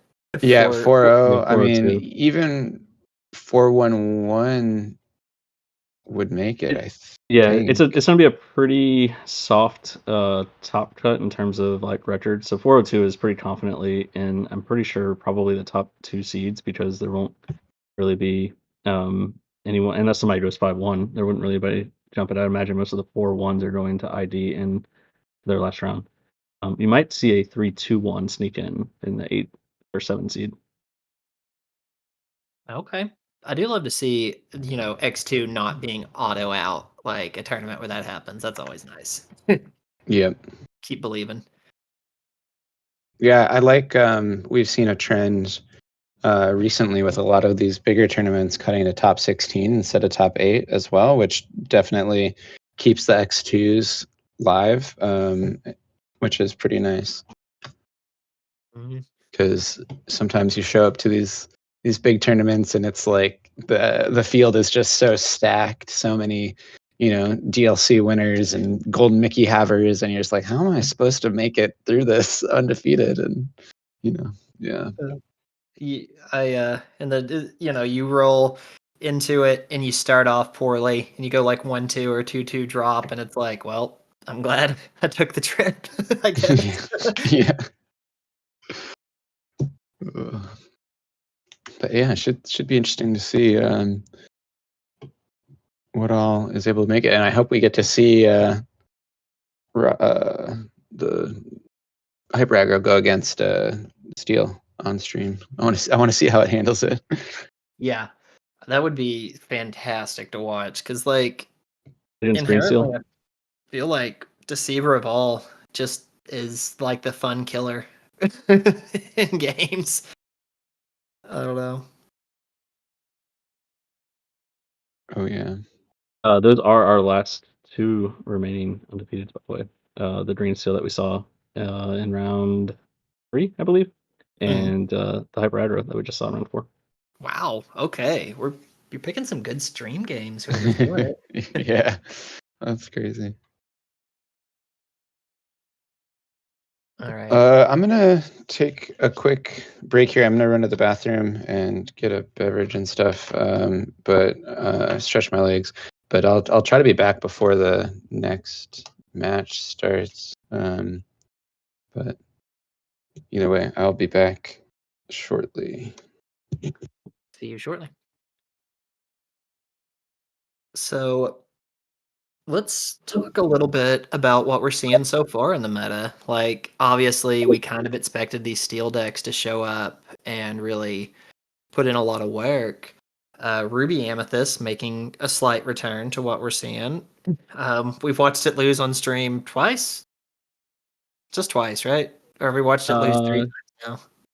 did we saw it round 1 as well, but I think it won round 1.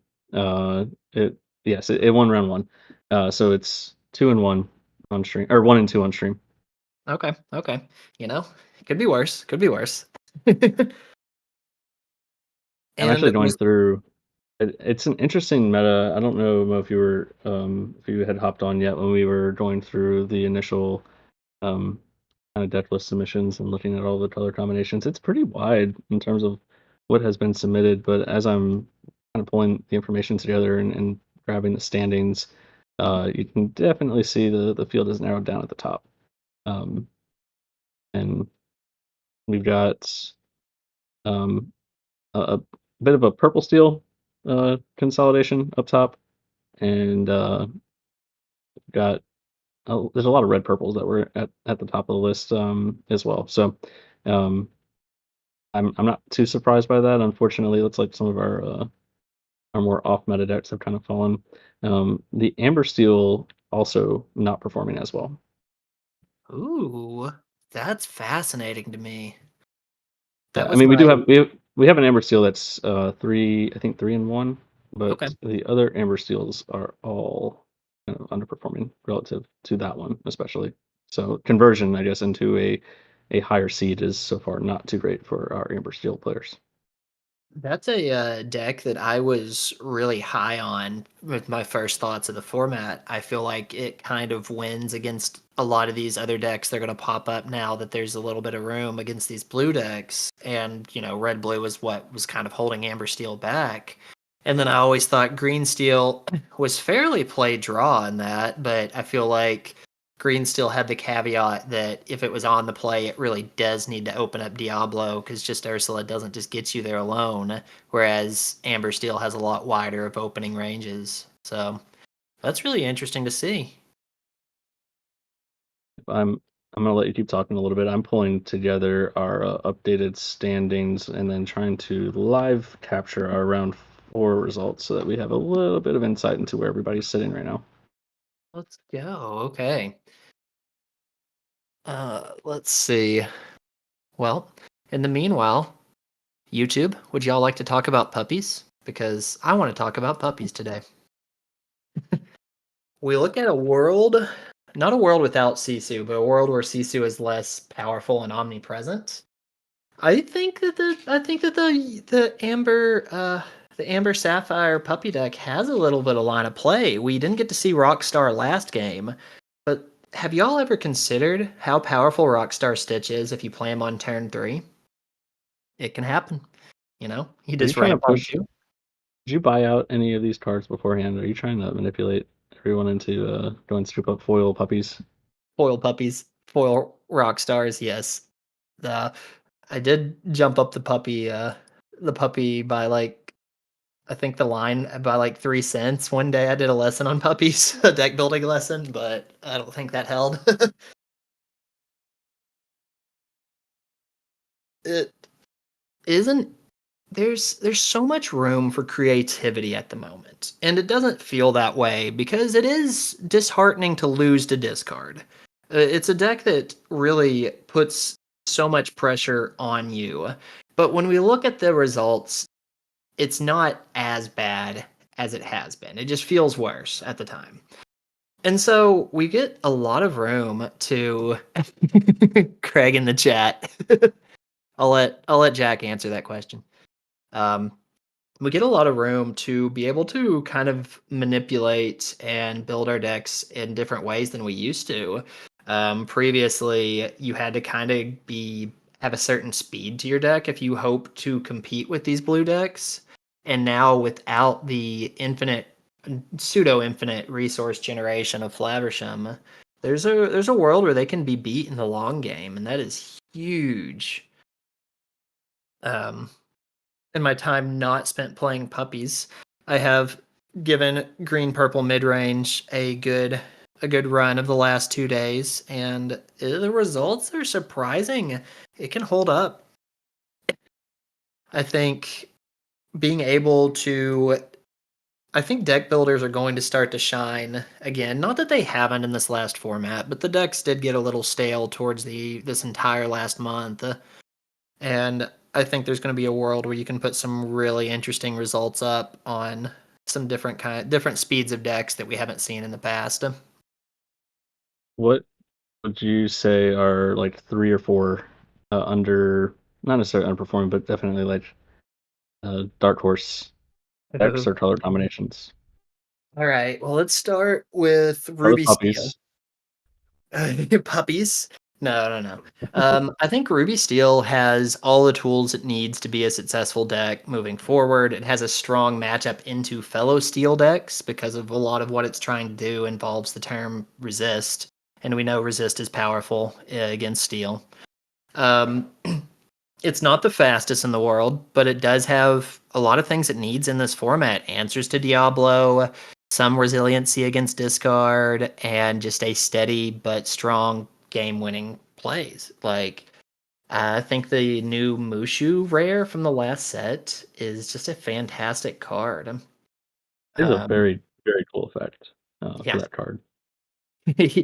Ruby Steel just got a bunch of like custom cards this last set. That's like if this went to any other deck, it would go to S tier immediately. But since it is in Ruby Steel, it's kind of they still have to kind of fight for their way. I do like that terminology, custom cards. They definitely are like, what are some effects that don't exist in this game yet that we want to slap on some cards and see how they perform? But let's put them on the color combination that like isn't going to like overly scare everybody and make it super oppressive.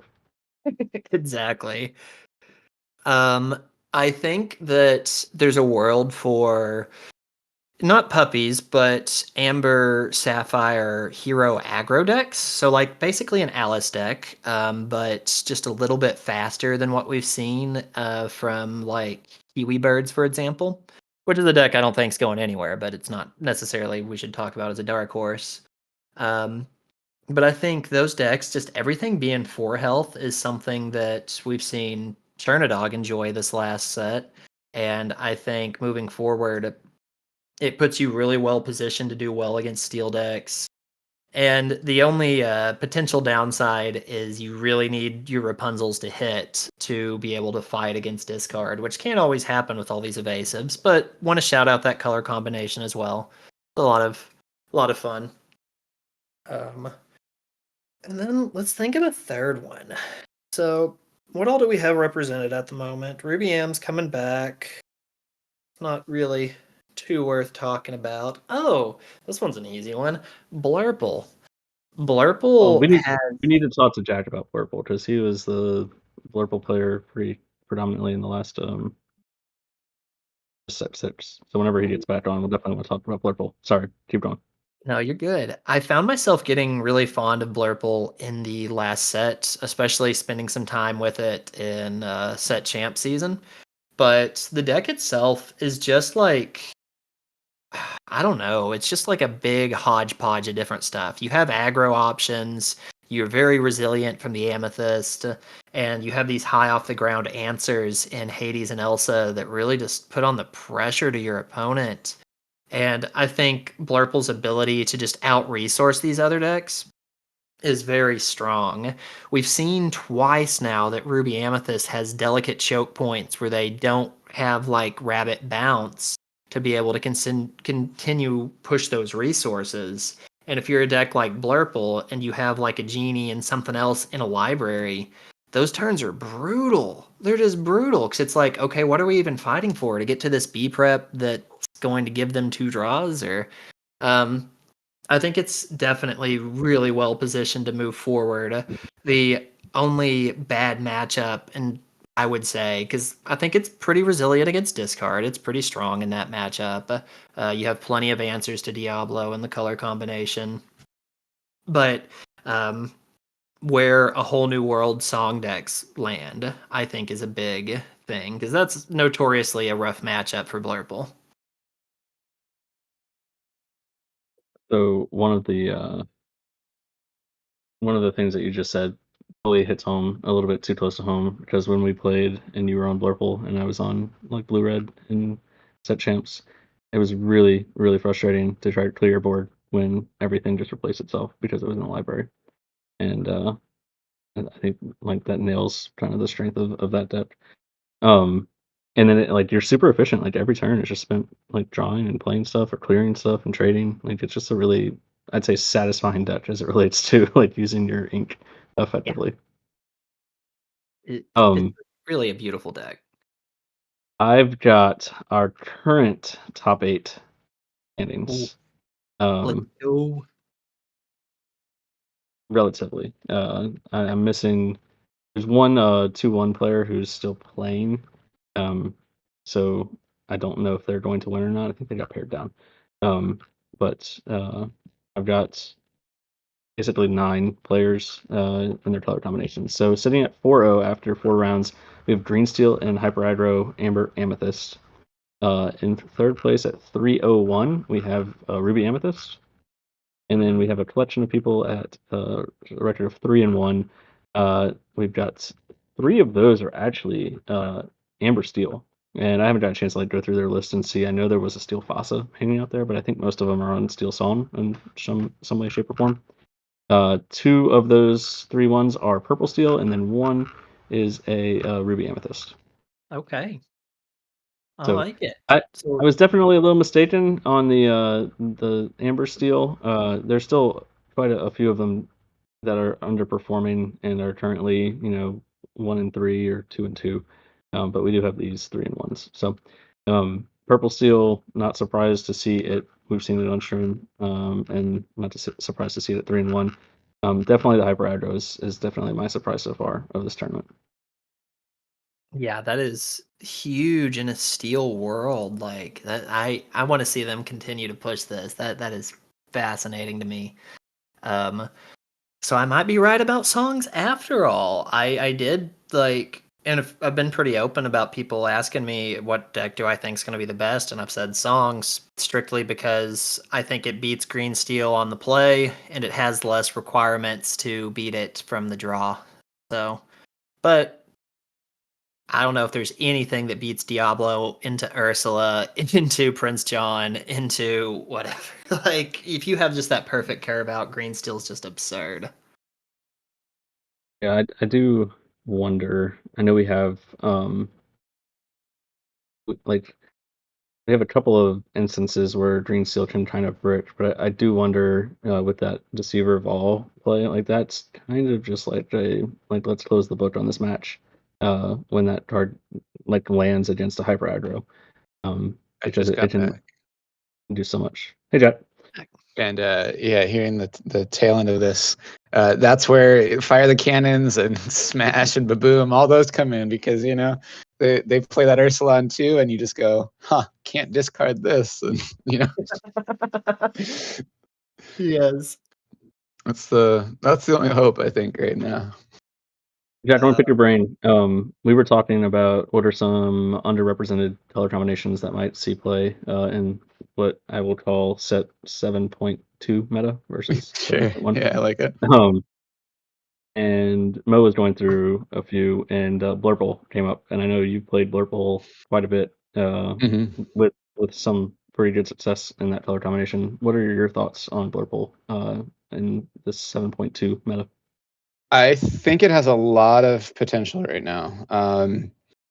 It is, with set 7 meta, we kind of saw just purple as a whole take a pretty major backseat. You know what I mean?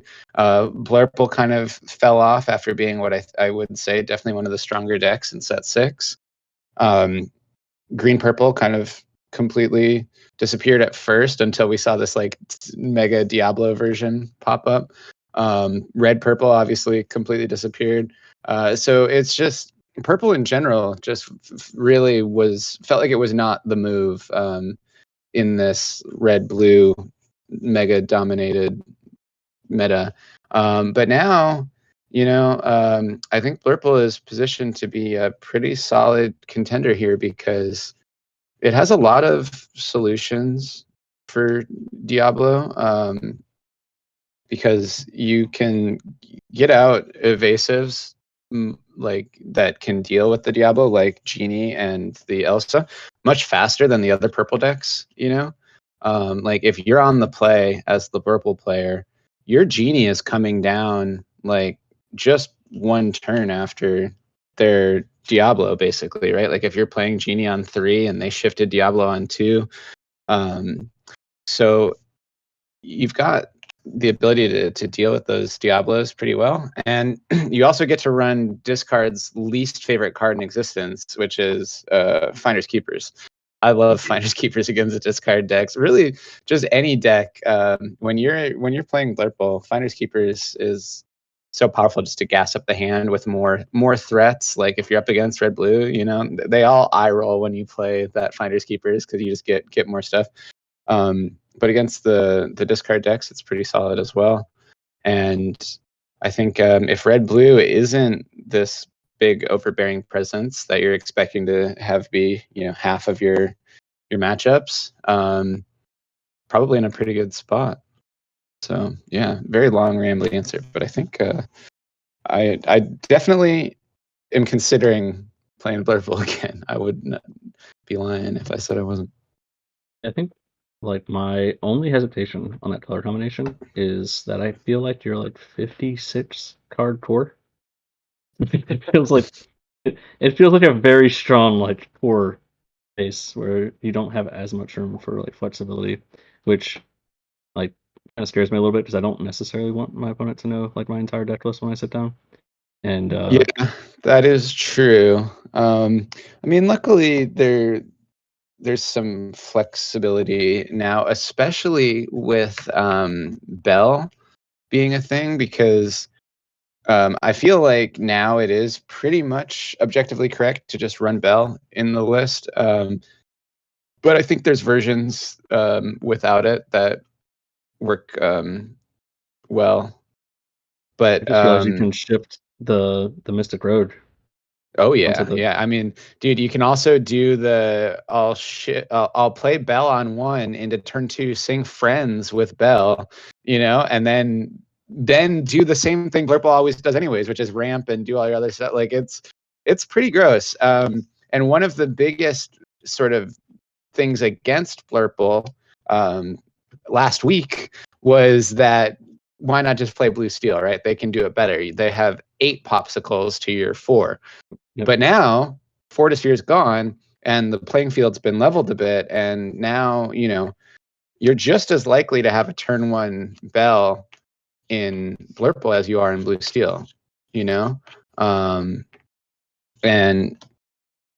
you know, if everybody wants to play their thing that sings 3-cost songs on turn 2, Bell and Blurple is a pretty solid one. Obviously, you don't have like Storm and Strength to sing with her, but Friends is still really powerful when it comes out for free on turn 2. that didn't click So until you were just talking through it. That's that is very cool. I I want to know what's your thoughts on McDuck Manor versus the library. So when last I played Blurple, I was on libraries over man.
against what I would consider like a meta deck.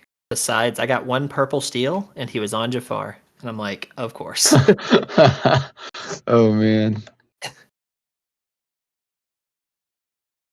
So, oh, can you hear us now? Are we back, chat?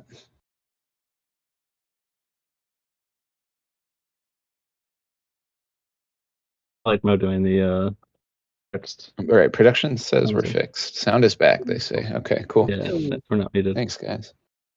Hello. So we have a purple steel versus an amber steel matchup here. Amber steel is a Sans version. Excuse me, what was that ink? I did It's not see hard. They that. ink so fast. Move to the pin. So you do that when you're trying to bait someone into doing something you want them to do. Yeah. I do that all the time of like, just get ready to write down the lore. I just want you to quest. Yup. All right, so Daisy, we're going for an aggressive start coming from the Amber Steel side. Nothing too out of the question, but there's no singers on the board yet, notably. I'm just happy we have a puppies match on stream. Let's see. I know. Oh wait, is that a little? No, that's a person. Never mind. Take it back. I thought they had like I couldn't see their head. I thought they had like a snuggly duckling like puppy The jacket. I'm like, jersey. oh my god. Yeah, that would be great. Yeah, we gotta ask Jordan, when's Snuggly Duckling picking up a dog team member? There's no rule in the Lorcana rulebook that says a dog can't play Lorcana.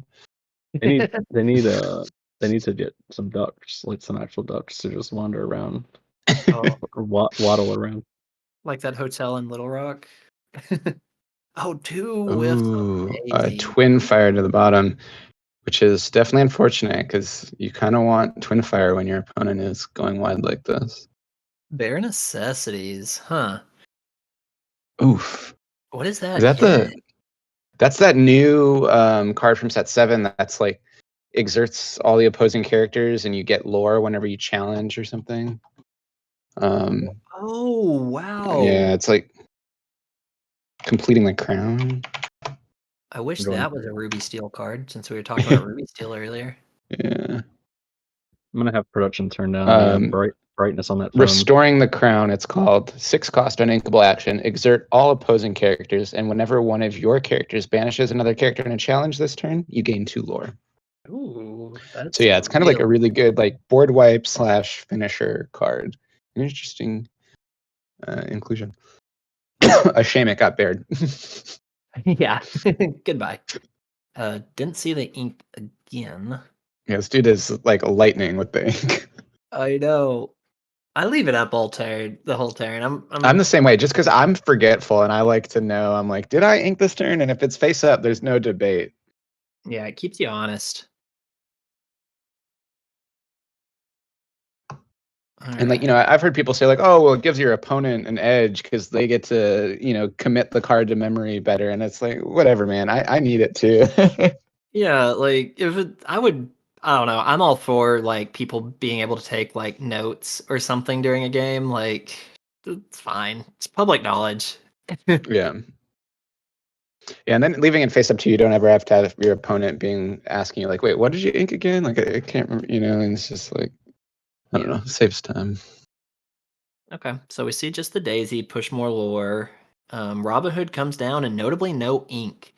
Song's one big weakness is if you're running Daisy Duck, it's a high uninkable deck with no great way to subvert that. So Yeah. strength and 2 unknowns in the Song's player hand, or it's strength and 1 unknown. I can't quite tell. Looks like a strengthen as the Zeus. I can't see the third card though.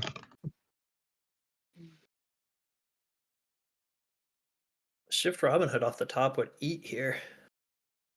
Don't turn the Pete sideways. You know better. Don't do it. Oh god, they did it. Rapunzel off the top. The game's over.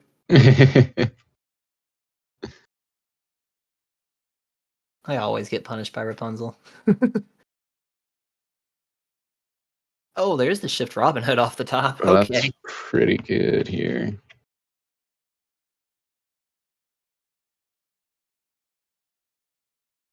Ulor. We must be at least flirting with double digits from the songs player side right now. Like, I haven't done the count, but Yeah, well, because this is the fourth quest from Daisy, right? So Robin Hood comes down, takes that Mhm. out. Yeah, sorry, I'm looking back and forth on time here. They're working on the lore counter, guys, so we should have that Okay. fixed in a second. yeah, they just gotta use carbon instead of the traditional. Yeah. Hey, Oh, there we go. There we go.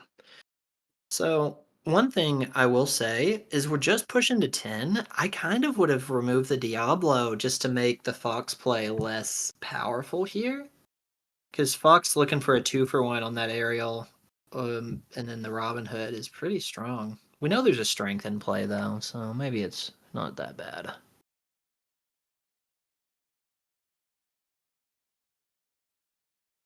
Genie coming down.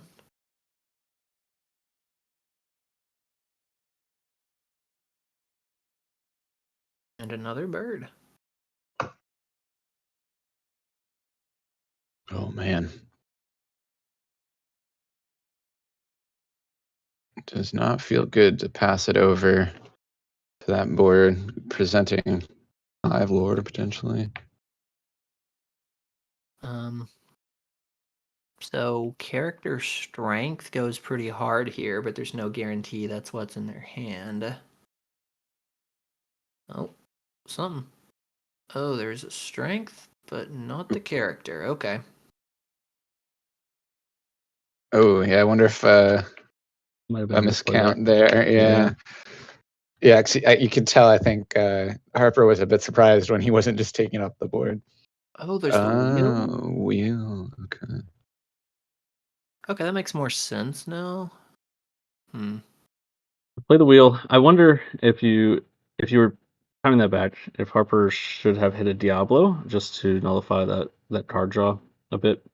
You definitely want to cast the strength just to utilize it before you cast Full World, but getting rid of the Diablo draw would have been probably nice. Oh, the penny coming out, giving it Yeah, resist. that's Okay. pretty good. Wow, baby Rapunzel. Oh man! All right, so it's got 2 resists now. Does Penny just gives 1? I So think so. I wonder if there was a world. Nah, you probably don't ever do it for the aerial. Fox just comes down and still does the same. Yeah, so heal 2, resist 1. So it's got resist 2 right now. Side note: it's so wild that they added in Penny and Penny the Orphan in the same set, and they're not the same character. I was 2 noticing completely different redheads. that. In both about the same niche of cards. Okay, so we're seeing Pete. I wonder. So that's 3 out of 6 ink. They have inked for turn. Did not catch what they inked, but they have inked. Oh, there's the puppy. Wait, come back.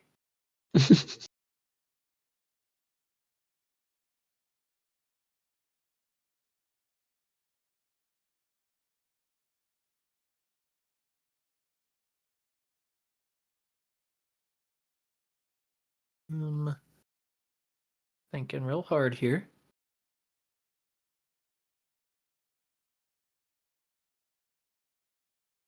Puppy Cam. Shout out Hammy in chat. Good friend of mine.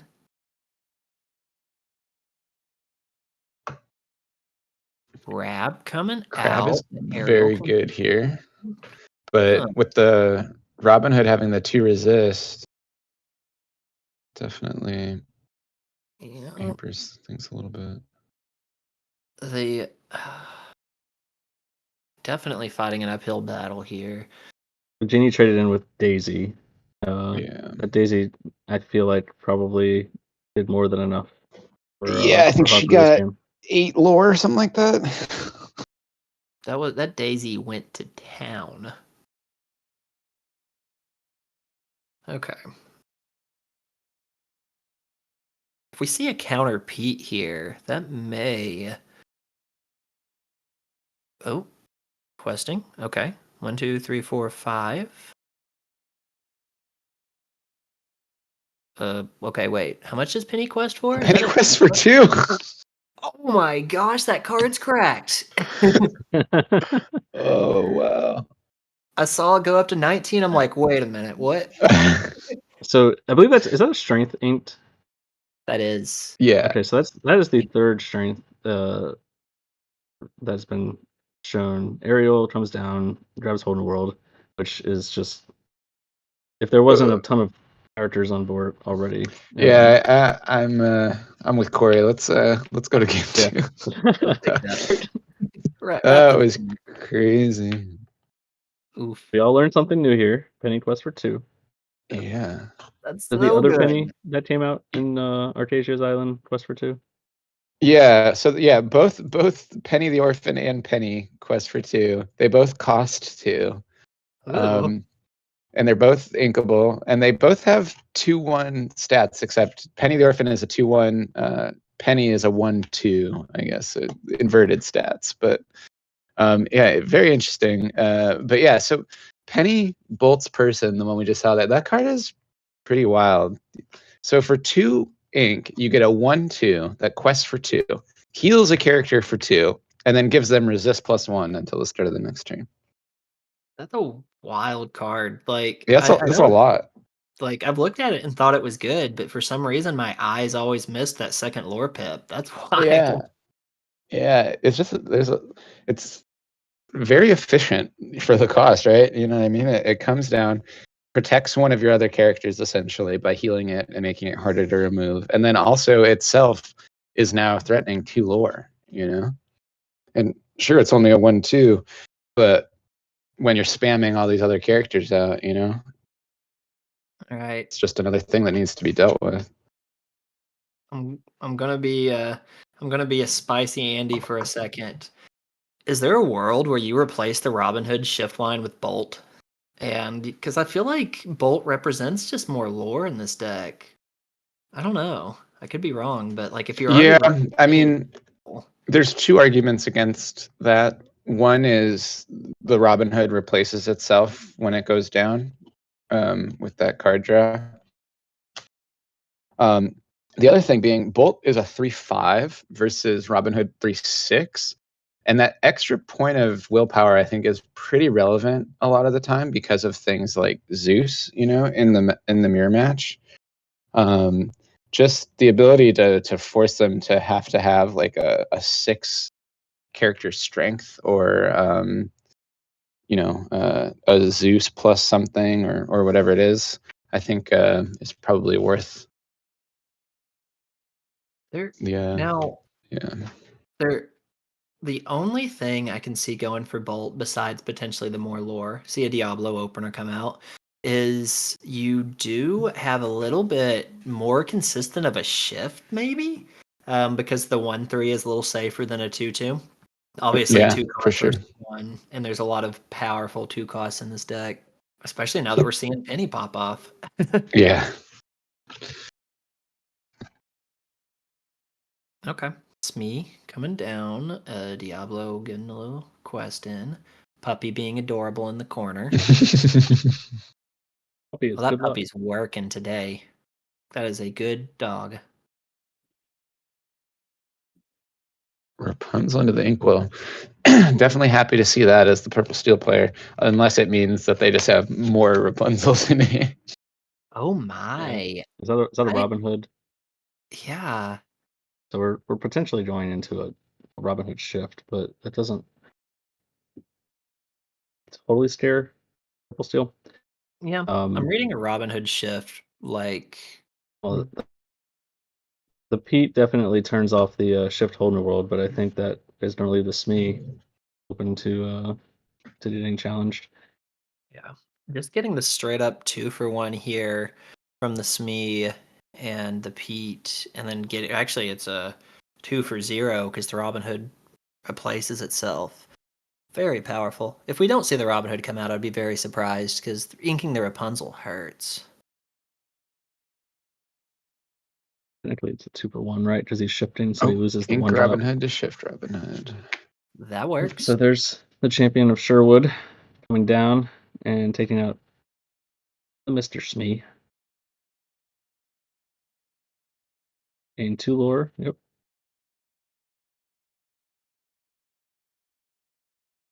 Probably doesn't Interesting. swing the Cindy in just in fear of Fox.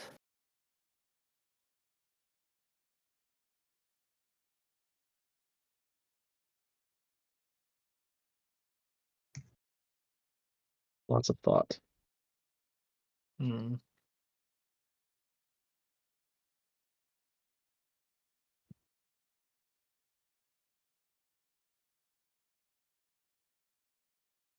Okay. Phase 3 for Crab. Crab. That is Seems really, good. really nice. That is very strong. I feel like the resurgence of Crab in the meta is nice. I like when characters challenge into each other versus just action removal. I missed that card. Follow up strength. All right.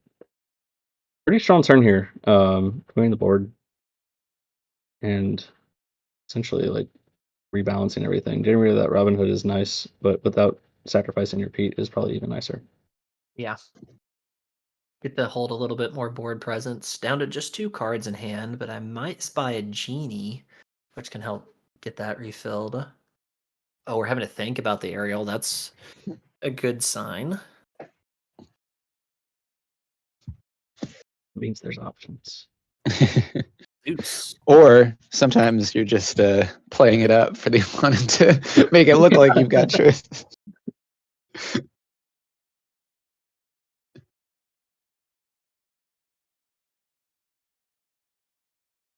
The double quest here goes up to 6.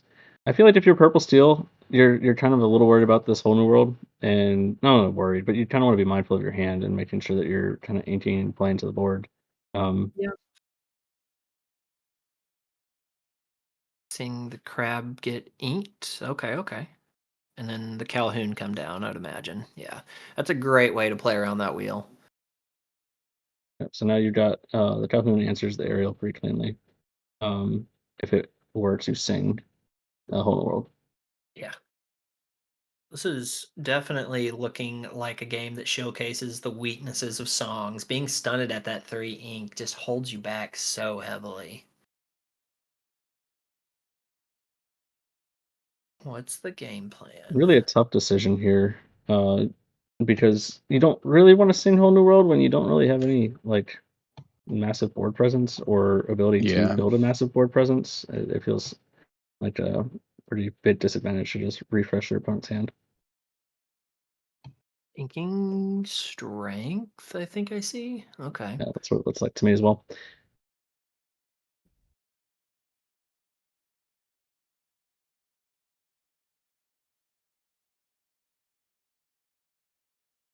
What's brutal is you know that your opponent has a Pete, and so if you don't sing this turn, it's probably not going to be next turn either, and that probably doesn't feel too great. But again, I don't think you refresh their hand because I'd rather them just freeze me for a turn versus like not playing anything on the board.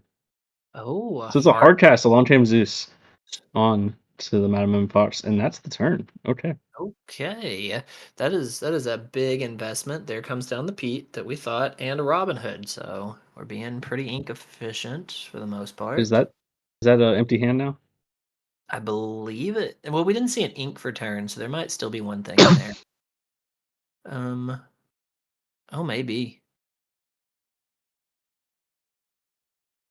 Okay. Yeah, but, I mean, that's exactly how you want to play this purple steel. Because it makes them really not want to play that whole new world and refresh your Yep. hand. Yep. Always make it a struggle. Phase Rapunzel. 4 for empty Rapunzel with no Rapunzel. heal. That Ooh, hurts. Ain't so bare necessities. Now I think it's more of just a matter of emptying the hand to set up the whole new world for the following turn, yeah. is what this Keeping an tells me. extra singer alongside that aerial is Yep. pretty big. Have to get this board swung back. Oh, that might be the bell. Yeah, that's pretty backbreaking for Harper because it means any whole new world coming out here is going to have to be hard cast. But honestly, I don't even know if you want to use a whole new world here because Corey has no cards in hand. So you're just going to give him, full new grip. He's at 12 already with a bigger board than you. We need a second Tough spot. Rapunzel. Yeah. Okay, a song. Okay, that's a good song to start. Oh, it does. Yeah, it takes out the Robin Hood at least. Ain't gonna creme. I think that's the second Criminal Mind we've seen inked in this specific game, right? I think you don't really need it in this matchup. It's really not good in this matchup. Smee comes down. Imagine one of those remaining cards is a whole new world. So what else do you have in hand? Oh, another one. Okay, another storm. Probably just shoot it to what? The crab. Crab, Oh, Calhoun. Okay. Calhoun. Yeah, I think. Yeah, I think. It's got to be crab. They can hear us. Oh, jeez. Heard us questioning the Calhoun.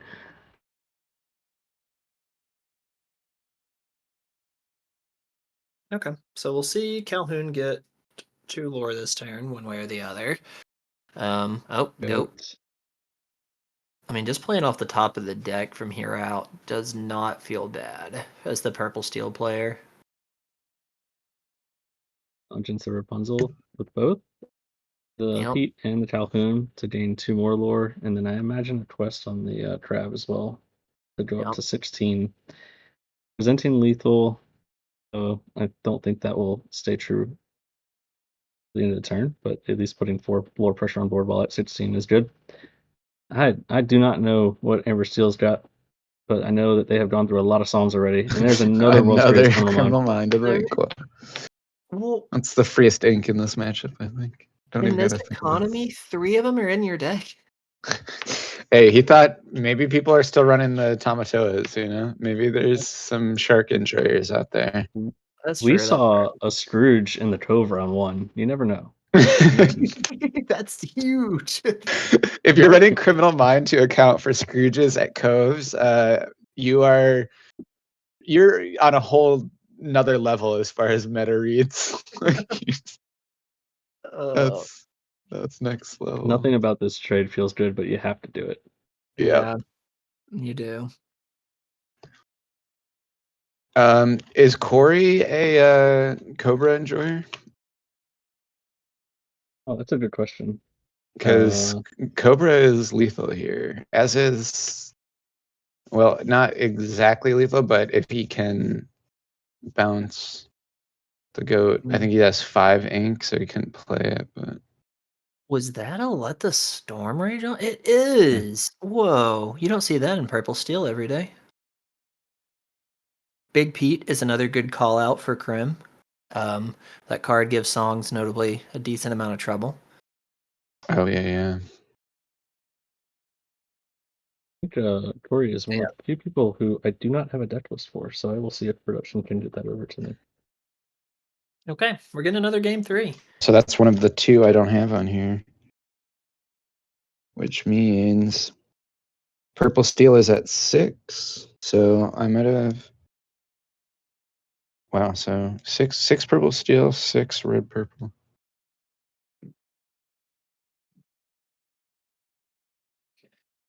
Seeing Storm in a deck without turn 1 Singers is really interesting.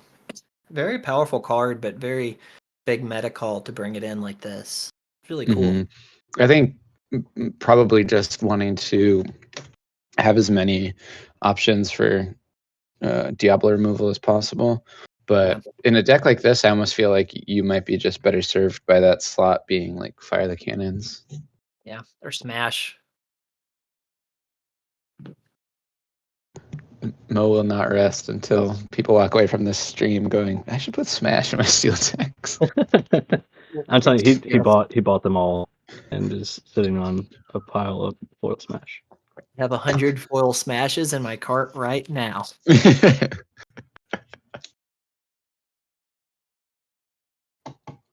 Smash, by the way, is a penny. Good to know. Okay. How much is Penny? Is Penny a penny? She can't be, right? She's too good. I think it depends on what she is. Bolt person. She is 10 cents. Look at her. Hey. 2 pennies. Inspiring. 1 penny costs 10 pennies. There's a time period where dimes are like $20. Crazy inflation. There's also a time period where dime was like a $2 foil. Yeah. Because when it first came out, everyone's like, what a joke. When would you ever play a 7 cost uninkable item? And then once people realized like just how good it was, I was like, oh, okay, wait. Man, so what are we looking for here from Corey's side? Like, you're up against Amber Steel on the draw. All of your 1-drops, I guess Diablos, right? We want Diablos. If I'm Corey, I want to play a Diablo on 1 so that if it gets stormed, and it will, we'll draw 2 cards or draw a card. They'll draw a card. You probably want the Calhoun, right? Just for safety on 2, as well as answering anything that is singing on the other side of the board. Diablo, Calhoun, and if your hand facilitates it, I think a Fox is really strong here. Just because you can clap back against the singers that start firing at you on turn 3. Or Crab as well. If I'm not mistaken, that's exactly what happened game 2, right? It was Diablo into Calhoun into I don't remember what the turn 3 play was, but I know that those 2 came out pretty quickly. Was it a crab, or was that later? We've seen a lot of crab on Diablos today, so I might be wrong. Also, I think notably is fairly strong. There's a on the Cobra. draw. What just happened? Wow. This is actually looking really good from Corey. He's got the Diablo into I think there was a Calhoun there. He's also got Pete and Cobra. Lots of good stuff here. Also, Twin Fire. That's a Twin Fire in his hands. Yeah, we saw that get rotated with Daisy game 1, if I'm not mistaken. Yeah. Harper inked a Strength on turn 1, is now inking Rapunzel on turn 2, and Corey inked a Goat on turn 1. There's a second Strength. Wow. Diablo. That's actually like best case scenario if you're Corey, because you're singing the song and only Corey's drawing a card, right? It's not Storm, so it doesn't get to replace itself. That does not feel good if you are Amber Steel. Ooh, that was a pass too. Oh no. Okay, we're seeing just a Twin Fire clap back, so like we're still not feeling too bad, but that was huge loss of tempo. I guess the Twin Fire would have just eaten there though. What's that? Is that an aerial Sonic Warrior in the Inkwell? Yes, it is. Oh my god. Spicy Mo is just having the best time today. I think Harper's got 3 options here. It was Bear, Storm, and some inkable song at the end. I couldn't see. Wow. Another Criminal Mind, probably. Yeah. I've seen a lot of those. All right, so this at least feels good on an empty board, getting your aerial down. 3 ink. I like that. Coming back.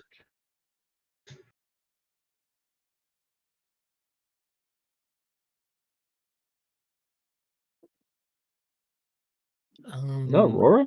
I think that's an Aurora. Yeah. All right. Oh man. So set 7 Aurora. I'm not catching the inks from Corey here. I don't know if anybody saw what was just inked over there. Definitely, I think strategical pushing of him there. It was a bog. Followers. Okay. I gotta be ready to go on those. Gets 4 ink. Goes Smee Calhoun again, kind of like lowering the hand count, which is nice, knowing that the opponent is probably trying to get into a whole new world. Don't quest the Pete here. It's got to be a Rapunzel setup, right? Like, yeah. Because is Aurora 1/4? I think she's a 1/4. Oh, definitely not. Okay. Oh, Sonic Warrior. Ooh. Okay.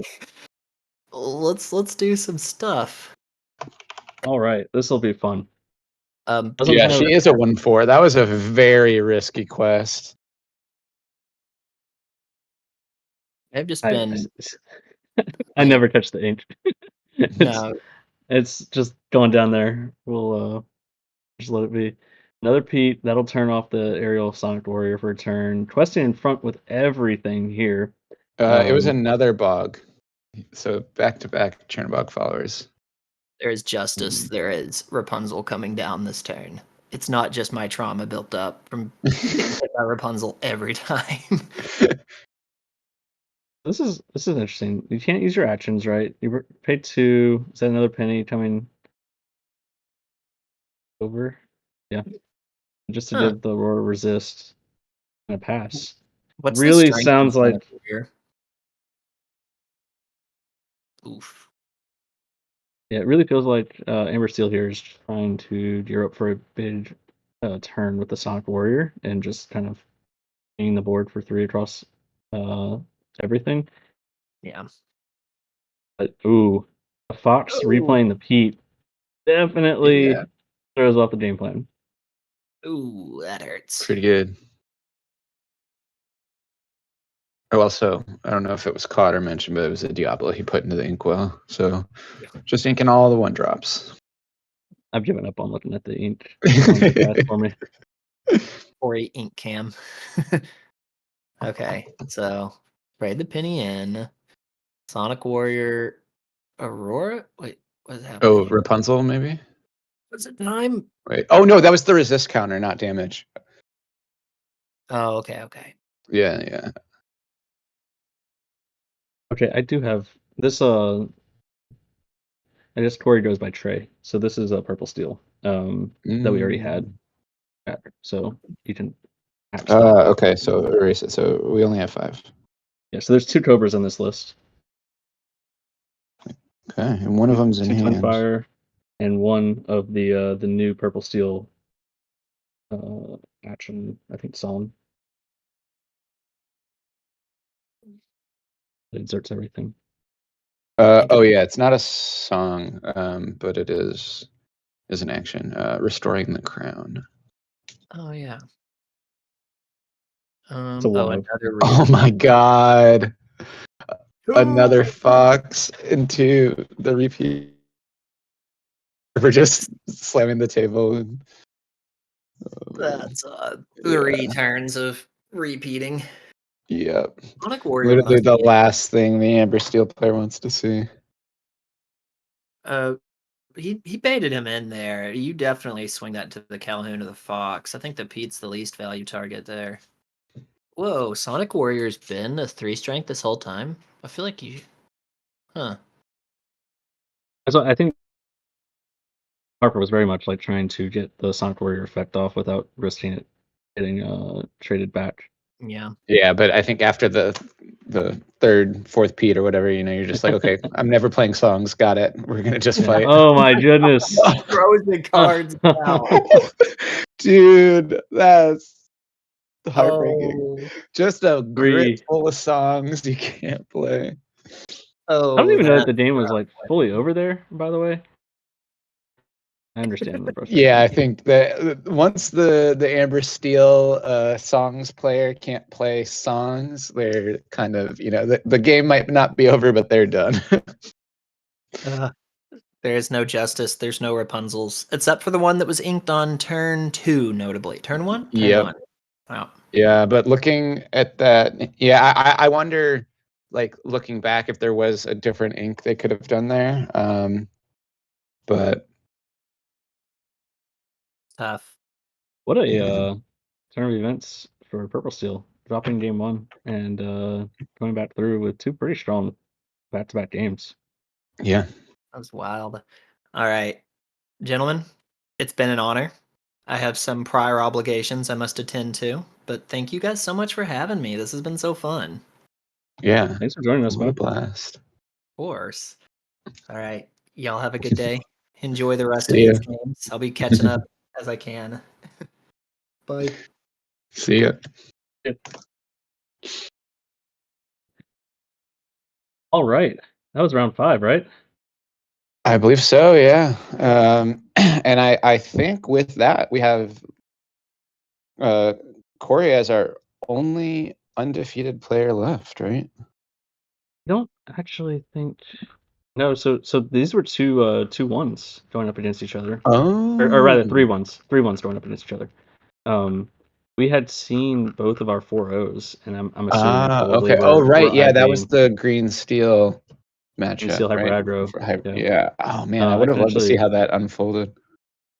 go check and see it. They might have just decided to ID that. Oh no, they did not ID. Okay, what do you think happened?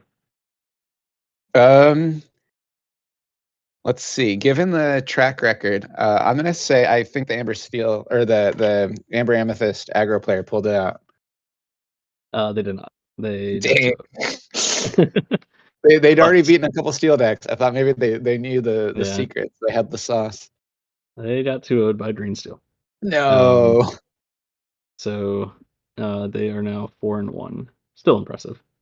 Yeah, no, I mean, potentially able to ID their last round or play it out, maybe go for 5-1. If I'm the aggro player, which I have been recently on Chernadogs, I'm trying to play it out for seeding because I feel like going into top cut in a high seed as an aggro player, you feel unstoppable. You're just like, wait, I don't have to try and win dice rolls anymore. I just get to go first, you know? There's a So great point. yeah, if I'd take the opportunity real quick to promote the giveaway again, because right now there's only 3 people that have actually taken the chance to go win a free mat, and this is a pretty cool mat. So if you are just joining us or have been listening but haven't opened up your phone, Matified is doing a giveaway for a custom play mat, and all you have to do is go on to Twitter, onto Jordan Serio's Twitter, and you'll see a post from him.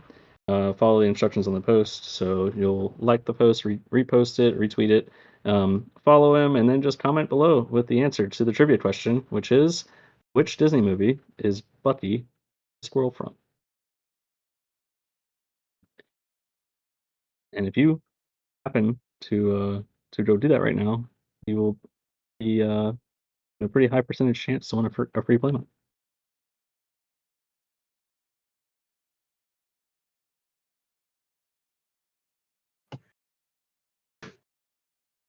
yeah, I just retweeted it myself. I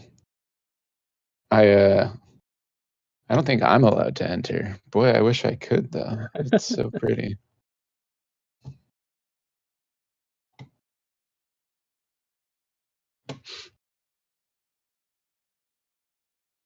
Do we know how many matches are left in the round? I was actually pulling that up and I got distracted. So we have five of the 14 matches are still going. Okay. The top 5 tables are all done.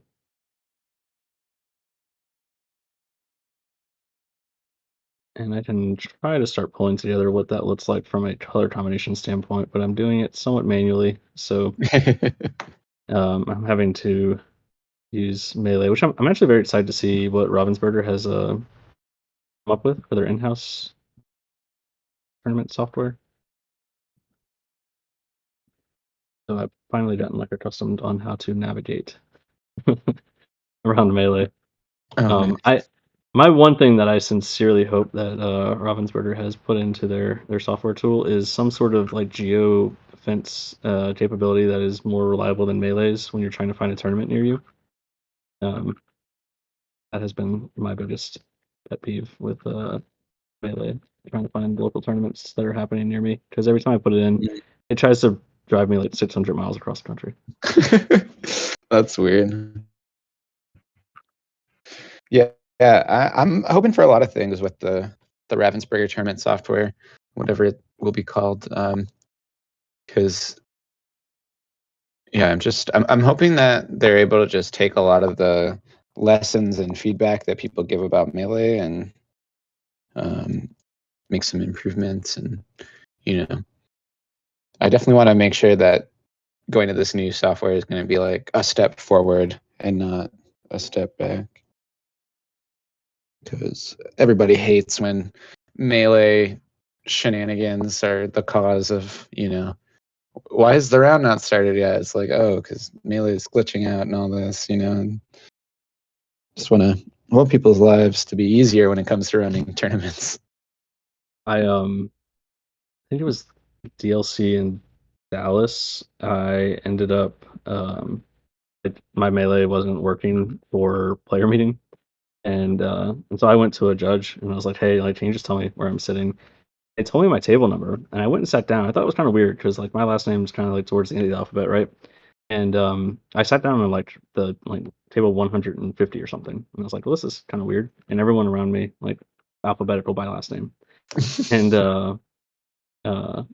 one of the more like well-known community members came up and was like, "Hey, you're in my seat." I was like, "I'm probably am, but the judge told me this is my table number, and I have no way to check." So I like had them pull their melee and like did for me, and of course I was like 400 tables off. Man. That was a bit embarrassing, but hopefully they. Yeah, there's unfortunately been quite a few DLCs where I was reliant on judges to tell me my table numbers and stuff because just couldn't get it to work on the phone or whatever. And obviously, it's gotten a lot better over time. But yeah, really hoping when they launch this new thing with the Rise of Jafar or Reign of Jafar, that it's going to be a big stride forward. I was trying to figure out what's happening here on screen now, and I think I finally just figured out. They're playing Battle Tower. So this is for people that don't know. Jordan brings this deck to every big event, Lorcana events, but these are Yu-Gi-Oh cards he's bringing. He brings this deck. It's called the Battle Tower, and it's literally just a single deck that all players draw from, and I don't really know how it works. I haven't ever participated because I don't play Yu-Gi-Oh ever since my older brother used to destroy me with Yada Lock, one of the most unfun things to ever happen to someone in a card game. But yeah, from what I understand, it's like just a big multiplayer chaos thing, similar to like Dan in Magic, another sort of group shared deck format. But yeah, I guess they're probably just doing this to kill some time while we wait for the. I'm guessing next so as well, round. and I do not know the rules or how Battle Tower is played. I did play. Yeah, Yu-Gi-Oh! no, like I said, I have pretty much exhausted all of my knowledge on the subject now because I don't really remember how Yu-Gi-Oh works very well, and I certainly don't know all the new stuff. Can't recognize any of these cards. I think I know 2 of these cards, but it is a little hard to tell on stream. One of them looks like a Trigrodia, maybe, and the other one's like a Dekoichi, the Battle Chanted Locomotive. And it is disgusting after however many years that those names are still like in my mind, and I remember the names of those cards. But I think that's what we're looking at. What does these words say in the middle there? What is he? They've posted a message for us, I think. Oh yeah, I can't read that. Yeah, me either. One of the things that I have discovered is that reading off of the little stream that we have available to us is very tough. And it says BRB to Lorcana after Battle Tower. So yeah, it's just upside down. Yeah.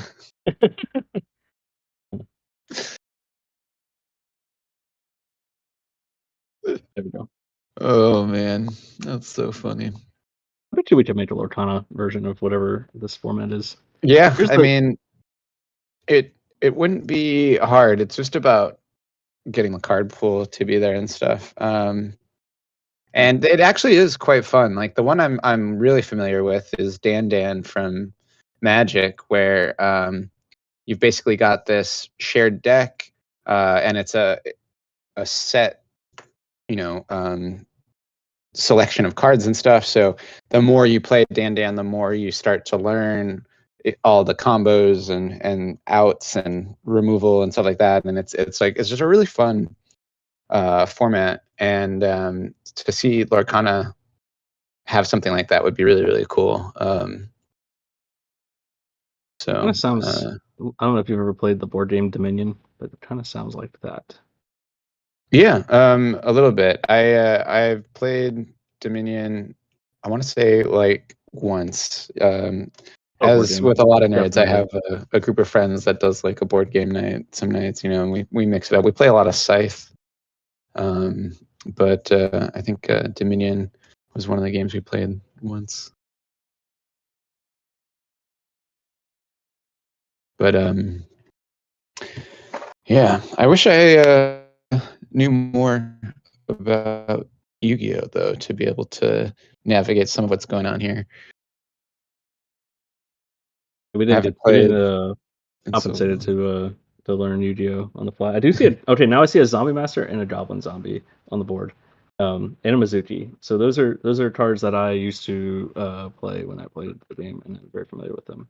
I don't know what context they're being used for because it feels a bit like we're watching a game of Uno, but I do recognize cards that are coming out.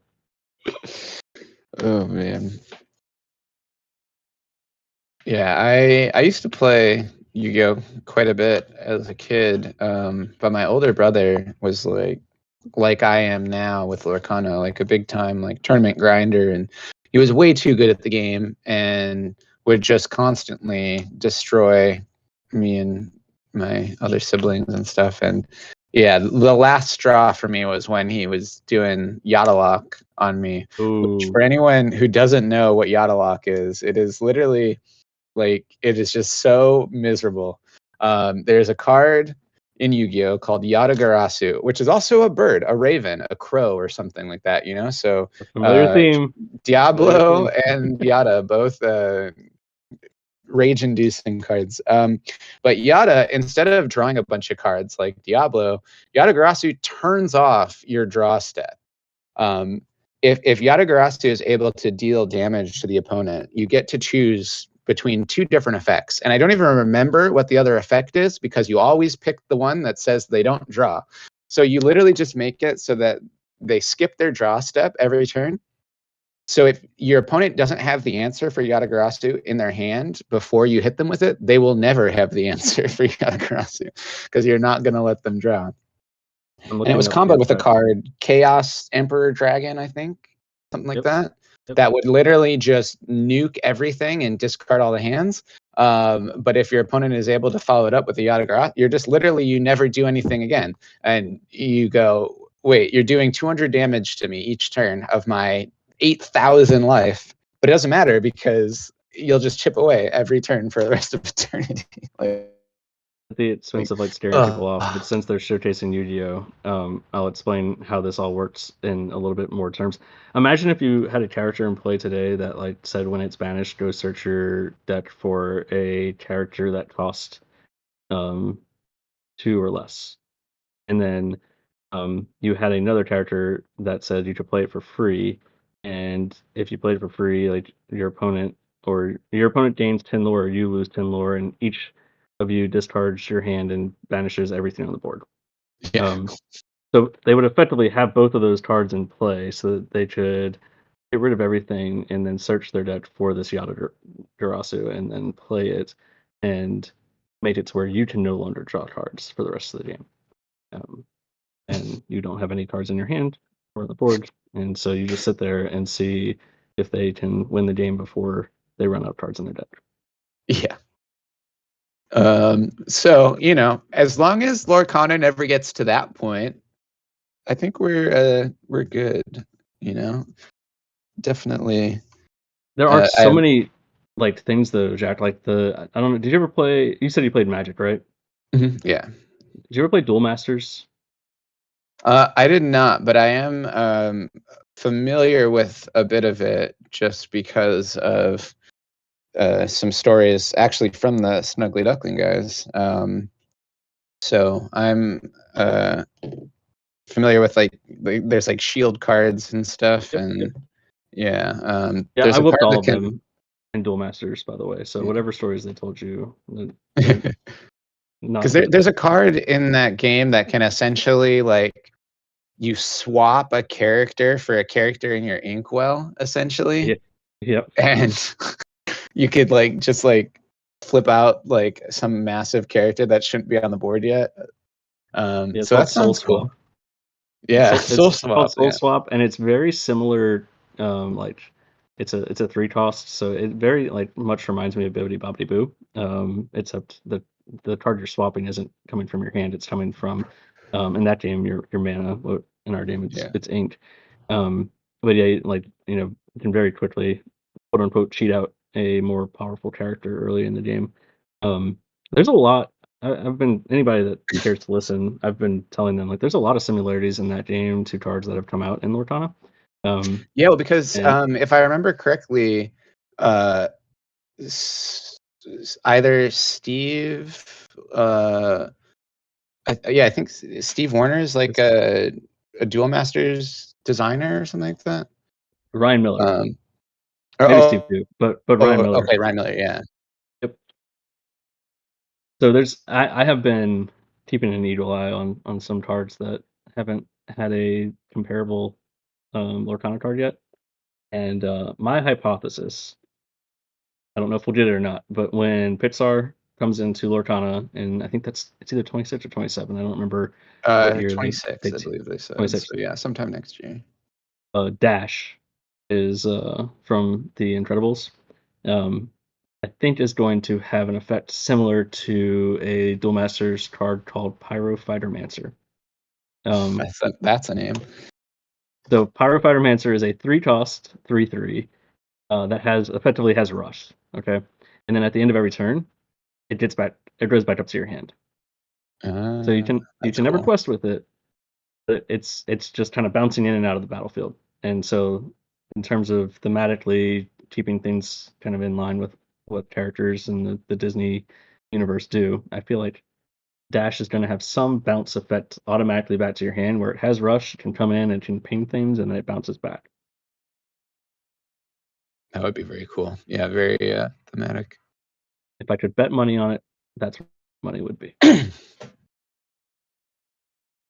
I just want when they introduce Toy Story, I want them to be the first character item hybrids. You know what I mean? Like, Ooh, okay, that's a different train of thought. like because that would be pretty cool if like or maybe they would have some sort of like mechanic where they're an item sometimes and then become a character. You know what I mean? But something with that, I think, would make a lot of sense given the fact that their toys come to life. I really like that actually. That's a different thing that I have not yet thought of. Yeah, I'll be curious to see how they decide to mechanically represent some of that. They might just not even acknowledge it. You know what I mean? But it would be cool. At the very least, I'm sure it'll be a classification toy. Oh yeah, I would 100% agree with that statement. I have updated kind of top 8, if you will. What have we got? Our Soul 50, which we've already discussed, is our Green Steel player. We have one player 401, and that is a Ruby Amethyst. We have 4 players at 4 and 1. So we have our Hyper Aggro, which just dropped its first match. And then we have a Purple Steel, an Amber Steel, and another Ruby Amethyst, all at 4 and 1. Oh, 6 of our top 8, and then everyone after that is going to be sitting on 2 losses at this point, with the exception of one of our last remaining games in this round, which is 2 players who are both 2-1-1. So the winner of that game will be 3-1-1. oh, interesting. And that is a red purple versus purple steel matchup.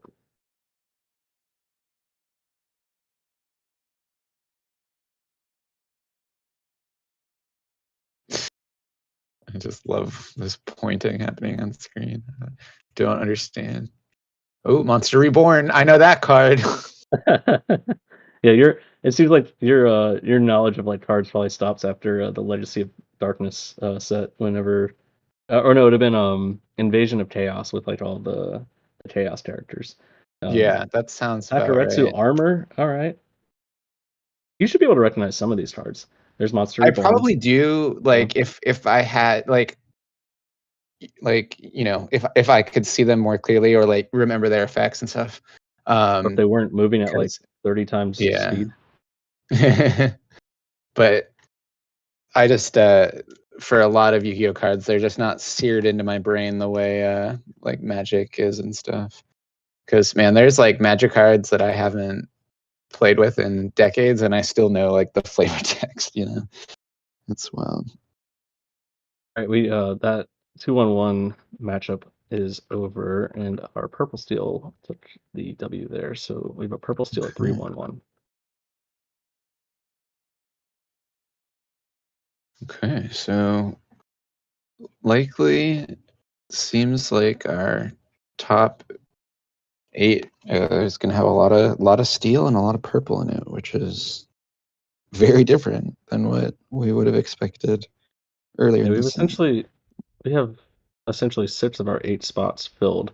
And then our 3-1-1 is going to have to play in order Yeah. to guarantee their win, and all of our 3-2s or our 2-2-1s are going to have to kind of fight for the last 2 spots. So like we were saying earlier, having kind of right at the starting point for the 6th Swiss round actually creates a little bit of leniency in terms of what the final records would need to be in order to make it into the top 8. 4 wins will get you there. 3 wins might get you there, but you're definitely going to be at the mercy of your tiebreakers. Yep. Yep.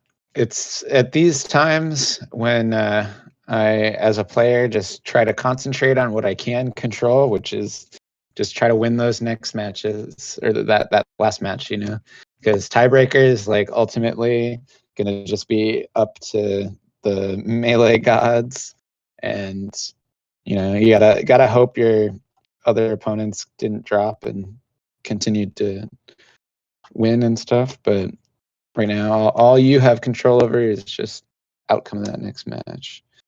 Yep. So I actually don't think our 2-2-1s will have a chance to make it in because we have quite a lot of people that are 3-2. So I imagine the last 2 spots will be filled up by people that go 4-2 yeah, or the 4-2. player Yeah, who's 3-1-1. And they are clearing up the table because round 5, all the matches have been recorded, and we are getting ready to set up for round 6. Before we jump in, Matified is giving a playmat away for free. All you have to do is go on Twitter, like Jordan Siria's post, repost it, retweet it, whatever we're calling that nowadays, and answer the trivia question, which is which Disney movie is Bucky the Squirrel from? Once you do that, we'll announce the winner at the end of the tournament. I think Jordan wants to do it at the end of the tournament, not just the end of Swiss. So you might have to wait a little bit, but we will be giving that playmat away today. heck yeah.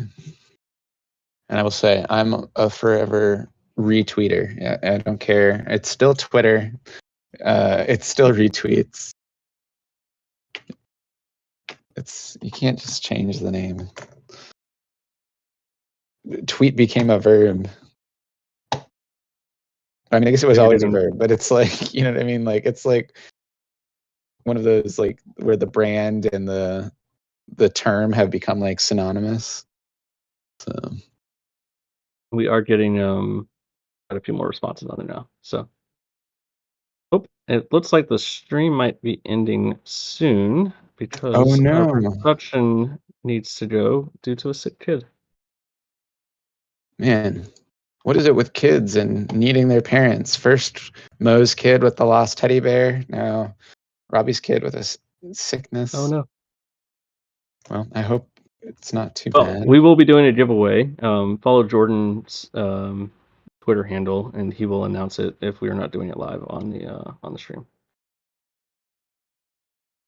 Dang. really wanted to be able to cast this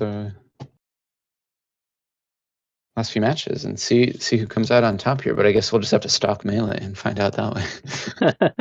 I will. I'll send out kind of the top 8. And Jordan maybe can tweet it so that we've got everything. But we're gonna go ahead and sign off here so that production can pick up all of their stuff. Jack, this was a lot of fun. Thanks, Mo and Zach, for joining us today. Hopefully, we'll have some more of these tournaments in the future. And Yeah, this was honestly so fun. Really cool to be on the other side of the screen. You know, normally I'm just approaching it as the player, but getting to commentate and stuff, it's cool. Whole different perspective. Yep, very fun. Thank everybody for watching, and Yeah. enjoy the rest of your weekend. See everybody.